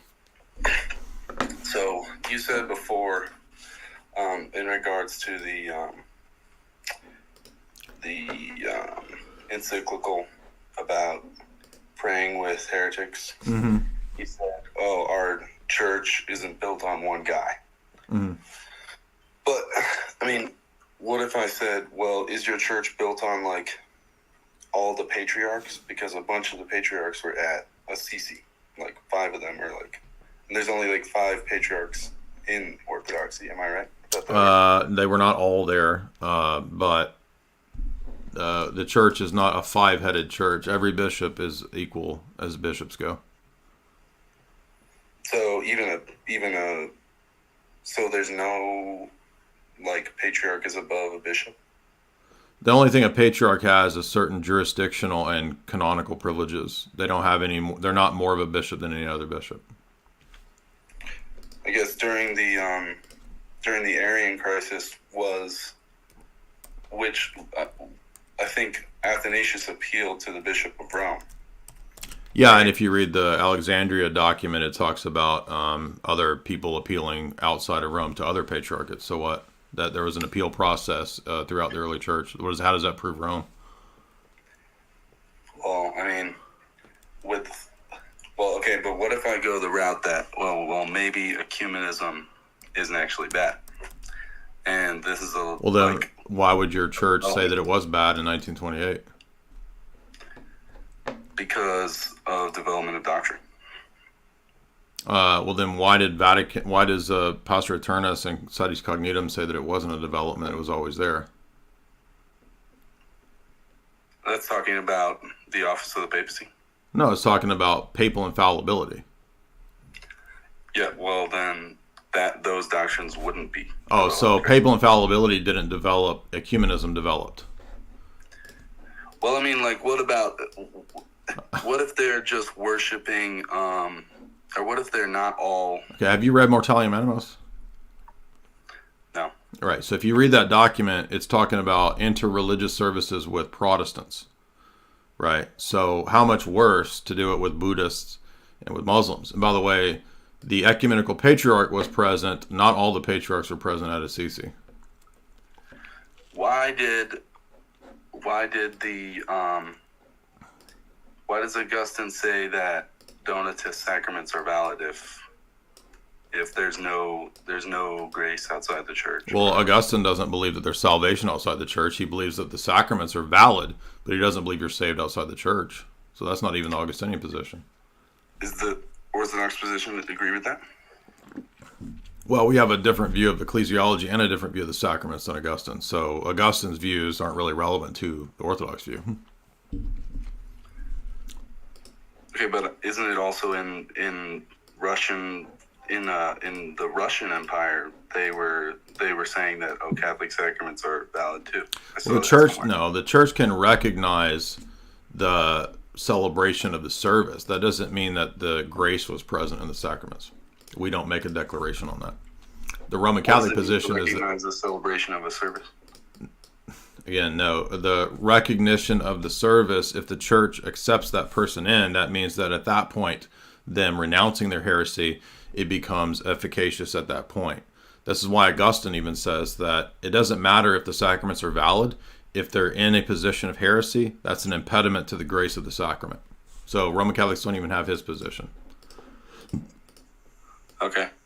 And then I guess my other question is, you said that before about the Roman Catholic position is that when you go to do an act of apostasy, you immediately are excommunicated, right? Correct. That's in your canon law and your moral theology, yes.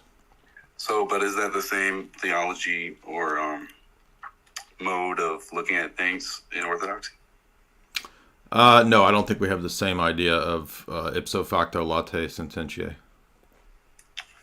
So then you could say, I guess, then even if a patriarch did that, then he's not really a heretic. Well, typically in the history of the church, it's a synodal decision that publicly declares a person a heretic. We just don't have the legalistic view that the Roman Church has. That like all these things are like it's all in the Roman Church. It's all a question of like legal validity, and in the Orthodox view, we don't put as much of an emphasis on that as we do like the actual facts. So, for example, in the Roman Catholic Church, you could become ordained a priest that day, become a Satanist, and for the rest of your life, you're still consecrating the Eucharist, and it's really the Eucharist. We would say, but that's from ex opere operato, right? Correct, and I'm saying that comes from Augustine, though. Yeah, but even the Roman Catholic position doesn't hold to Augustine's position. They modified it because Augustine doesn't believe that atheists and Muslims can baptize people, but you do. Roman Catholics do. Yeah. But anyway, what I was trying to finish was the point that eventually this gets modified to be the position where three things are necessary for the sacrament: matter, form, and intention. And it gets so absurd that the Roman Catholic position actually believes that a Muslim or an atheist can baptize you if they, quote, intend to do what the church does. I mean, it's just, is this absurd? Because they've severed the sacrament from the actual church, which we don't think is possible. So although in the Orthodox view, you could have a recognition of the ritual being done properly, we're actually closer to the actual ancient Augustinian position by recognizing that it doesn't mean that the grace is present. And that's Augustine's position. Okay, so I guess you could say, like, even though all those patriarchs did that, they're still chill even though they did that, or? Well, I mean, them doing that should have an excommunication via synod. They should have been excommunicated from a synod for doing that, the ones that were there present for it. So, but we don't have the legalistic view that everybody's damned because that guy didn't do it right, and then that was a blackout for everybody in communion with him. That's the Roman Catholic legalistic view. That's why, for example, in Phoenix recently, there was a Roman Catholic priest who for like 30 years was saying the form wrong, and the Roman Catholic view literally said that the last 30 years of people baptized, like hundreds, maybe thousands of people, they're all invalid. That's how stupid the Roman Catholic position ends up being. So we're not actually the ones that are legalistic. It's Roman Catholics that are. But I mean, if you say that you have to be, if you say that, like, chrismation is not, I mean, I didn't say any of that, man. Where did I say that? No, I don't know. I feel like you would be like in the same boat as like people like Father Peter here is on the issue of chrismation and baptism in Orthodoxy, right? Why would that entail any of that? Because the point is that this is in the early church. Like the position of rebaptism is it's not rebaptism. There is no rebaptism. But the I forget who the church father was. Carthage, Cyprian, right? Yeah, look, man, that's not the topics today, so I'm not trying to be rude, but I've addressed this many, many times in the past, and so I know you're trying to do like a Roman Catholic gotcha on this issue. The Orthodox position is not the Roman Catholic position, so we don't have a problem with there being different ways of receiving people. And if a bishop determines that the baptisms weren't done right, that's what I understand from Economia, then it can be determined that they need to be baptized. It's not rebaptism, it's baptism. So there's no such thing as rebaptism. And it's not the Donatist position, because Donatism makes the grace contingent upon the virtue of the minister. Nobody believes that the grace of the sacraments is dependent on the virtue of the minister. However, the difference between the Orthodox view and the Latin view is that we don't believe that you can have the sacrament and the grace if you lose the faith. Okay? So people who have left the church, or Muslims and atheists, can't baptize you. It's dumb. It doesn't make any sense. That alone should tell people the Roman Catholic view is not true. It's just stupid.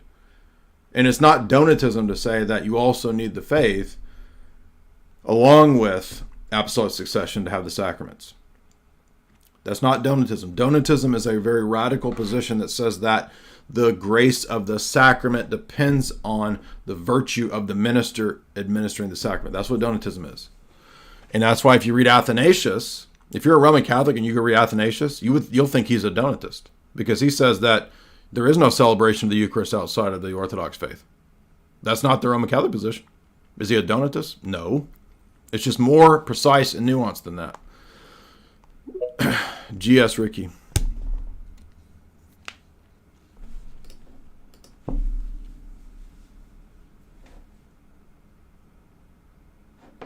Hello? Can you hear me? To the atheist guy in the chat, haha, do you want to come debate? Otherwise you're going to get... I'm not talking to you, dude. I'm talking to the dude in the chat. Okay. Go ahead. What's up?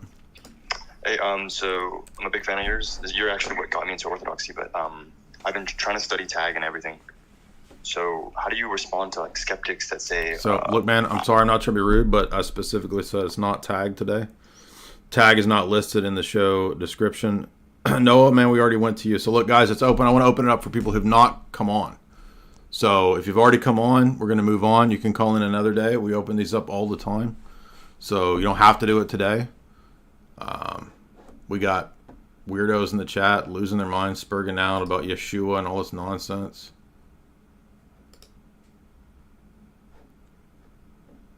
Oh my gosh.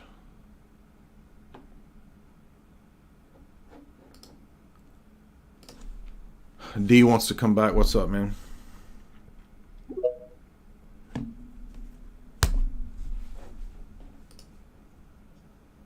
Hey, can you hear me? Yep. Hey, so I did have another question. I was talking about libertarianism before. My other question was about, I was raised Protestant, and I'm like coming to the Orthodox Church, but I'm like not all the way there yet. I'm unsure about a few things, but my family, it just comes up, and I'm starting to question too. Basically, in Protestantism, it's kind of like, once saved, always saved, by faith alone, all that kind of stuff. But then if I'm thinking, okay, well, now I'm going to become Orthodox, I'm going to, really, and I've been looking into all this stuff, listening to you a lot. Does that mean that my Protestant family and like my friends, like they're not saved? I mean, I don't really know. Yeah, I mean, we don't make determinations on other people's, eternal salvation and their status. All we know is that it's our job to tell people to become Orthodox. So, Paul says we don't judge those that are without. We judge those that are within. So that's our concern. I don't know this fate of your family, and nor do you. Again, guys, I don't know why you keep. If I just said, if you've already been on here, let's give other people a chance. So, like, why do you guys keep popping on? It's getting on my nerves, man. Sorry, it's just like, Mr. O, dude, you just came on, man. So I want to give people that have not come on. We got like 800-900 people over here on YouTube, like a crop of slow boys, just spamming gibberish in the chat. And like, why don't none of y'all come and chat with me? So the link is in the show description. You can call in. Bro, man. If you don't stop, man, come on. Like I just said, stop. All right, I'm gonna block you, man. Just get on my nerves, just being stupid. So it's open forum for people that have not called in, that want to discuss libertarianism, Roman Catholicism, Protestantism, Islam, Gnosticism, Judaism, Mormonism, Hebrew roots, Black Hebrew Israelites, Jehovah's Witnesses, anti-Trinitarianism, Islam, Muslims. I think I already said that. It's not Atheist Day, it's not Tag Day. Although this lunatic in the chat, if he wants to hop on, I'll debate. Just say no to Tag. Not even once. I mean, there's like, we had 1,000 a minute ago. And now it's down to 740. Get the atheist guy on. Why are people like, why is it so hard to call into Twitter? I don't understand. Like, everybody has these problems. Like, I can't get it to work. Like, what internet are people using? Like, why is it hard? There's like literally like 5 people saying, I can't make it work. I can't make it work. What if it's like it's not that hard? What if it's like like they're in some weird country and it's dial up? Could be. Yeah. I didn't think about that. I don't know. I'm just messing. That's a good point. Well, they're on live stream. It can't be that bad if they're sitting here on the live stream. So they're from the past. They're like on AOL. Well, there's all these like evangelicals and atheists in the chat, which you're in the chat too, so you see it. Yeah, I see it. I'm looking at it. So if you guys don't come in here, I guess we'll I'm going to read some super chats. I'll give you some time to come over. Otherwise, we'll call it a night. Elias, $20. My brother says that he is an anarcho-Christian. Are these compatible? No. I don't know why we would think that anarchy is at all compatible with a philosophy that literally says not to engage in political revolutions. The Bible is pretty clear that we pray for our leaders, even if we disagree with them, even if they're wicked.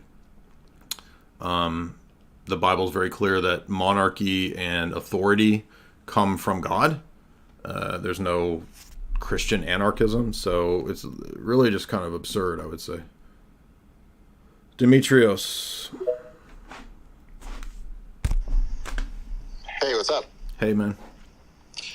First without equals.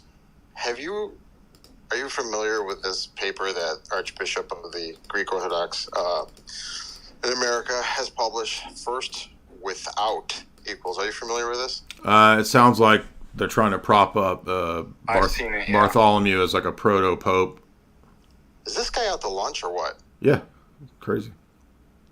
I mean, what as Orthodox Christians, how do we? I mean, has Mount Athos shot this guy down? I mean, to be fair here, actually, yeah, a lot of people have critiqued that claim, that argument. Is there any chance of this guy getting excommunicated, or? Well, the problem is that it goes along with the whole geopolitics of the EP, so there's no easy answers to that. But you can go back to my geopolitical talks that we've done on all that from 5-6 years ago. All the interviews that we did with Jim Jotras also cover that. Conrad's on here. We've done podcasts with Conrad as well. BMX 1966, $10. Thank you so much. Gabriel Whirling, $3. You mentioned that Roman Catholics have a faulty epistemic position and they try to put their documents in the, quote, right bin. Protestants are in just as bad a position individually. How does an Orthodox avoid this issue when that of certitude in epistemology and interpretation? Right. So the point of bringing that up is not to say that we don't have individually the same problem. That's precisely the point of bringing that up, is that the things that they put forward as the answers don't work. In other words, Roman Catholics say, well, we put forward the papacy as the way to give you this epistemic certitude. And the whole point of the argument is to say that it doesn't give you that. And the point of the argument is that we're all in the same boat. So yes, we are all individually in the same epistemic boat when it comes to figuring out the true and the false. So at the end of the day, the only thing that we can rely on is the testimony of the Holy Spirit individually. But the difference between us and a Protestant and Roman Catholic is the means that we believe are used. For the Roman Catholic, they think, it's just you got to go read these papal documents. Well, I don't see how that gives me any certitude. For the Protestant, it's you and the Bible. And you might say, well, yeah, but you've got more stuff as an Orthodox person with councils and church fathers and all this. Yeah, but that's the point, is that this problem is not solved by the things that either the Protestant or the Roman Catholic puts forward. Why is that? Because it's actually two different questions. One is an epistemic question about individual existential certitude, which is where we're all in the same boat. The other issue is the question of normative authority against the Protestant, where we're saying, is there a body of people within history that has the authority to bind people's conscience? So those are two different questions. The only way to resolve this question is to actually go to the things that are in dispute. So between us and the Roman Catholic, we go to the councils and to the history of the church. That's the only way to resolve that dispute, because it relates to what happened in history.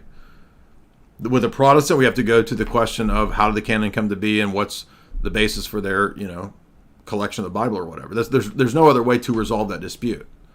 So the point about putting things in the right bin is only to demonstrate that the answer of the papacy doesn't do what they want it to do. That's it. The point is not to say, we don't have any epistemic issues, you have all the problems. Okay? So this is a tu quoque way where you're saying, well, but you Orthodox have the same problem. We don't have the same problem because we don't have the same claims. If I had the same system as the papacy, I would have the papal problems. I do have the same problem, quote unquote, of individual existential certitude that every human being has. And the point is that there's no privileged position, whether Protestant, Catholic, or Orthodox, that avoids that. So the confusion, 90% of the time, just like the guy that called in to debate with Father Deacon, that was a Doug Wilson guy, is confusing normative authority with the question of existential certitude. Those are two different questions. But in contrast to both the Protestant and the Roman Catholic, the only way to resolve those are the historical things in contention, the historical things in question. There's no other way to resolve it, because the disputes are literally from history. But good question. Fawn, $10. How do Protestants disregard Ignatius when he says that to be outside the church with apostolic succession makes salvation impossible? He interacted with the living apostles, and he states that he knew Christ as a child. Yeah, I think you're saying that a Protestant needs to contend with the Ignatian doctrine of apostolic succession. Exactly. And it's not just Ignatius. When we read any of the post-apostolic fathers, they all teach the same ecclesiology as what we teach. So there's no innovations of this. Apostolic succession is a biblical doctrine. Again, just go read Numbers 11. If you read Numbers 11, which is what we covered in the Theophanies texts, Jesus comes down and says, Moses, I understand you're having too much trouble judging all of Israel. It's too much for one dude. So I'm going to give you a way to lay hands on the elders of Israel and pass the Holy Spirit on to them. That's what the text says. By the way, if you look at the chapter before and Numbers 9, 10, 11, guess what? Triad, present, 9, 10, 11. The Father, the angel of the Lord, Yahweh, comes down and places the Holy Spirit upon the 70 elders via the laying on of hands of Moses. Paul's doing the exact same thing in the letters to Timothy. Do you see that continuity? That's amazing continuity. It's all in Numbers 11. But, again, ironically, you would think Protestants being Bible believers. Well, have you not read your Bible where it says that the Holy Spirit is given by the laying on of hands, as Paul says to Timothy? Does that come out of nowhere? No, it's from right here in Numbers 11. The laying on of hands. By the way, it's also in the laying on of hands and the blessing in Genesis. Right? The covenant blessing, when one patriarch lays hands on another, same idea.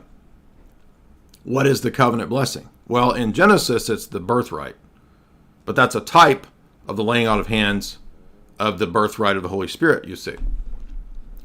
Cowboy Cletus, $5. Jay, I stopped when you were at your Beg Meanie convention, and they had a photo of you all over the walls, and it said, "Dear Leader, do you care to explain?" I have nothing to explain because I am the king and the poster boy of Meanie. I am the keynote speaker every year at the Meanie convention. Story, $5. What is your prediction on this 1700-year anniversary of Nicaea claim? My godparents are all part of GoArk, and if they go to Rome, will I lose my godparents? Yeah, I mean, if your godparents apostatize, unfortunately, yeah, they wouldn't. I've never actually heard. What happens if a godparent apostatizes, Father Deacon? I'm assuming that they wouldn't be your godparents anymore. Find a new one. Yeah, I mean, the duty of a godparent, one of them is to oversee you and bring you up in the faith. So if they leave the faith, they can't be a godparent. Yeah. Good point there. Alula, $5. I love how all people do is ask questions about what they believe, but if you ask them questions, they have a meltdown when it comes to getting to the real meat of things. It happens every time, and then they say, J. Yeah, exactly. So when people start repeating my name, they're getting mad. Gary, for $150. Wow, thank you so much. The Jungian slowboy called into trash talk about you due to your Jung knowledge, only to reveal that he himself had not read Jung in terms of the Red Book, wasn't prepared to debate or get into questions of epistemology. I guess that's what happens when you integrate your shadow self. Yeah, exactly. I mean, I was trying to not get heated, but whatever. But thank you so much, Gary. That was a huge super chat, $150. Appreciate that. Orthodox Noah 17. Why do some Orthodox believe in the toll houses? Is it biblical? I would say start with the Father Seraphim Rose book, Soul After Death. Yeah, there are implicit texts in the scriptures that talk about the doctrine of the toll houses.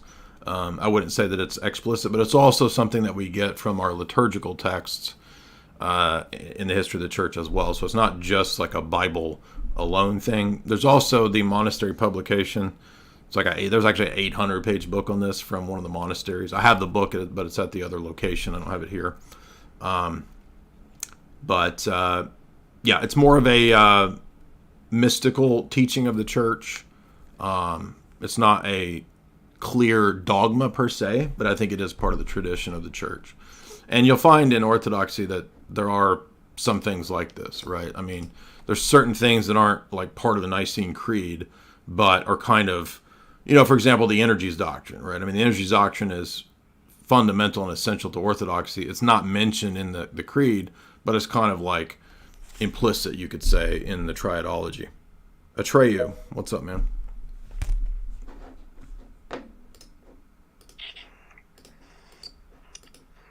Can you hear me? Yep. So there are two things. I'm looking into Orthodoxy and Catholicism.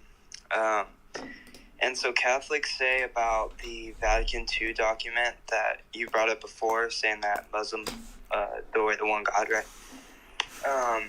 They say that it could just be understood as they generically kind of do that, like imperfectly. Well, again, I mean, as we already addressed, like, it's not even a question of the way that, like, they're just giving these like arbitrary interpretations. The text actually says that they have the faith of Abraham. Yeah. I mean, that's just false, like, straight up. It also says that Jews are elder brothers. Like, that's also false. Like, that the old covenant is still in effect for Jews. Like, all this stuff is just theologically false. Right. So. And oh yeah. Go ahead. The next thing, I'm looking into the filioque problem, and I'm just like having trouble because like Catholics say the fathers support it, the Orthodox say that they don't, and etc. And I'm like I don't know where to really begin in this. I mean, I would just not even focus on that because you're going to be reading forever a bunch of conflicting quotes back and forth. Just go to the point of the Theophanies and the energies, because Roman Catholics explicitly don't believe in the manifestation of the uncreated in time and space. And literally, there's like 60 verses in the Torah that say that the uncreated glory of God appeared in time and space. I mean, that alone should be enough. All right, cool. Thanks, man. Yeah. So you don't have to get into all this, like, this church father says this versus this versus this. Like, let's just find one fundamental thing that undercuts this whole thing. And by the way, it's not just Nostra Aetate, it's also Lumen Gentium 16, which says even in more detail ridiculous things about Muslims and Christians there. Okay. But yeah, just go back through my Theophany lectures and recall that Roman Catholics believe that the light of transfiguration of Matthew 17 is a created light. And then say, okay, so all these manifestations of Christ in the Old Testament and the glory of God appearing to all of Israel in Leviticus 9, that's a creature? Oh, is God's glory a creature? No. Oh, so what appeared? Oh, an angel. Angels are not God's glory. They're created. So what are you talking about? So we're going to refute the Thomists and the Roman Catholic with the exact same argument they're going to refute the Muslim and the Jew. Because they have the same generic God they worship, which is not the true God. Like, how could this not be more obvious to people? Like, you know, you're getting worried about like all these Trinitarian passages and a million different quotations of the church fathers. You're going to be reading for the next 10 years. Let's just cut to the chase. What God are we worshiping? Is it the same God as Muslims and Jews, a Unitarian God? Or is it the triad in the Old Testament? Well, guess what? If it's a triad in the Old Testament, you have to believe in the essence energy distinction and that the uncreated glories are Theophanies manifest. The uncreated glories, the Theophany manifesting in the Old Testament. Well, guess what? You can't believe that in Roman Catholicism because they almost unanimously say it's a created light ever since the debate with Palamos and Barlium. And if they say, well, you can believe whatever you want. Oh, okay. So I thought you guys were unified. I thought you had. So I can be a uniate and believe all the Orthodox stuff like the Melkites and reject Vatican I, which is what Melkites do. Well, Vatican I doesn't say I can reject Vatican I. It's a stupid, ridiculous, contradictory position on the outset. Go ahead. Tricks. Hey, what's up? Can you hear me? Yep. How you doing? So I'm getting into Orthodoxy. I'm currently Pentecostal. I have been born into that denomination. So my question, something that I really see in the Pentecostal circle about justifying when they, of course, like prophesying, speaking in tongues and everything like that. They like to go to Acts chapter 2. Yeah, but that's all known. That's known languages. That's not gibberish. Right. And I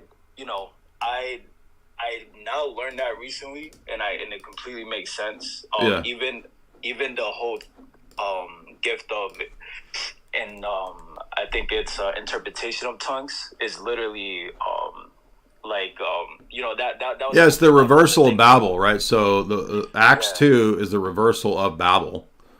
That's what Pentecost is the regathering of the nations into the true city of God versus the worldly kingdom of Satan at Babel, where the languages are confused. God is reversing that at Pentecost. That's in the Pentecost liturgy. So that means that it has to be known languages. I mean, it's also known languages in the Bible too. I think, by the way, Isaiah 20, it's either 24 or 28, prophesies also Pentecost. And it also explicitly says in that passage that it's known languages. Right. Now, there's something that I've been seeing a lot going on in this, in this Pentecostal circle around my area, and there's there's a lot of school of prophets, happening, and I'm seeing it even in my own community. So in Acts chapter 2, verse 17, it says, and it shall come to pass in the last days, says God, right? So they like to use but Acts chapter 2, but Acts chapter 2 is citing Joel as being fulfilled at Pentecost. Yeah.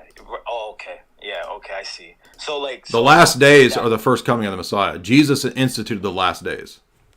Okay. So they like to use the last day referring to right now. Right, which is obviously not the context of Acts 2. If you read Acts 2, they're literally saying that what Joel prophesied, which was the pouring out of the Holy Spirit upon everyone, is what's happening at Pentecost, right here in Acts 2. Okay, not the end of the world, Acts 2. That refutes that whole stupid idea. Yeah. No, that's a really good insight. Because there's definitely a misreading. And guess what? What's up? Psalm 110, which is about the ascension of Christ. Every time that's cited in the New Testament, that's not cited about the end of the world or the second coming. It's cited about the ascension. Okay, I see. Sit at my right hand until I make your enemies your footstool. That's not the end of the world. That's the ascension. Sit at my right hand. Right. Even in Acts, in this read Acts 2, 3, and 4, it's cited as fulfilled in the ascension. So I sort of have a follow-up question, right? And this is a little personal, right? Because I'm currently at that local church, and I'm a youth pastor there, and I'm generally trying to see how to break away from it because, I'm seeing how it started and everything. I feel convicted, and I want to obey the Lord, obviously, to be at the right church, the Orthodox church in this case, and the dilemma is that I was visiting some Orthodox churches around my area. And the crazy thing is, a few weeks after, I had been prophesied that me and my wife was going to be the next pastors of that Pentecostal church. And it was very troubling because my wife had received it wholeheartedly. And just because she's not well versed on the whole issue of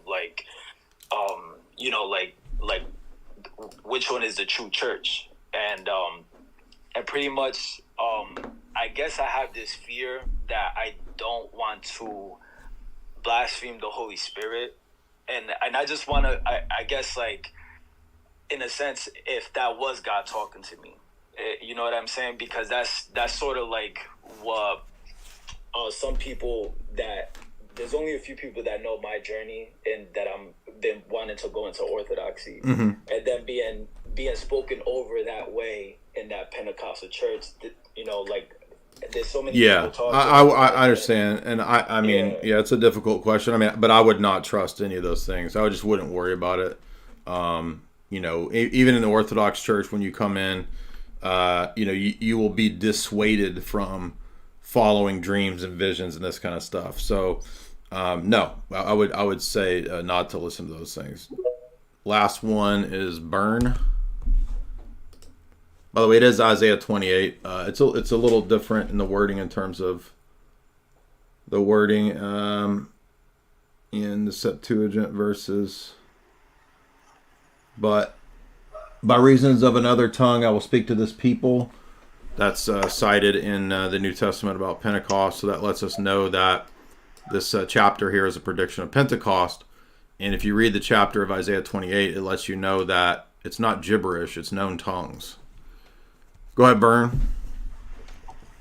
Hi, I just want to say, first off, I really appreciate all the work you do. I'm coming into Orthodoxy, of course it's God, but a big reason is because of learning through all the stuff you put out. So I really appreciate that. But my question is on the topic of how do we deal with people for example, my grandpa thinks that everything is I love him very much, so I'm trying to share the faith with him, my grandpa thinks that like everything is subjective, and like I don't know. I talked to him about like, oh, so I gave him the arguments like, oh, so do you think like that Hitler like was right during the Holocaust because everyone at the time thought it was right in that country? And he was like, yeah, that was right for them. And or like I find so many people that just like nowadays, especially in the U.S., that if I describe to them like try to bring or explain orthodoxy or the faith, like they're like, oh, I just believe in this like general higher power, like make up my own sort of belief, and I just don't know how to. Well, I wouldn't worry too much about trying to convince everybody else. So just focus on you coming into the church, and do not ever try to debate your parents. That's just not worth it. It's never going to go anywhere. So just focus on you and changing your life, and you don't have to worry about everybody else. And then if they see a change in you, they'll start asking you questions. And if your grandpa asks you questions, then that makes sense. But no grandparent is ever going to listen to, like their grandson debating with them. Glugel, last one. Hey, wait, can you hear me? Yeah. Wonderful. All right. So I like to start off by saying I am Orthodox, but I have been having this thought lately, and it's been kind of hard to shake off. It's unlike, I guess, the limitations of God, right? So for a long time, I've been under the impression that God has absolutely no limits, because anyone who tries to apply logic to God, then in my head is saying that logic is above God, right? So, but then I watched this argument, right, by this Muslim guy, and it was along the lines of, okay, what if the Father and the Son, what if they fought, right? But the first thing in my head that came was, well, this the will of the Father is the will of the Son, so therefore that can't happen. But then, under my presupposed belief that God has no limits, my then following thought was, well, why can't that happen? So, and I know you believe that God has limits, so I'm totally open with that belief.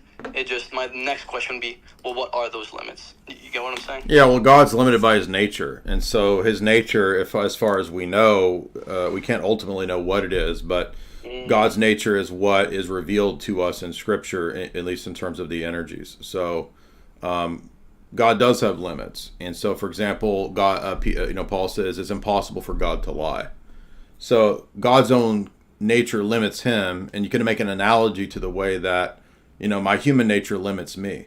It's not within my human nature, for example, to suddenly start floating. Right? That's not a power or property that I possess. So I'm limited by my nature. God also has a nature which limits him. And so words like omnipotent, right, we don't define those in some sort of extra Christian way, right? Like, well, omnipotent has to mean that you can literally do anything, even making yourself not exist. That's an extra Christian definition of what omnipotence is that we don't accept. For us, omnipotence would be defined or conditioned by our worldview or our paradigm. So since it's an energy of God, it's going to be something that is defined by and explained by God's own nature. And so, yes, God is limited.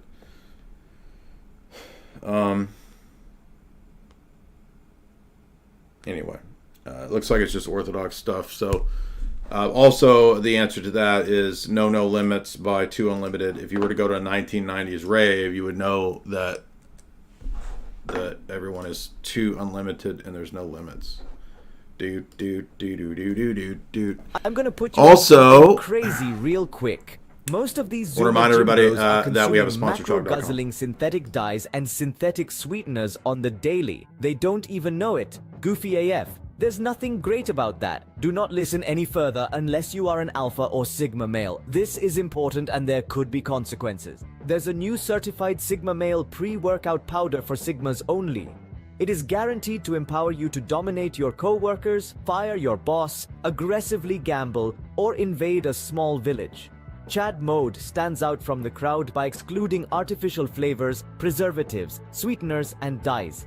We've even avoided so-called natural flavors, which are actually not natural at all, ensuring a clean and effective formula. Experience the pure goodness of Chad Mode, colored with organic blue spirulina extract, organic lemon, cherry, and organic maple crystals. Forget synthetic caffeine made in a sketchy Chinese lab. Embrace the natural power of organic green coffee bean extract, which will get your mind going and pump you up to the max.